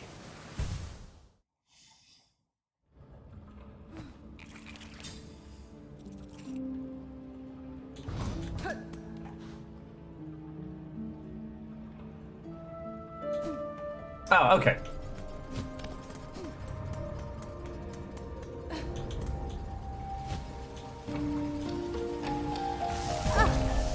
Fucking really?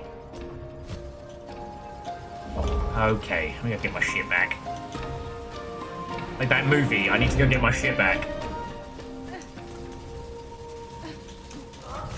For fuck's sake, man!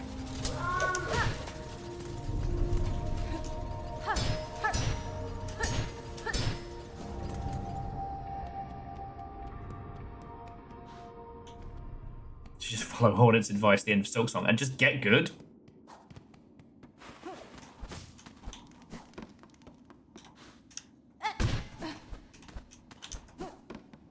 Barfanada. Barfanada.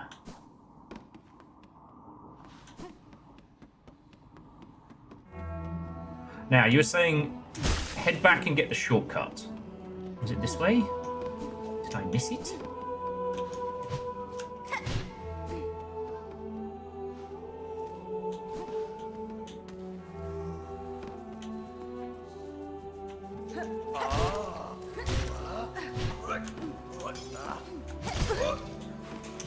Dude, we're in a fucking library! Motherfuckers throwing Molotovs.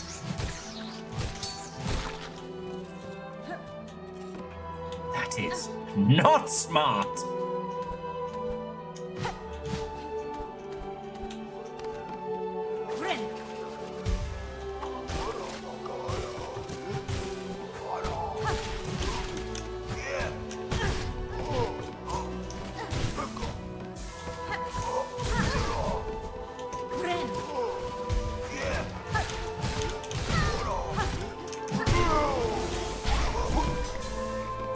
Damn, dude.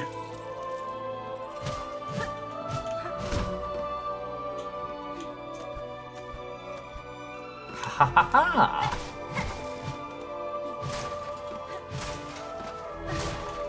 Fuck your books!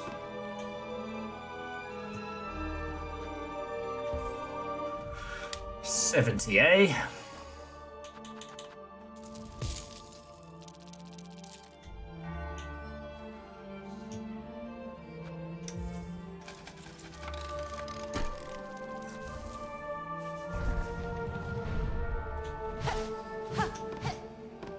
Anyway, no, just the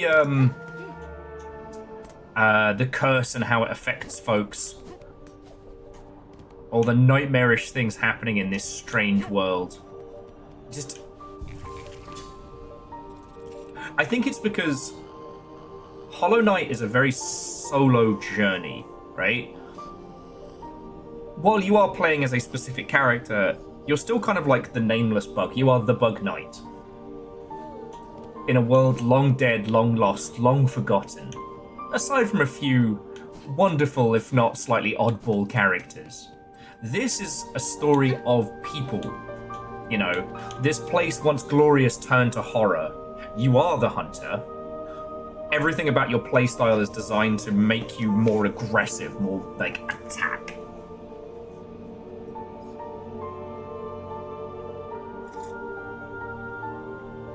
You know, there are those who still believe in the in the order that once was, but it's long since lost. Okay.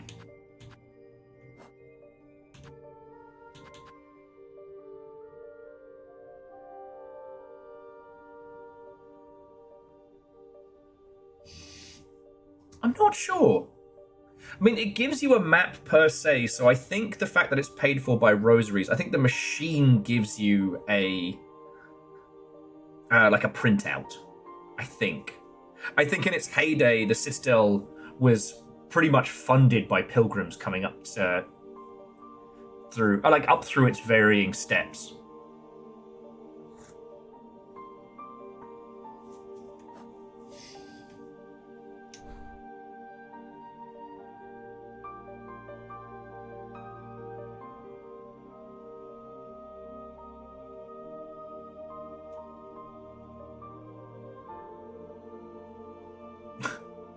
That'd be kind of cool. It squishes the rosaries into a solid map.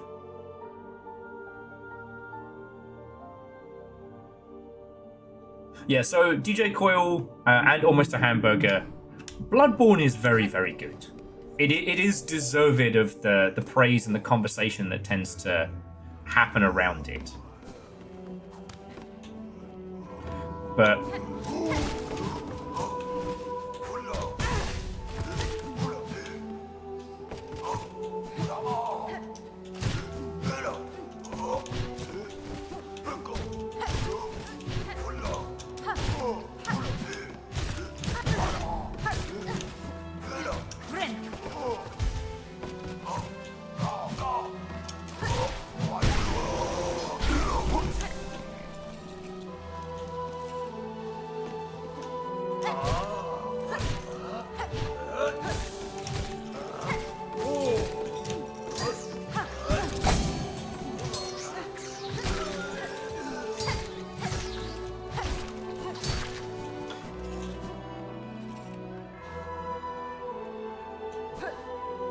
yeah, Hawks, I still think there's something hinky going on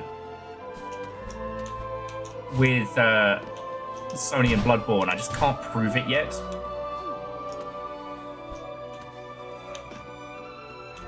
My working theory right now is that whatever deal they struck before,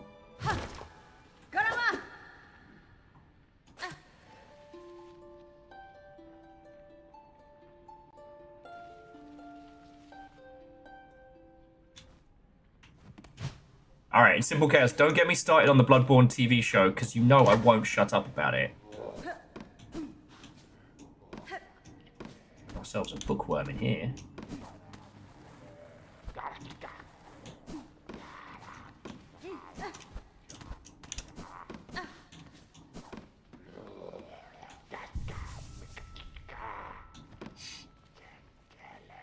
Did Sony not offer Miyazaki enough feet pics?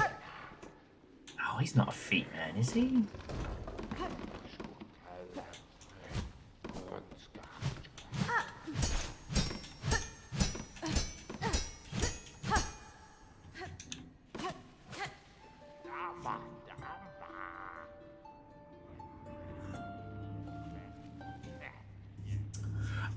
But no, so jumping back, we do deserve a Bloodborne. It's just, Bloodborne, of all of the FromSoft stories, is the most human one. Okay, sorry, I shouldn't say all of FromSoft. Of the Soulsian type. Because you have Sekiro, which is about, like, honor and duty and things. But the thing about Sekiro is its characters are very much like, you know, samurai movie protagonists. You know, dealing with these huge empires and concepts and...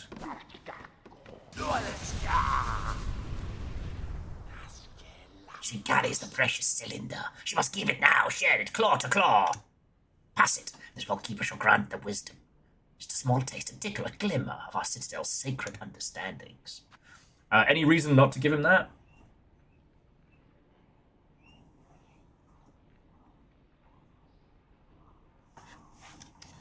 No, sec.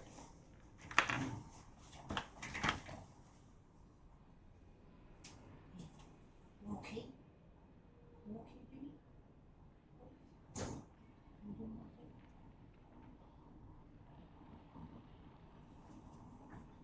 Sorry. Doting on the babies. Okay. Bloodborne is, of the set, the most human. Like, the very fact that you're in there not because you fell into a hole in the pit or you are some chosen undead. You're just an person who went to get treated for, I don't know, the fucking clap or something. You got given the holy blood. You were just the only person around.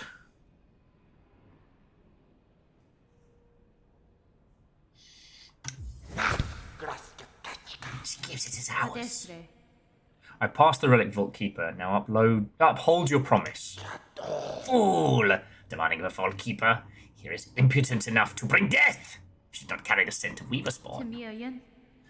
So you know something of my ancestry, learned bug. If it grants me favor here, then I'll expect your service in full. Dead your vicious kind are meant to be. Better methinks to stay as such. Ugh, this one was taught. It shall fold its claws. It shall pass on knowledge as much as gleaned. Only to the first child must a Vault Keeper defer.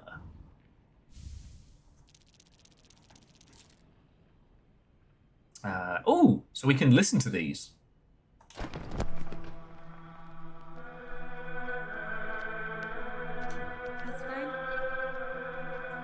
Keep safe, Vault Keeper. I may expect your service in the future, and I'd not have you pass before it's complete. This keeper's lived long, watched its fellows. We shall not die, not yet, while knowledge needs to be sought. The pact is made, Weaver Spawn. Insight for us both she and it. This holy citadel in glory and fall. There are holes in its history, even to a keeper's knowledge in the vaults. See the cylinders, she must. Those objects of intricate insight. Bring more of this keeper, and only this keeper. For in this citadel, none are left possessed of such sound and sharp mind. Okay.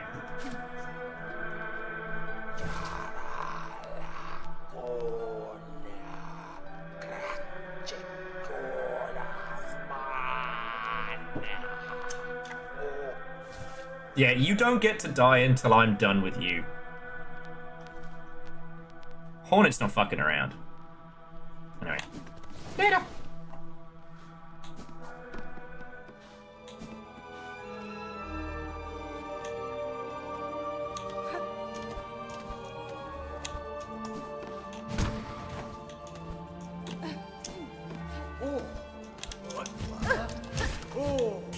God damn it.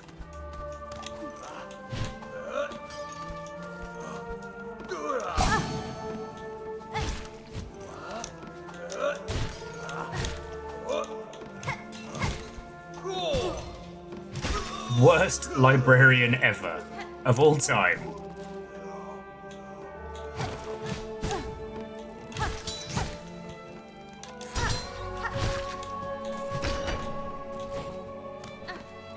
And we'll just drop that corpse off and jobs again. But no, so what makes Bloodborne so fascinating is that, yes, it is cosmic horror. Yes, there are forces beyond comprehension, but everything that happens in it, it makes sense. It's very human, right? Its characters... Oh, God. Like, you don't have to know everything about it to play Bloodborne and enjoy it. But if you do...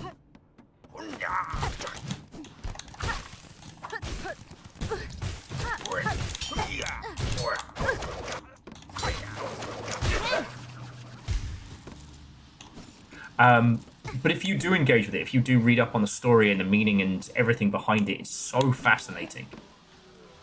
You know, like, you can understand the motivations of a lot of the varying deities and whatnot in the Dark Souls series.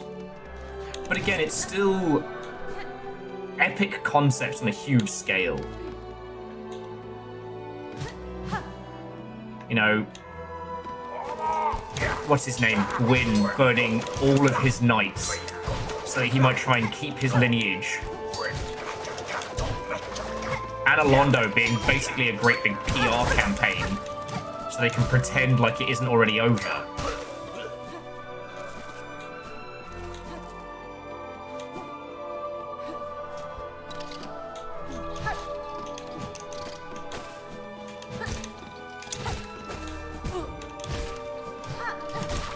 The hunters, even despised as they are by the populace, were only doing what they were doing to try and help.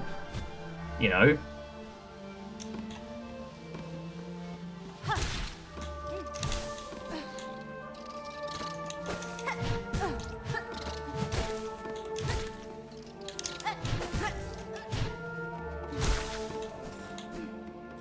I still find it fascinating when you go to the old town. Fuck, I forget what it's called now.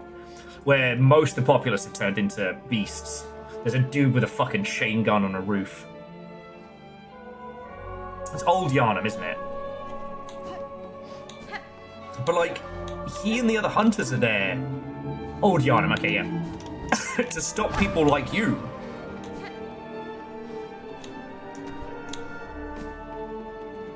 Like, he's there to stop these poor people getting fucking murdered. It's not their fault. You know? They got given the funky drug blood to heal them, to make them...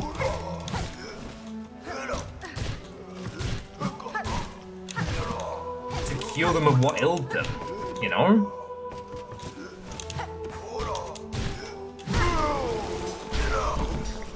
I don't know Silksong yet well enough to comment on what it is and isn't saying. But the thing I am finding fascinating is how, you know, Hornet is here very much for her own reasons. They kidnapped her, and now she's about to make it everybody else's problem.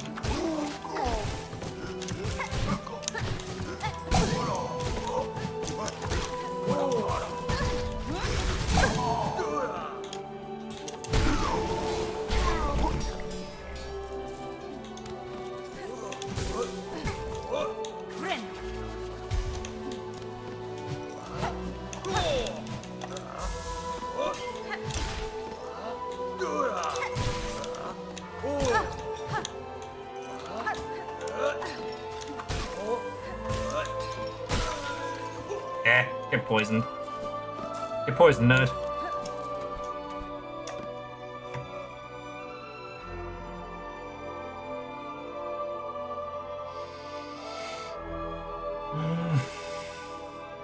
I see, Hawks. The only reason I refute that one is because All Mind is the controlling force in that.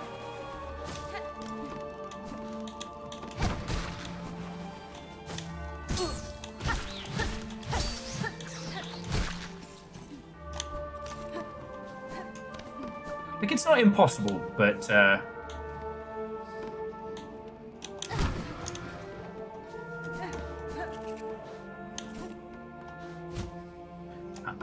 get it.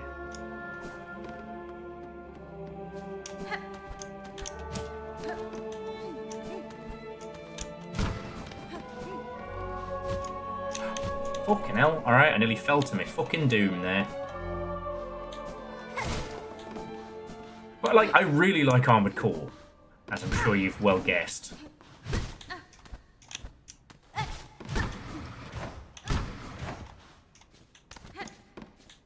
And the fact that Armored Core 6 actually has a story that is good is still wild to me. And I say this as someone who played an inordinate amount of For Answer.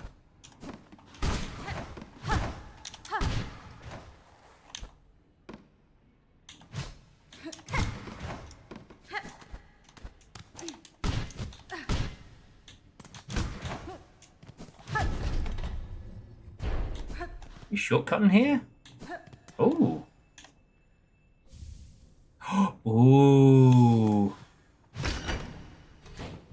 Pale oil acquired. Let's fucking go.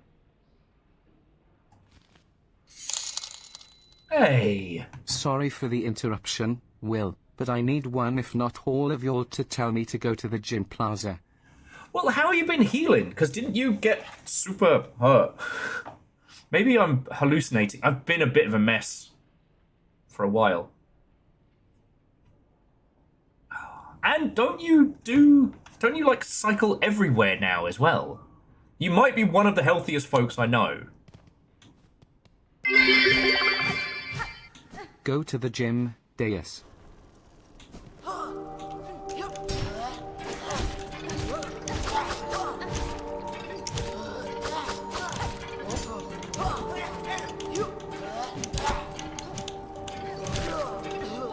Oh, we are gonna go get the pale oil. For fucking sure.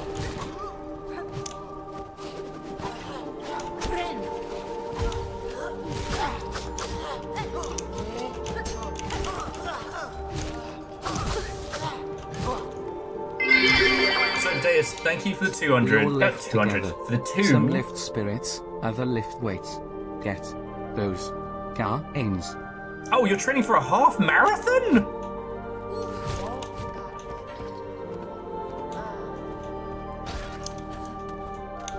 Jesus. Well, not that guy.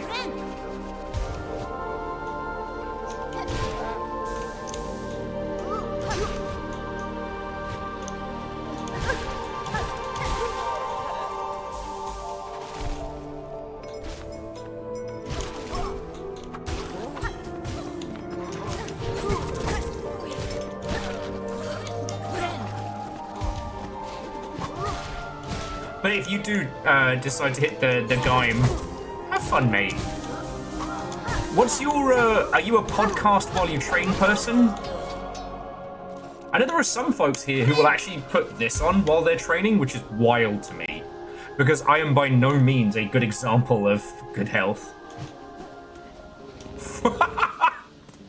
Moose says, yeah, Jesus would be more about CrossFit. Moose, with that joke, I've got to say, you nailed it.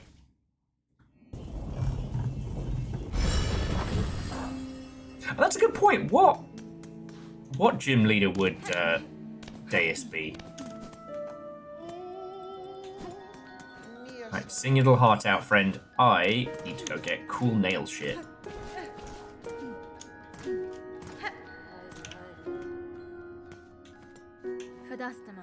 Pin Master, I have acquired oil, which my needle may need further sharpening. Alright. Bonva, to what wonder, to what wish? To steal a gift so fine, few are pin masters our age, who ever worked with such a substance. Oh my god, I just noticed. He's in a bell, right? Which is suspended. And either I'm having some kind of an episode, or it's actually swinging. Friendo. And Nicky Otwato, and welcome. Or Nick Ickot. Thank you for 10 months. How are you doing, you fucking legend? Oh, my nell. That's such a tiny detail. So good. Yeah. Oh shit! I did not think we'd see a Jarl change for quite some time, so thank you all. And I guess we're doing a train and a nail. Hang on, let's do the little effects, and then we'll have a tiny train.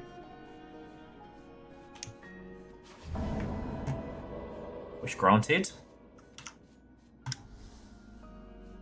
Stop that incessant clicking. To fucking shards. Almost. See you trying to get it to...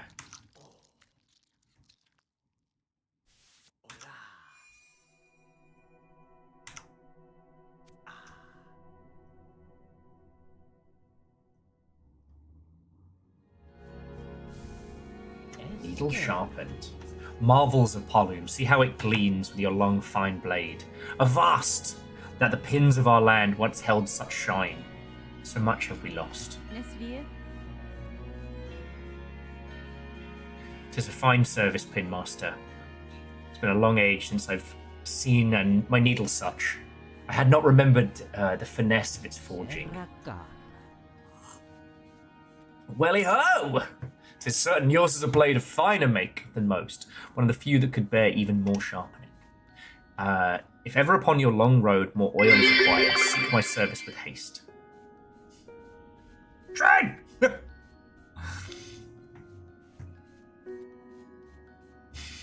Thank you. And it's already at level 2, which it's very kind of you all, thank you. Scar in Alaska, you've been chipping away at that health bar today, and for those who weren't around last week, like we've had some huge hitters. As times are tough and stressful, you lot keep this whole thing going. So thank you. It is wonderful that even still we have such huge yards that must be defeated. Titanium fade upgrade for needle incoming. Yeah, but Scotty, if I keep going, I can get the stat track version.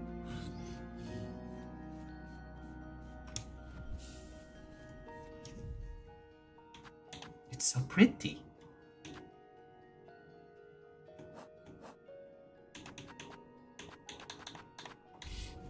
And Vanderbeest, thank you for filling the point glass.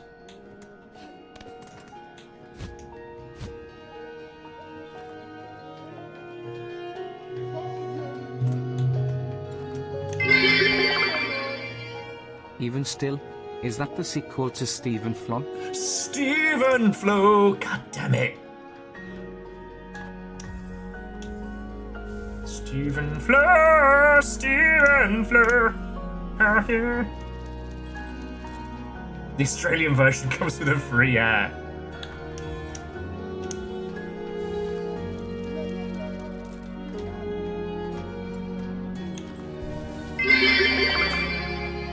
Personally, I prefer the Australian version. It comes with a free hat.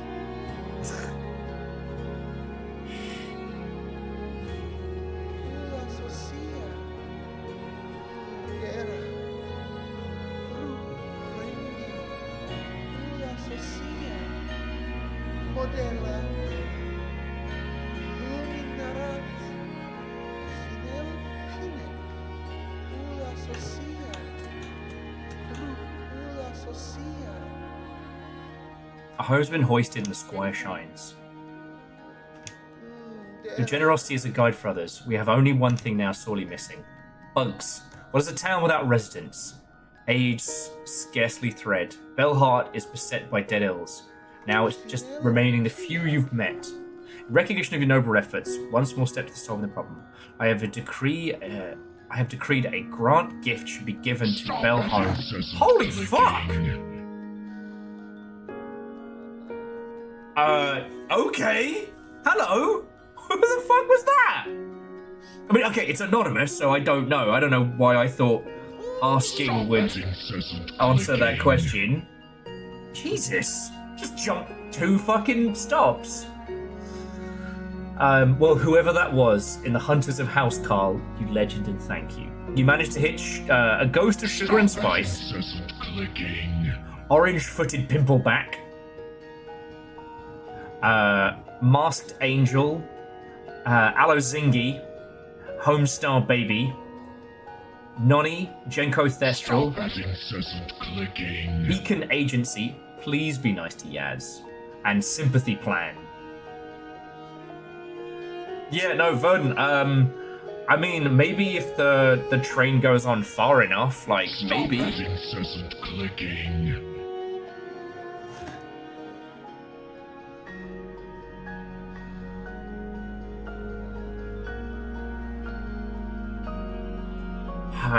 Fucking yo. It's still going through them.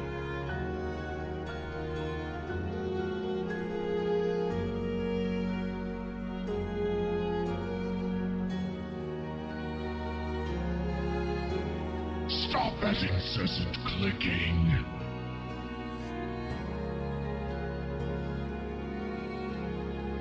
Aeon posted a Jarl's decree in chat. Stop that incessant clicking. Oh shit, and we're getting a free house? Beside our good pinmaster. I've no plans to settle for my task in far range. While it does, a residence may be useful. I have a house! Mother Hopper just gave us a key! Sorry, I thought he was just gonna do his usual one like, la la la la la la la.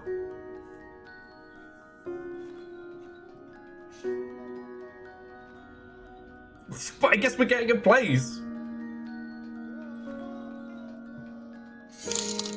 Yo! what? Let's throw this in as $2 so it helps for Friday planning. Scotty, thank you. Like, you know, unless Little Fire specifically requests that I find, I don't know, like a fucking unicorn or something, I am all set for things for Little Fire's birthday on Friday.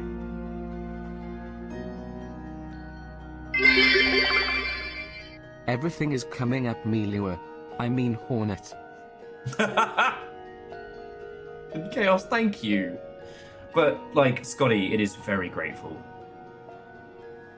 Because I wasn't going to say anything, but the thing that caused me to almost crash out yesterday was I fat-thumbed all of the PayPal money into another account, which isn't bad. It's not lost, and it wasn't on that, like, 3-day transfer. But I came real close to fucking myself over entirely there, so I'm really grateful.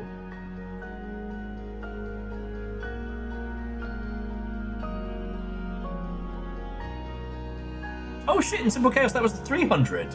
Fucking thank you. But yeah, no, Scotty, seriously, thank you.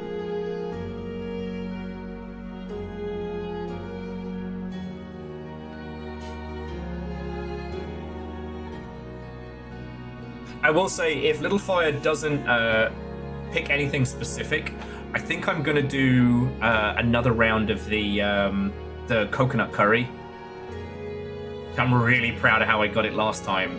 And if I do more sauce and do more of a slow marinated beef, oh.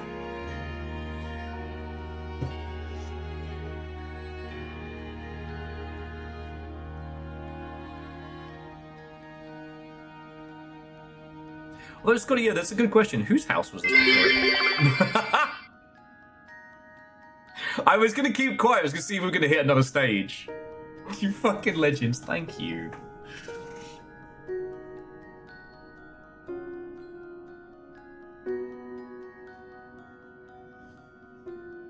Fucking yo. No, I'm sorry. I don't mean to keep talking about food and money and stuff. I guess, you know, I have my worries. Same as we all do. But Stop that incessant clicking. almost all the good things in my life, well, and even, you know, finding that person, all of that stuff comes from here and you lot. So, you know, the fact that I am no longer actively trying to drink myself blind, the fact that I have this space with all of these lovely things. You know, it was a Longshipian person that got me onto Dungeon Crawler Carl. The art on the walls comes from stories we've shared. I've got a squillion pins here from a squillion Paxes. You know, the fact that I can get into cooking and enjoy it. You know, I have a stack more Gundam models than I will ever be able to build. Or maybe I will. I'd have none of that without you lot.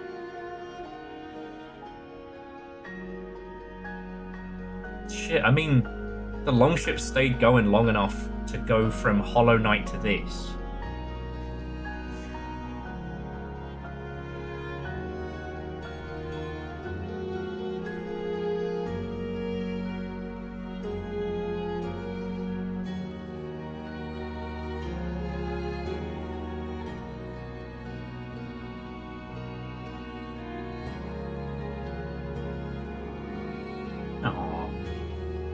Scotty, that's wild. You know? Yeah, the Longship isn't drinking age yet. Got a ways to go. And Aeon, we need to, when you're not so manic, we'll talk about it, but we're still gonna do cool shit. We all live together. You have helped us too, Viking 64 Cat Heart.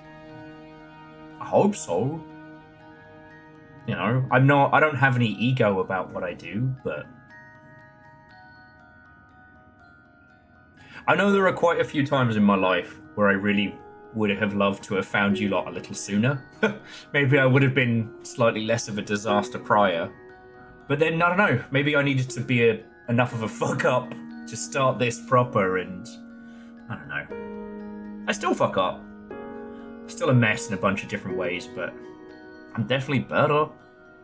Being with you lot makes me want to do more, you know?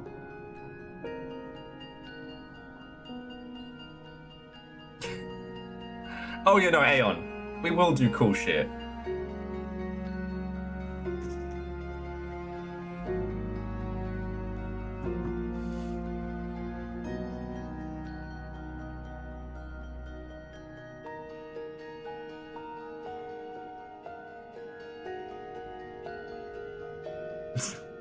I am getting sappy.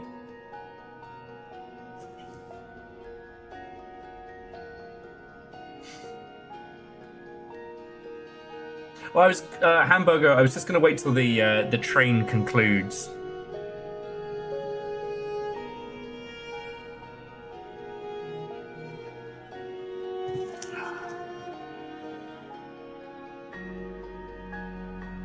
Reactor online. Sensors online. Weapons online. All systems nominal. So, appointment for whatever Team Cherry does next?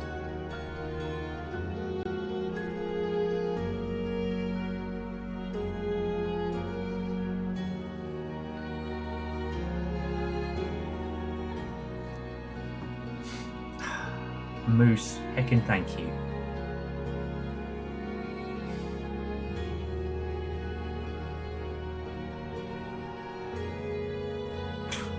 Be careful about not getting sappy around bugs.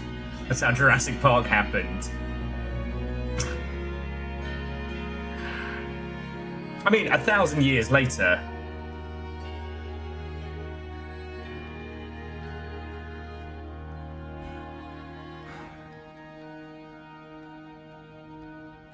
Okay, so here's what we're going to do, friends.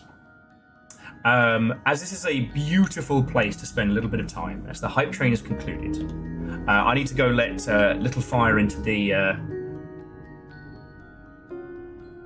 Okay. Scotty,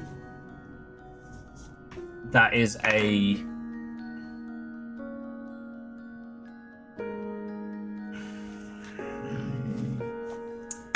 That is a lovely Yars decree. Look, I'll be back with you all in just a second, okay? And then let me tell you my thoughts and my feels and say some proper thank yous, okay? Wouldn't get to do any of this shit without you. So, forgive me while I am juggling multiple things at once. But cheers all.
Hello, hello. So, we have ourselves a tiny house to check out. Just want to say again, like, thank you all. Everything happened so much. But you finally caught up. Like, with the VODs, or with the nonsense, or...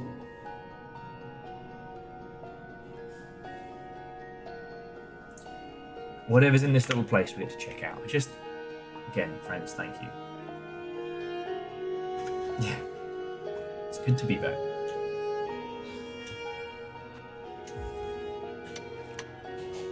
Now we have our own gaff.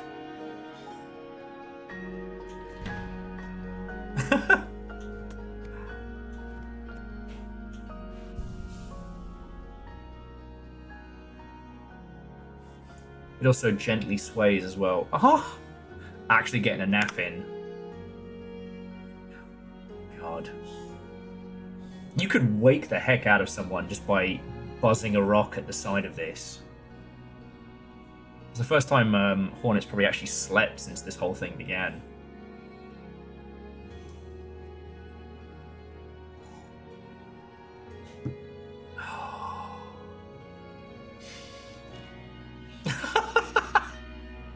Okay, sorry, I don't know if you can see, but if you bring up the map while Hornet's lying down, it's like she's checking her phone in bed.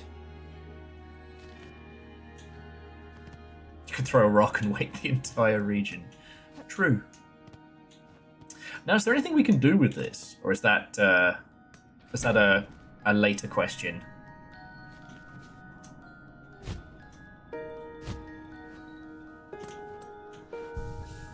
I also really like the fact that he waved us down to tell us what was going on.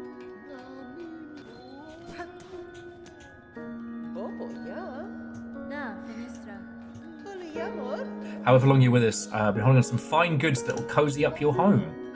I have a little desk, some gleam lights, bell lacquer. All right, I'm spending some cash. We're getting some fairy lights. Do we need them? That's not the question.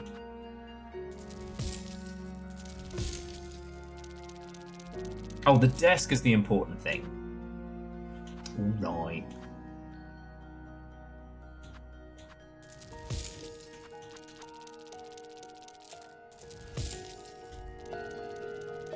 Okay, workaholic.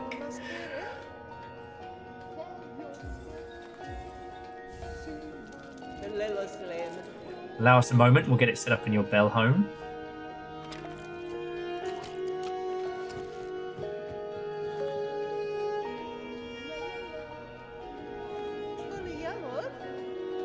Alright, I guess we'll come back for the gleam lights then.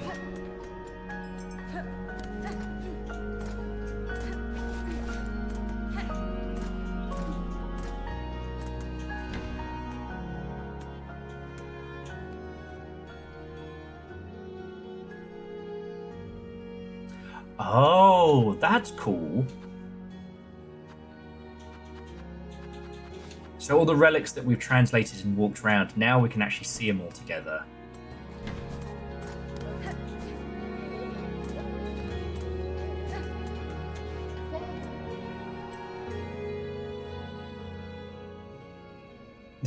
It's weird. I don't see a note they say don't upgrade the house. That's so weird. Okay. Oh, and I'll buy some more bundles while we're here, just in case we lose them. Okay, so to those of you who have just joined us, hello. Sorry for the wait. We have ourselves a myriad of smaller side quests. Cloaks of the Choir, wherever the savage beast fly may be. My missing brother, Phil, is somewhere around Lower Greymore. And then there's a merchant lost in the Lower Coral Chambers. Sorry, Coral Chambers. We are exploring partially the Whispering Vaults. And we're working our way up the Clockwork Core. No, for the... everything happened so much. There was a 5 train, and Scotty threw in $25 and has taken the Yaldum once more. I believe Scotty's decree is creation celebration related. I think just everything's hitting me right now. But I don't want to talk about it because it is a lot. But as I said, yesterday, rather than go off the rails, I made roast potatoes. And I think that's the closest to a healthy choice I've made in a very long time.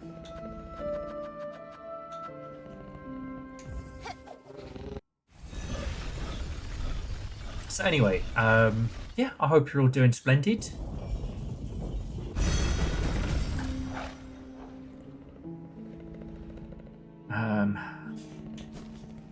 Let's go how to get to where we're going.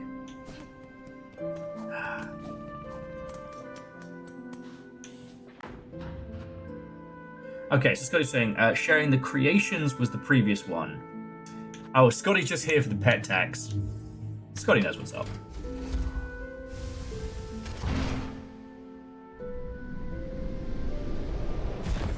And you know, Chonorus, you and the OG squad, I am always okay with recommendations and the ilk. So are you talking about this little spot here is where I should aim? Okay, I can do that.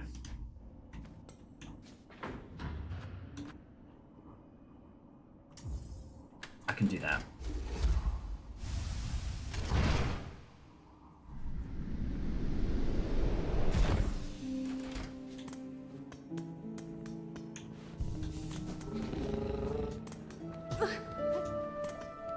All right, Aeon, have a lovely rest of your evening, friend.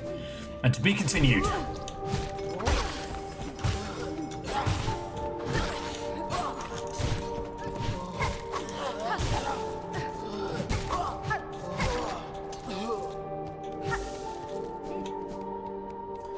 Okay, so these guys don't count towards the white shawls as well, so I could do a little bit of murder on the way. What am I doing? I have gone the wrong way. I also think it's the Seattle Indies tonight.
Always.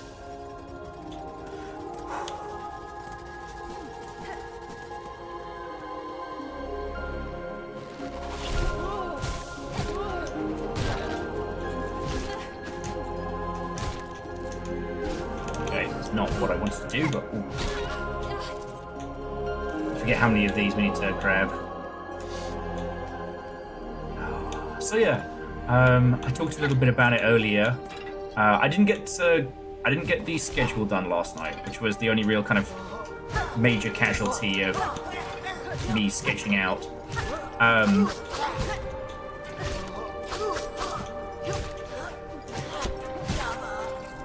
But just to let you all know, so this week we're playing this today.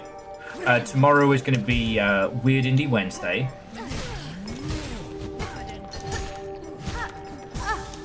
With 2 long play games going on at the moment, I want to try and save room so that when we want to, we can do some like cool and interesting and weird stuff as it pops up. Thursday is Hell is Us. So for Friday, that's the important one. So Friday is Little Fire's birthday.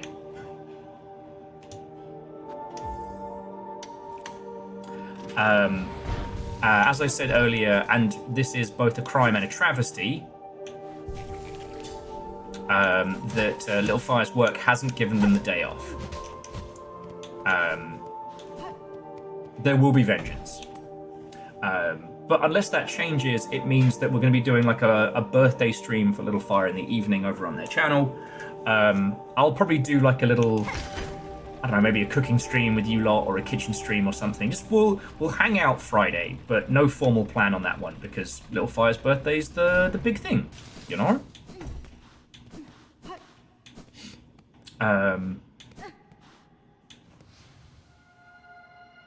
White Ward. Oh, God. Oh, this is Experimentation Town. The Bloodborne continues.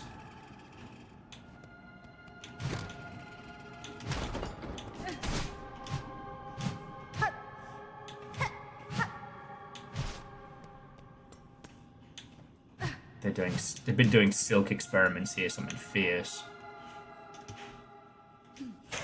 Alright, so I need some kind of messed up key for that.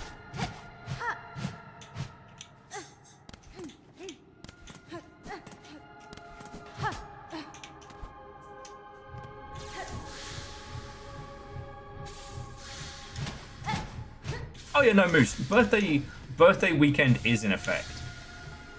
Now, I haven't decided what Saturday is going to be yet. That's the only one I haven't... Oh, it's in a carriage!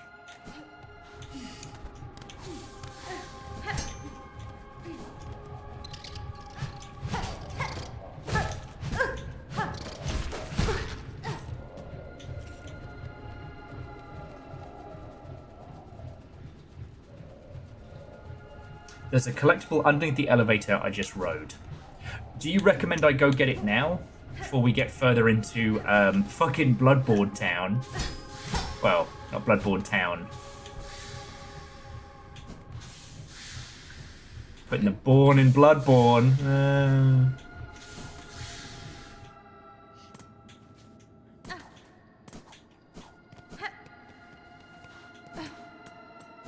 But instead of it being spinal fluid of the gods, it's silk. Twisted, controlling silk.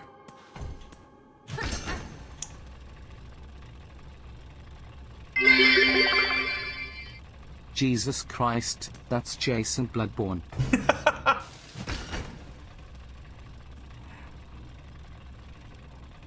My God, it's Jason Bloodborne. And it's just a French guy in a fancy hat.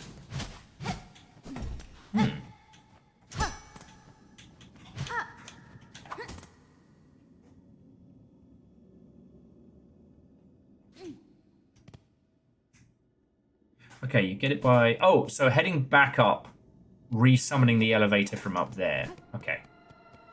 We'll work it out together. This is very unsettling as an area.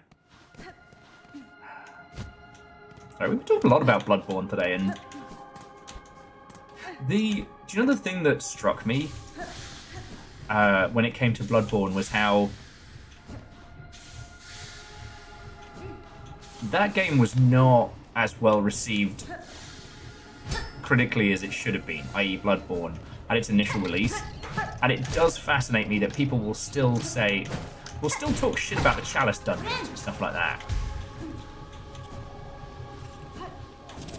But the Chalice dungeons ended up being fucking awesome, both thematically and conceptually.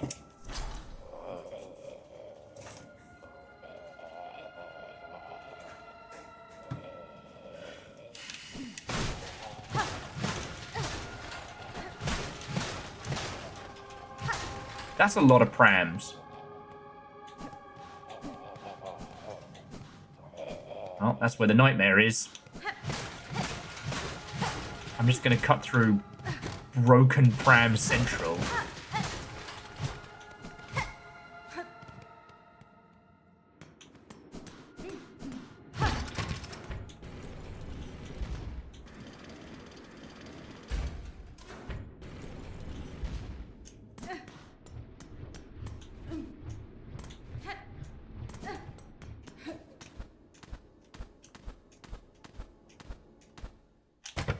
Aha!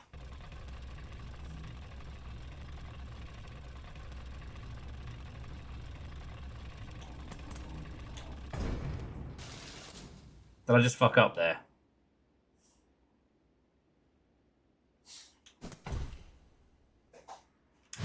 I did. I was supposed to summon the lift and then fucking free fall down before it got past. Alright. It's fine. Spend more time in this lovely, cheerful salon. Why did I say it like that? Salon.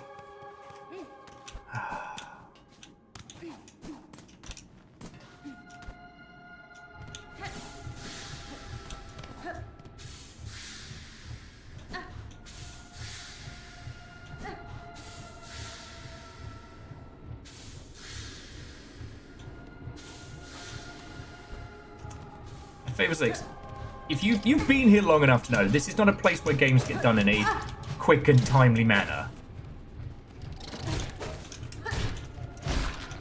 If your wish is for speed, and perhaps people who run with it, there are swaths of individuals I can recommend you. Wait, no, this isn't the same place. Oh yeah, no. So the other way was the creepy noise. This is the way to get the goodies. Okay. Wow, look at all those sleeping people. They're even drooling out of their eyes. Look at all these sleeping people. In simple chaos, thank you. Oh, very needed. More silk for us. And Chonras, thank you for letting me know. Like I said, like at this point, I don't want to know you know, story spoilers or anything like that. You know, like with the 2 gay robots. I didn't want to know about that. But, you know, little things like, you know, where to go and the ilk. Like, you lot have all been here long enough. You were there for Hollow Knight 7 years ago. You know me.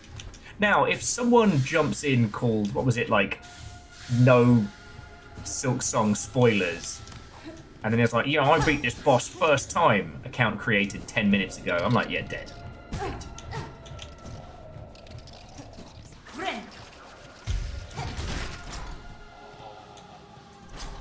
let's see what's behind this. It's gonna be bad, isn't it?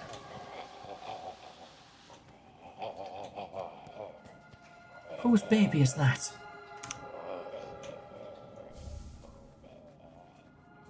Alright, Choral Commandments. Oh.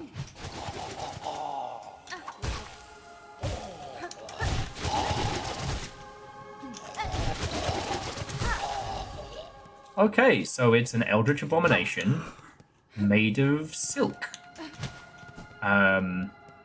Let me check my notes here. We are in the bad place. Oh yeah, that is Mr. Bloodborne. Man, I haven't seen him since the function. Wait, no, since he ceased to function, that was it.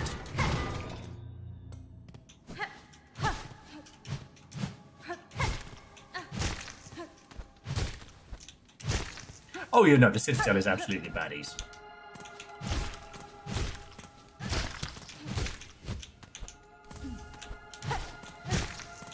I guess it's like, when you're talking about Bloodborne and its plot and everything, like, ultimately, 2 people, you know, the big origin of Bloodborne is the discovery of the old blood, right?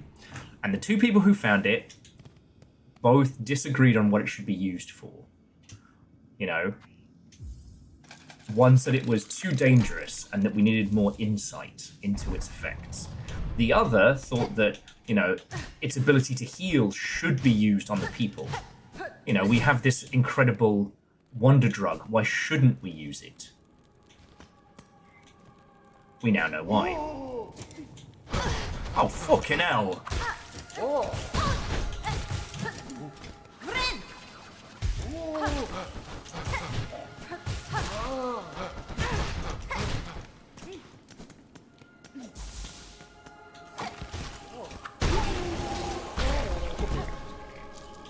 Yeah, I ain't dealing with that guy in a fucking fist fight. They were definitely not doing any unnatural things with silk. There is no evidence. And there is no war in Ba Sing Se. Oh, Nova, thank you. And I do apologise for not getting the schedule up. Like, it's not like this week was crazy complicated or anything like that.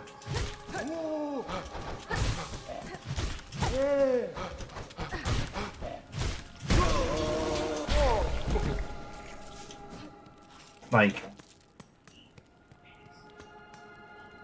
it was one of those times, Nova, where I knew yesterday if it was just me by myself and I sat in front of the computer and tried to do the schedule, I was going to sketch out.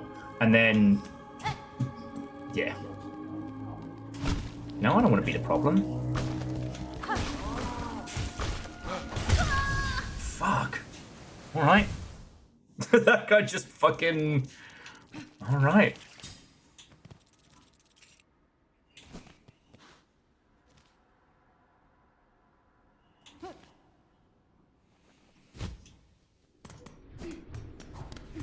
Tuesday, numpty stuff. Wednesday, more numpty.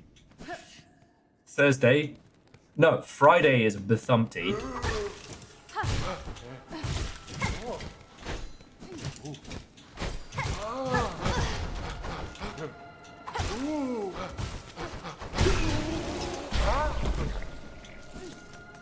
God, these guys hit fucking hard.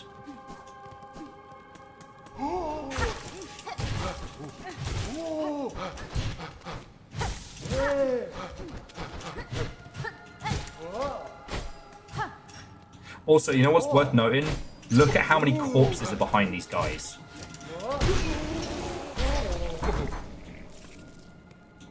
And again, they're wielding scissors. A tool against the thread. If any of the creatures here broke containment, you'd want someone who can, well...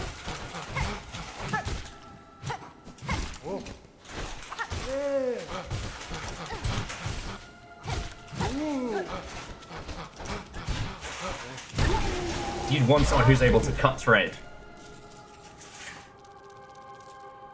Oh no, they're absolute assholes, but like... What, like...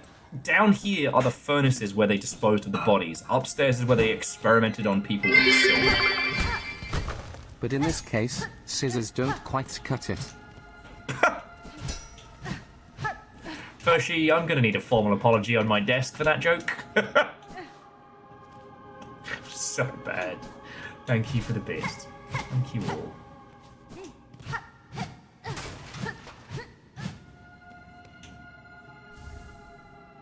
An injector band. Brace of surgical pins from whitewood used to forcibly insert silk deep into a bug's... God, increases the speed of binding. Oh, God. Which would actually be better for me than the Druid's Eye, but fucking haunting.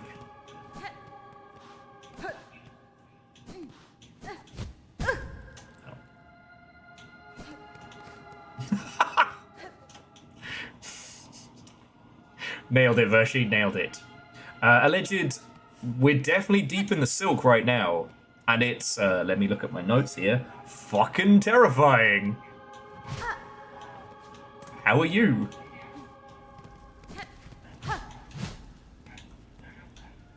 I'm sure this is not bad.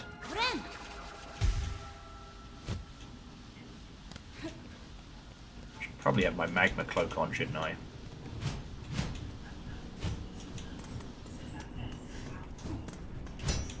This whole thing is a disposal.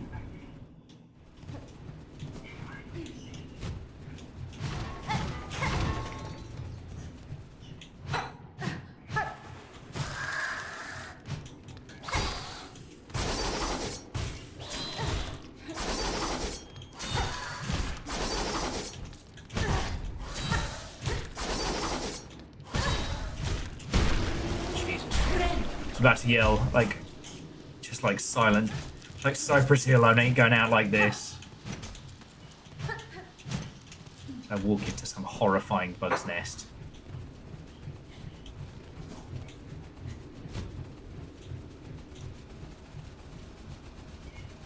I'm not going to be able to get back up here. Imagine if that was just straight into like a fucking bug blender. Into the underworks. Well, there's a horrifying connotation. That was one of the chained mechs that we fought early on in the game, you know? The old first time, every time. And there's another one. Oh, these things are fucking siege weapons. Wait, who's blepping?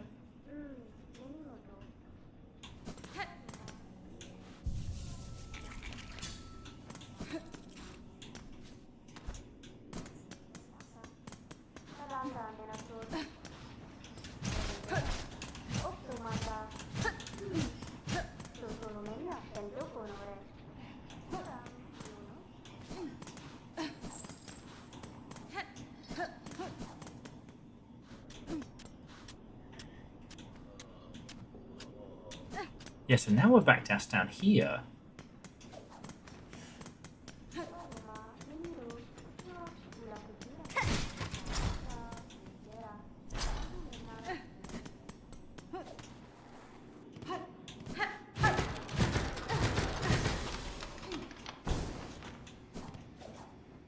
Oh.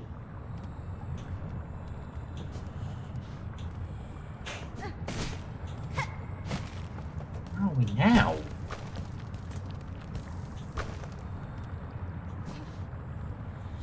That is some horrifying old obelisk whispering to us in the darkness. Thanks, I hate it. Thanks, I hate it.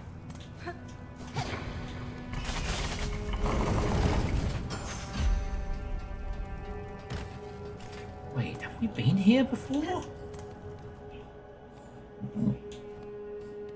Okay, but we've got a quick way to travel. Up to Terminus and back.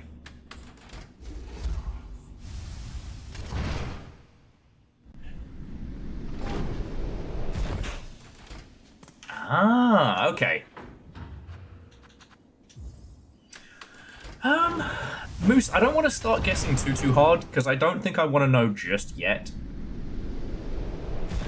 But we know that Hornet is essentially of two tribes, both the Weavers and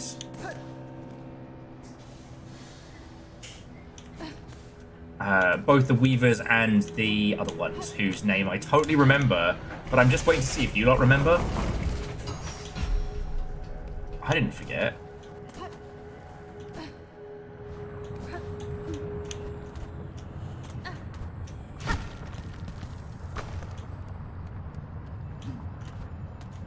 Whereas our little Bug Knight friend, we know, was made by the Pale King.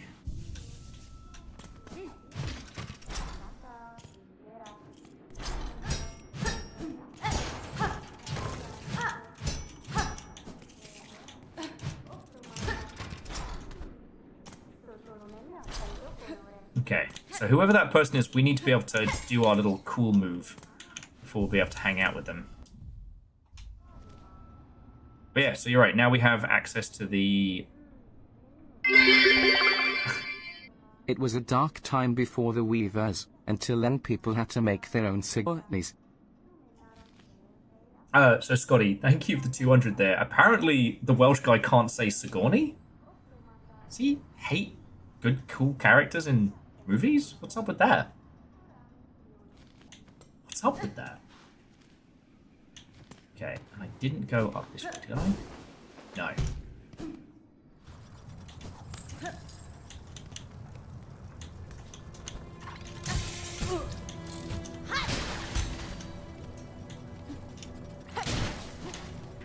Oh wow, we can one-shot murder those guys.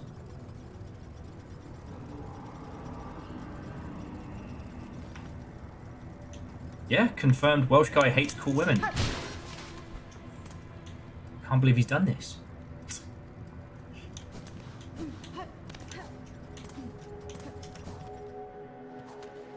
I just realised I was going to swap out some of my trinkets and all.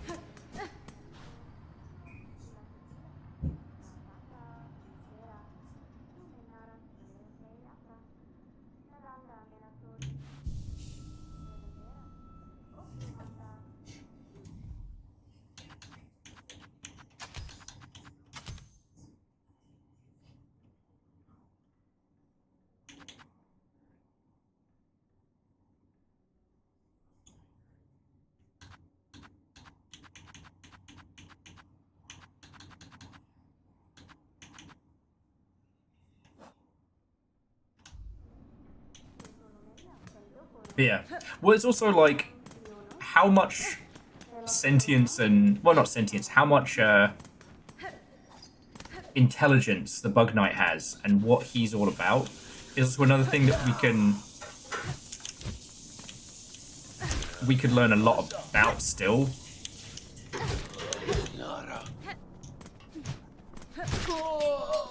Because like when the Bug Knight is broken, his soul is split into two. The dark and the light elements are separated.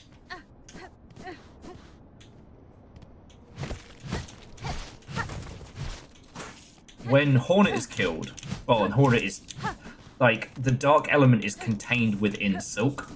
It doesn't roam free. It doesn't try and fight us. I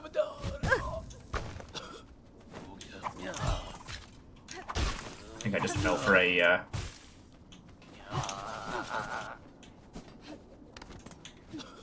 I just fell for a very obvious trap.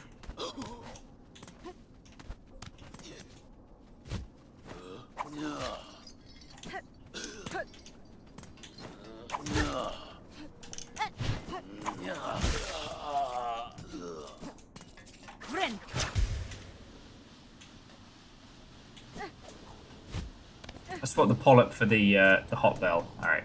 We'll do that now. It's a good place to have a little trundle around.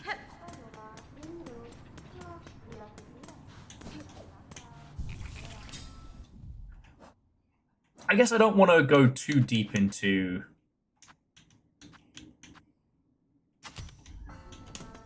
I don't want to go too deep into... like, theory crafting just yet. Because I know so little, right?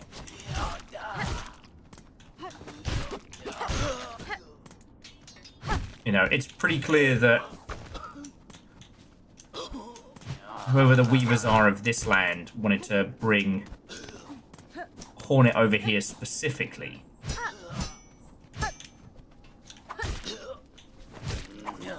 Then it begs the question, why? I don't know enough to know why not.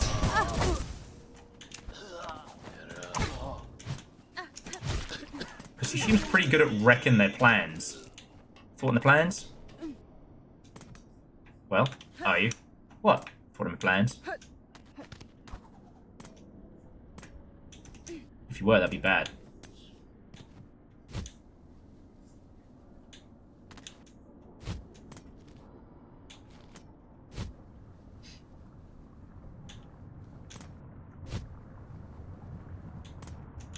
It's getting toasty down here.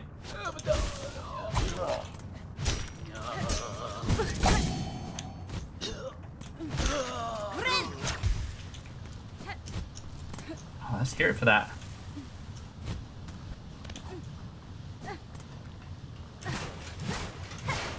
Speed heal, let's go.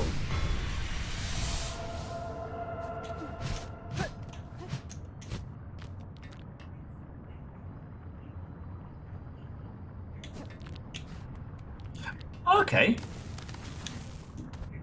So yeah, no, Moose. I mean, shit, you know my feelings on this. I love it when we get into the theory crafting goodies.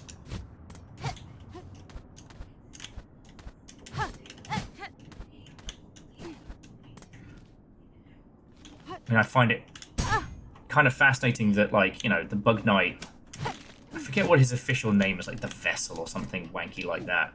But, like, he... we say he. It. I don't know. But he'll always be a little bug guy in my heart. A little incredibly violent goober. You know, after all of the bugs that they tried to make, he was the only one that, you know, that made it, right? He was the only one who wasn't a scientific failure. But I guess he didn't really have much agency beyond... Fuck. He didn't have much agency beyond... Stop the plague, kill the radius, right? Fuck. Almost had it there.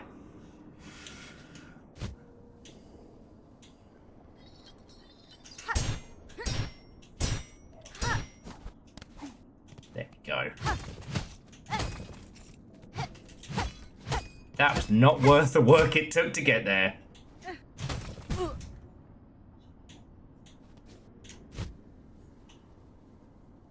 Oh, that would have been the dumbest death all day. Actually, no, there's been a lot of dumb deaths.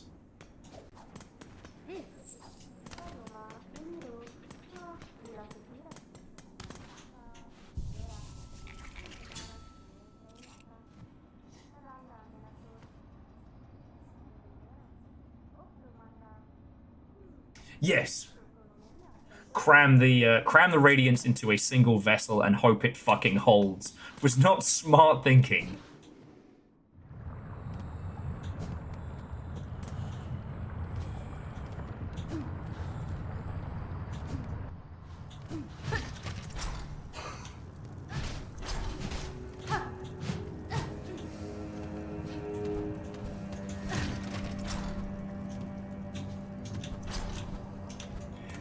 And I will admit, I still get chills from the bit where you see every other failed attempt before you.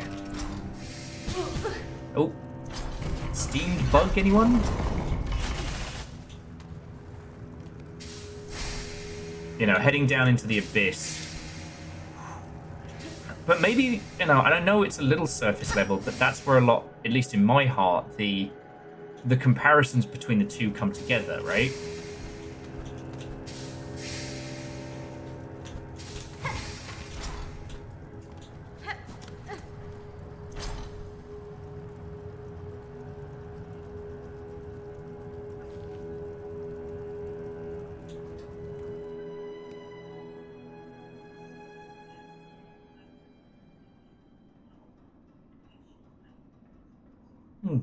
See, Simple Chaos, my personal reading of it was that our little Bug Knight wasn't the strongest vessel, but the most resilient. He was the one that kept going. You know, our little Bug Knight was a vessel that had no upper limit. He just kept coming back. He never slowed down. He never stopped. Sure, he got beaten, but he just kept coming back. For whatever reason. Am I missing something obvious here? I feel like I am.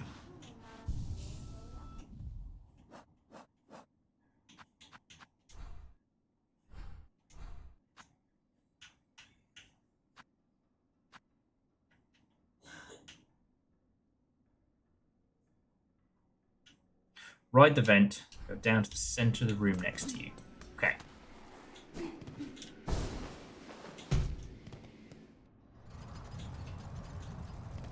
Oh, yes, because this just takes us above where we were. Yeah. My brain is new today.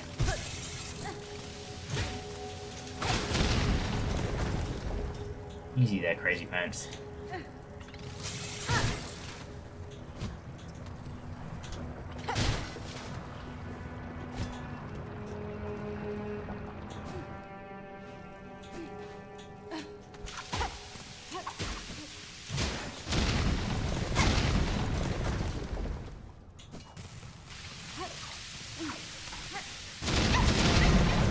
Poppy! Ow!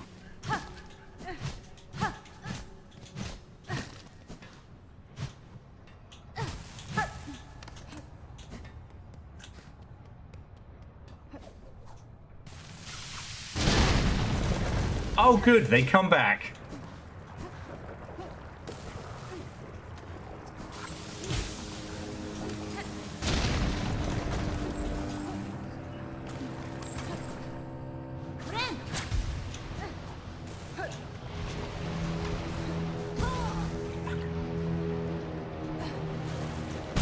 Fuck.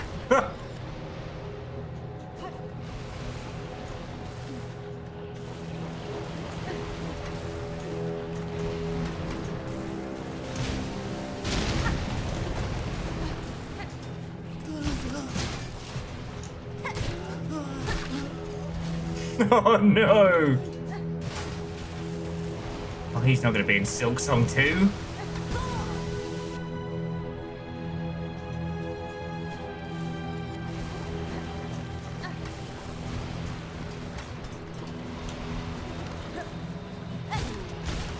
Oh, that guy. Oh boy. Are we the baddies? And maybe that's where the comparisons kind of lie. Like, I've obviously not played enough of this, but, like, Hollow Knight and Dark Souls have a lot of shared language, right? Kings desperate to keep their people safe, desperate to maintain their legacies, doing whatever they can. You know? The great illusion of Andalondo. I mean, I'm always down to talk about it, you know that. Sorry, I don't know if I can get out of there yet.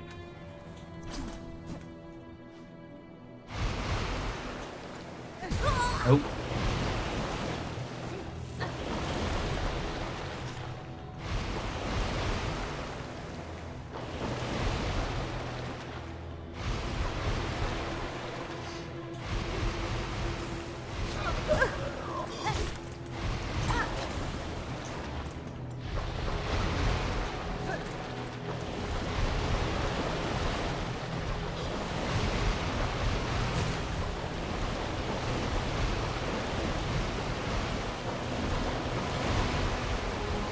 Oh, interesting. So several others escaped the abyss. Just our little guy was the one who actually survived. Whoa. Fuck! I hope I haven't lost that. I'll be very pissed if I have. That would be Will's little crash out moment. There was nowhere I could go.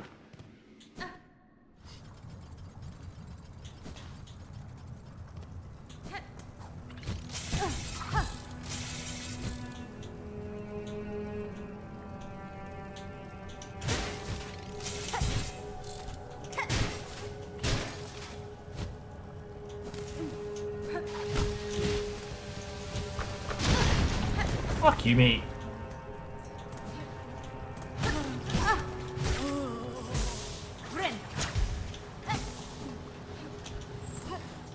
But yeah, those similarities between that and what good old Gwyn was trying to do. Is King Gwyn, isn't it? I'm not going completely doolally, am I?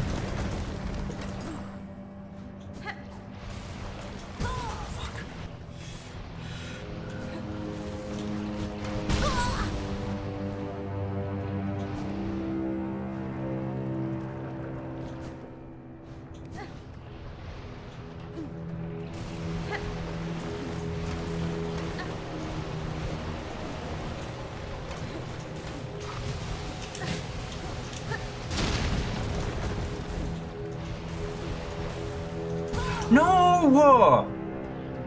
Oh, fuck. You know what? This is why we have these things.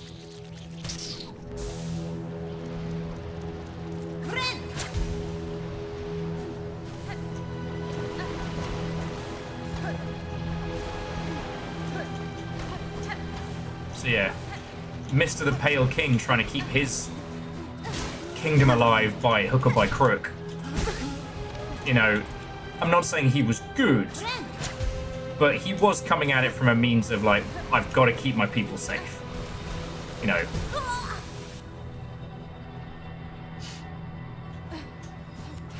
Whereas I'm getting the vibe from the Weavers in this area that they're more about their own decadence, their own excess.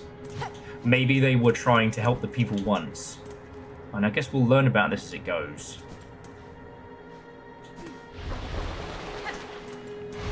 Just really hope we haven't lost that.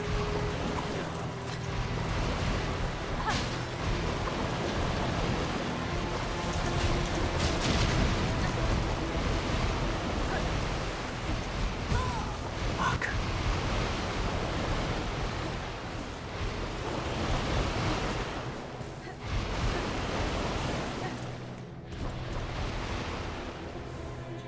Okay. So we still get the craft metal.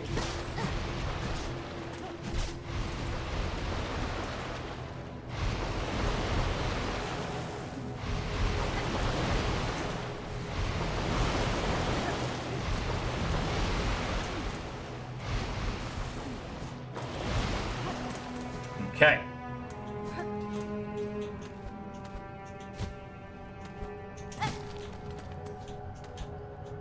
Yeah, there's a non-zero chance we'll start hitting upon the Canehurst allegories. Alright, I thought there'd be a gap up here, but there was nothing. Alright. Cool, blimey, governor.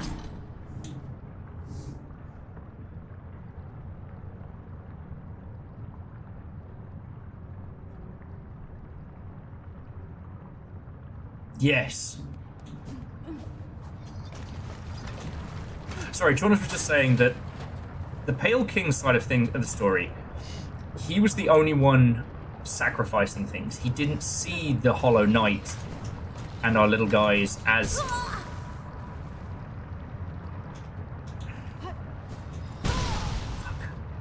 Oh, fuck you.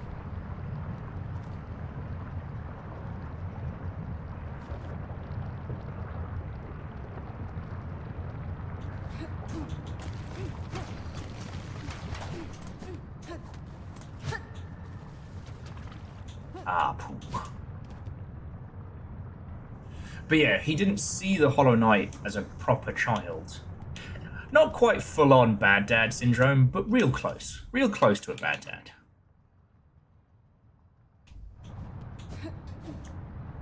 Fuck.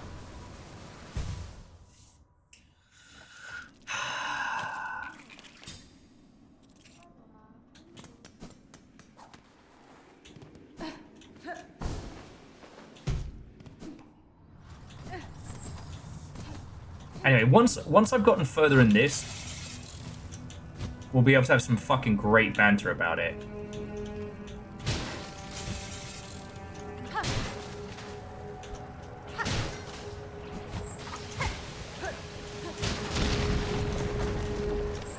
Because one of the things that's always fascinating about talking about this is, you know, everybody knows Bloodborne, but so few people understand it. And, like, I'm not always trying to be a smug twat. I'm not always trying to just, like, you know, butter up everyone's ego here. It's just... Oh, shit. Bloodborne is one of those games that the more you look into it, the more it rewards you.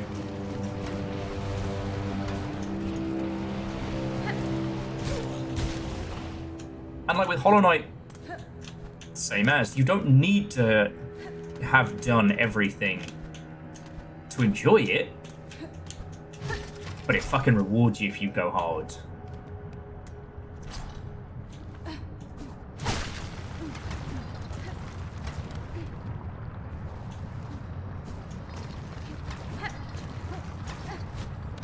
There we go.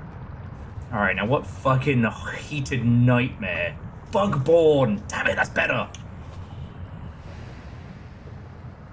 Daughter of a distant land, we who remember, who remained, have waited long. We bind our strength with yours, reclaim the future of our haunted kingdom. I mean, it seems to have this theme of, like, whoever came before the Citadel were proper weavers of yore. Oh, yes!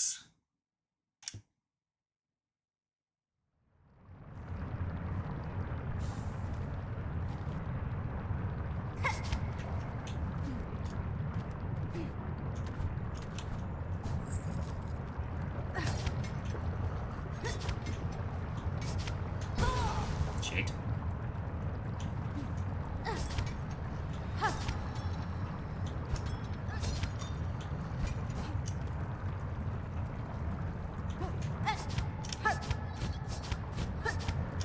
Okay.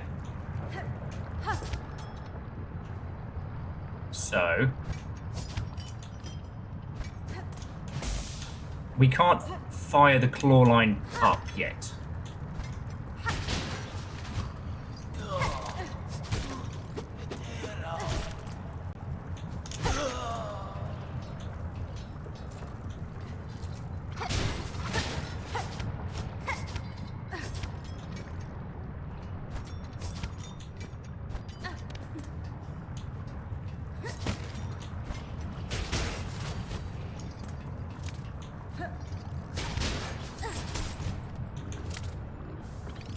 Ooh, shard bundle.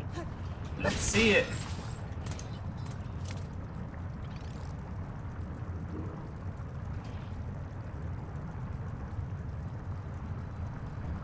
Yeah, and Jonorus, that's where the little bug knight was able to triumph, where the Hollow had just been, you know, the poor guy had just been contained in there.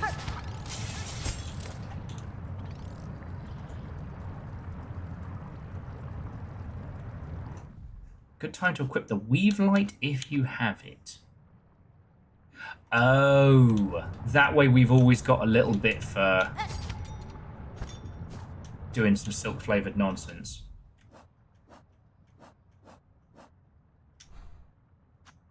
Okay.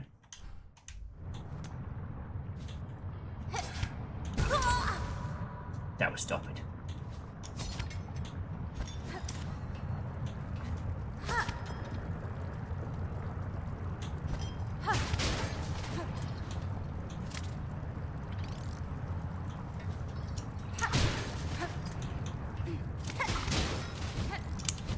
Almost had it there.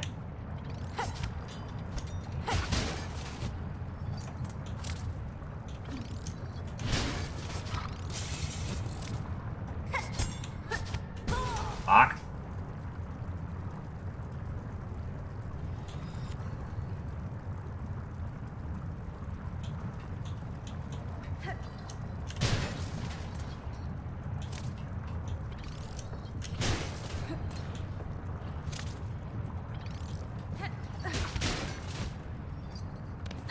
Heckin' wee!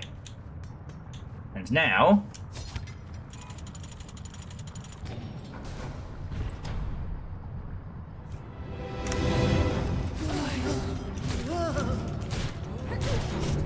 I'm gonna fight the bloody cleaners?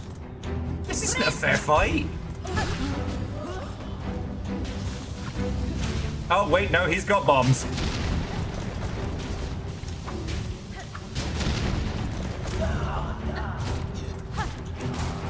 And these guys are bellends.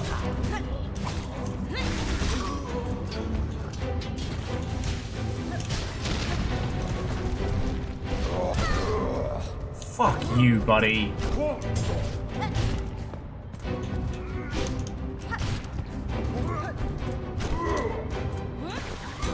Wrong button. Fuck.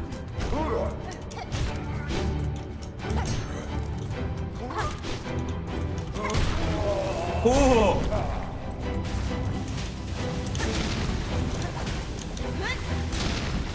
Alright, that'll have to do. Oh, fucking hell. Please don't let there be some kind of, like, fucking murder bug in here. I will cry. Aha! Fair fight? What's that?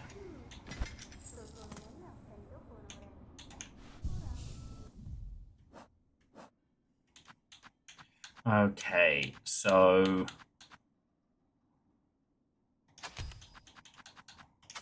I get it now. Best friend time. Okay.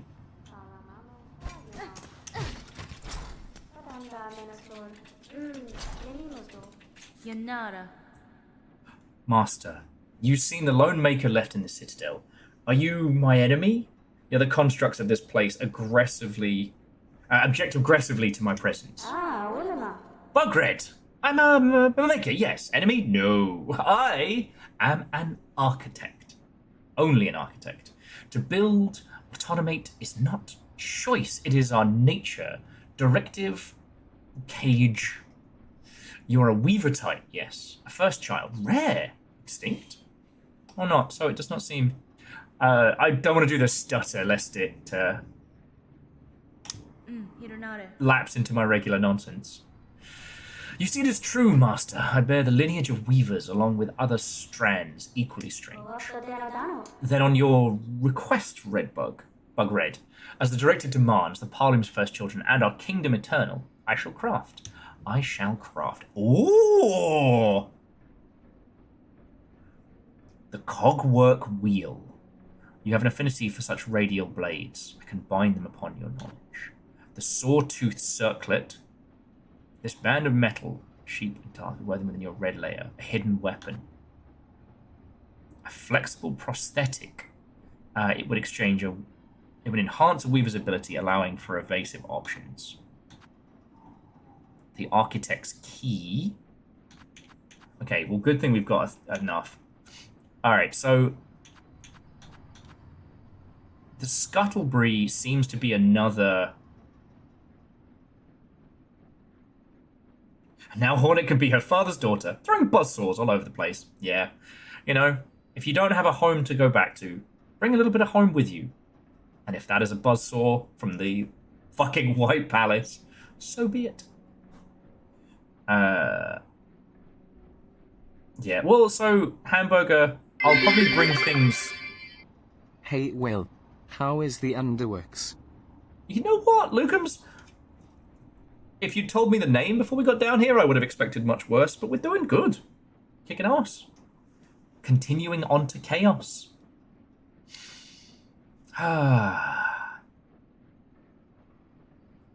But yeah, so the Scuttle Brace is a flexible shell prosthetic. It would enhance a weaver's type's flexibility, allowing for evasive options. That looks like it's a... Because it has that little... Oh, no, these are all... I can only get one right now. So any recommendations? And obviously I'm going to get the crafting kit. I stocked up on rosaries beforehand.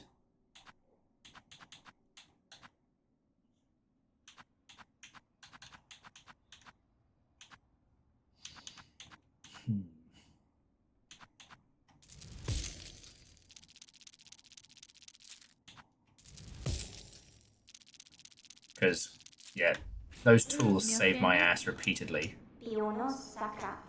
Our melody? I recall. There was a melody once, but its sound, I possess it no longer. Too long have I worked from my mind vault. The imprint has faded, and with many things like it, remembrance dimmed. You may still hear it, the height of our core. There means system, near completion, constructs old built sound by our song. They need only be set to function and form.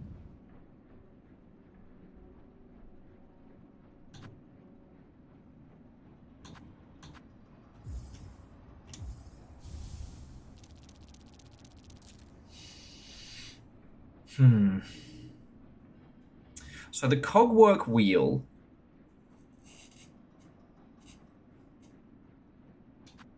the sawtooth circlet and the scuttle brace. Well, if we have a look at my setup,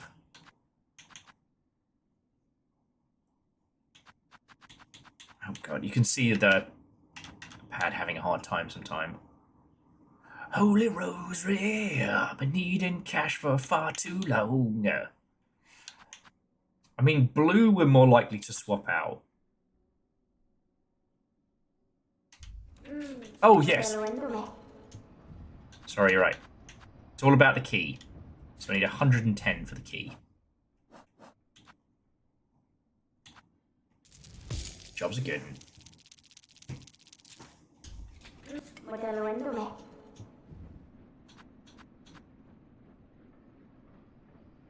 Acquire 4 or more tools to prove your aptitude.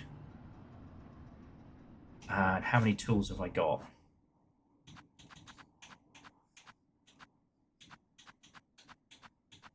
I think I have a lot of tools, but that's just me.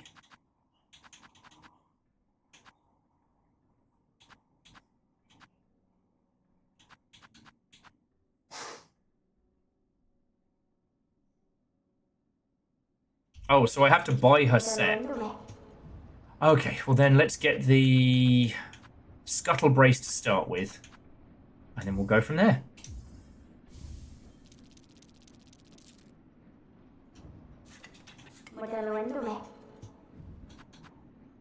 Acquire 3 more tools. Okay. Oh, so 25 tools total, 3 left. All right, I get it. Oh, no, we literally can scuttle. So we can go lower than a low. That's horrifying.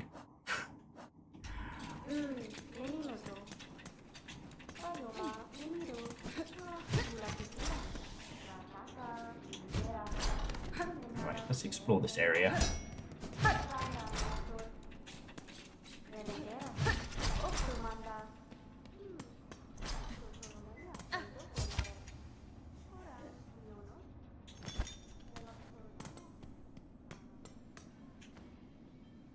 Locked gate bearing the symbol of an architect. Okay, and this is what we're working towards.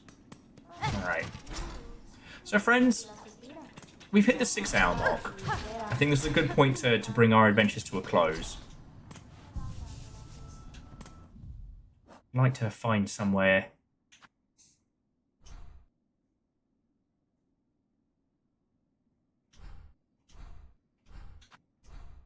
I think... Not just saying that because you're back. You're all fucking cool. I realized I was making like silly mistakes and stuff like that.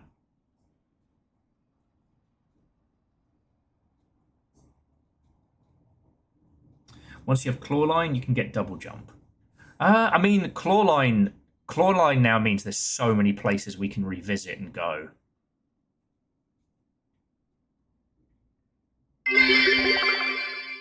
$6. Is Will okay? Does he have ants? I mean, there are a lot of bugs around. Ants have got to be hiding out in there somewhere. It's probably some ant-like nonsense. Like down here in the far fields, this was an area we can now get to.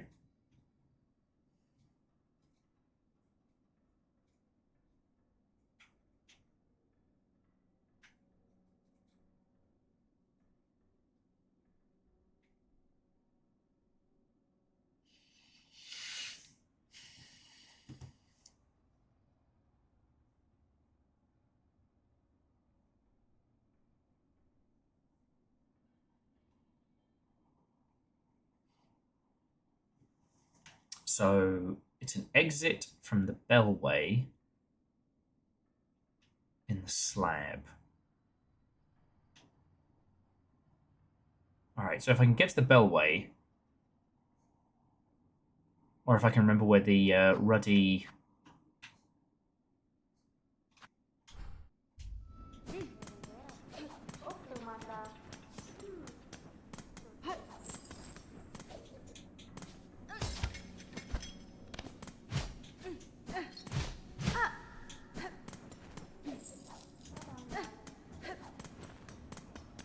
If I can remember where the...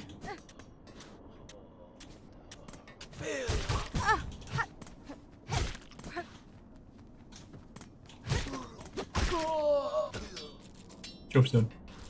If I remember where the...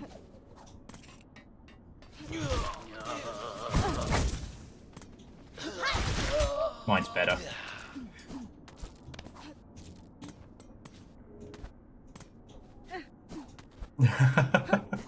Just one more minute. Because I think I solved this bit. I just managed to do it with some pogo-flavoured nonsense, yeah.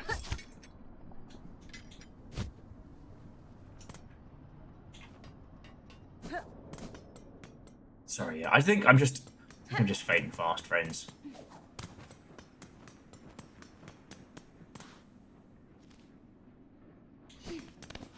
I just wanted to go somewhere, if... Just left exit down the bench. Oh, yes.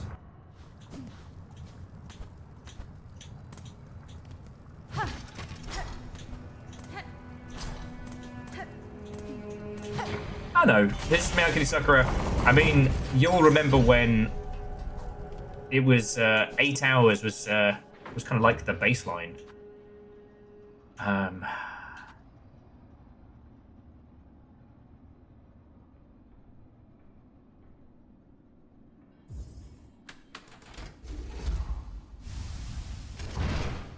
We've got to go, you know what? We've got to go to our new little house. That's what we've got to do. I'm tempted to just check in on Bone Bottom very quickly.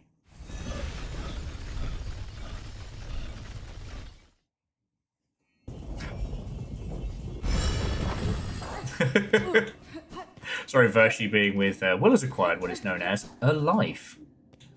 I wouldn't go so far as to say that.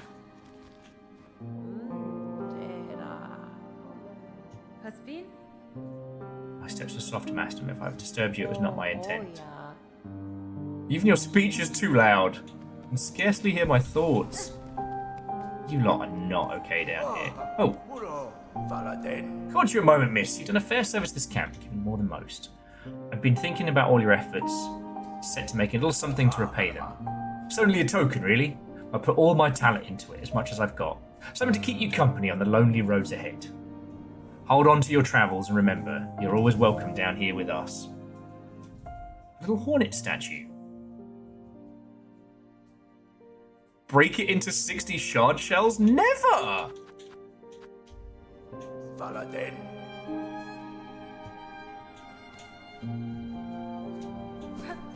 Oh my god. They made little stems.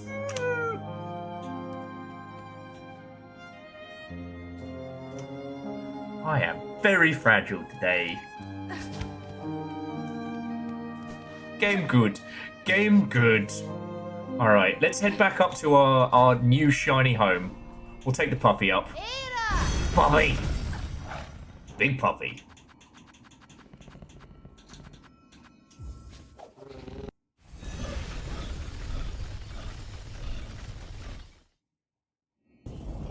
I thought it was a statue of the guy who got fucking murdered by the gigantic hell beast, and then...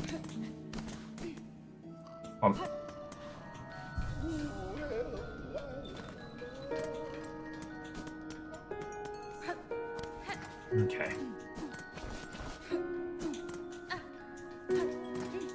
So friends, this has been a lovely day.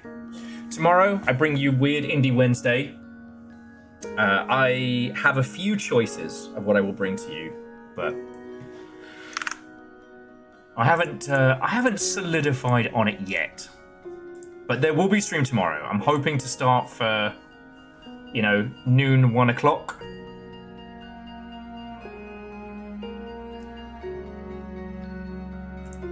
I'm really hoping.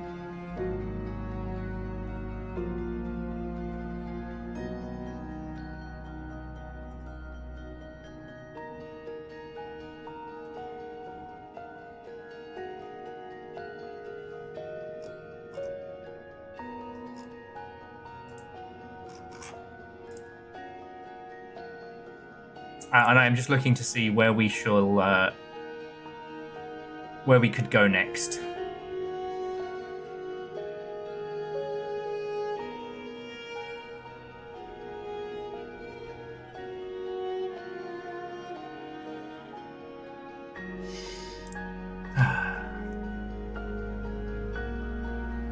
This small indie gem called Silksong. Yeah, and there's this other one I've heard tale of called Hades 2.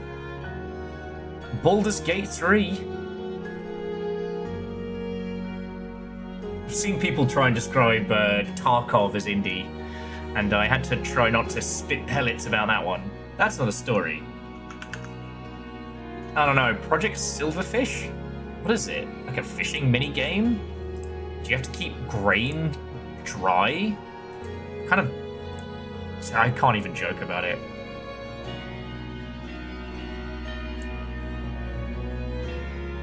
Okay. So do stick around, friends. I'm going to pass you over to Dice, because they're drawing some goblin folk.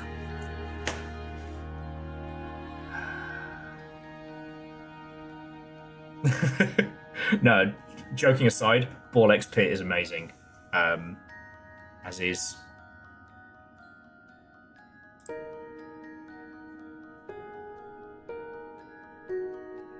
Borlex Pit is heckin' amazing, and I cannot wait to spend some more time with it. I did not think I would be so involved in like the synergy of how you like build your settlement. But yeah. Nova, you're right. I am going to roll credits. So look, friends. It never gets any easier, but it's still worth it, you know? So, thank you for that. I don't know how to say anything more clever.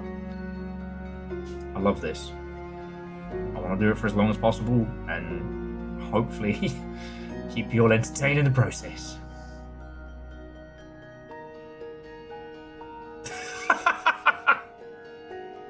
I know, Quasi, I know. I mean, catchphrase. What I'm going to say, Verdant, is thank you. I mean, you all don't come here for high-speed gameplay. I mean, it's been how many weeks since everybody else finished Silksong? So, I don't know if we got any banter from Nonny, but if they were real peoples, I hope they come back for some nattering and some video games. Now, a bunch of you returned, a bunch of you got tagged with House Carl and its Great Hunters.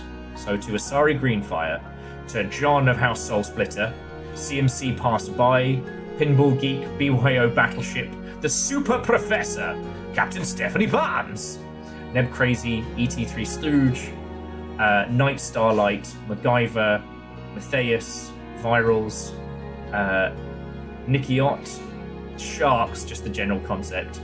Nonny, Sympathy Plan. Beacon Agency or Beacon Agency. Please be nice to Yaz. Aloes Thingy, Jenko Thestral, A Ghost of Sugar and Spice. Masked Angel, Homestar Baby, Orange-Footed Bimbleback, Viking Shark, fuck you guys. Rhymes with Moose and Lucums. Whether you were tagged or long sprees or anything in between, thank you. Scotty and Deus, thank you so much for donations, because I can use those immediately if needs be. And to Simple Chaos, Scotty Doggy, Vanderbeest, Divershi, Kari Zero, Aeon Digital, Eriman, Favor 6, Garden Alaska, Rel the Fifth, thank you for the follow. Garden Alaska, The Mental Monk, J Post, Bacon Avenger, Sorry Greenfire, and Andorf, thank you all. I'm still in this chair because of donations and bits. That's it. But I also would not be in this chair without Caffeine, Nova, Moose, and Tal. I mean, I might be, but I would be an unhinged, broken mess. And again, thank you to Kestrel for bringing in a raid first thing this morning. Hopefully it was entertaining. Yeah, I'm worried about him at the moment. But that's a story for another day. Right. You are all going to go hang out with Dice. I don't know what Dice is working on. It looks like some kind of goblin folk. Some kind of half-stack hero or what have you. So, yeah. Dice is one of ours. Go have fun. Go have a natter. Their art's phenomenal. And it's a good place to hang. So yeah, whatever you do with the rest of your evening, friends, I hope it is a good one. And they did. They just made affiliate.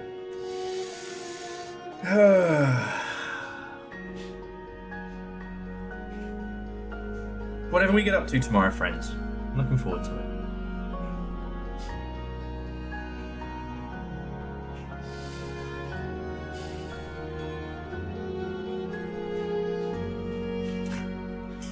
So yeah. Chaos and Gin. Gin sounds pretty good right now. Unless we're talking about Lance and Gin, who also does drink gin. It all comes together. I'm not saying it, Verdant. I'm not saying it.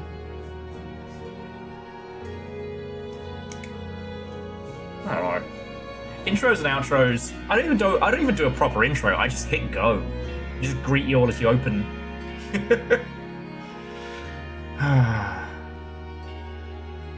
To be continued, friends.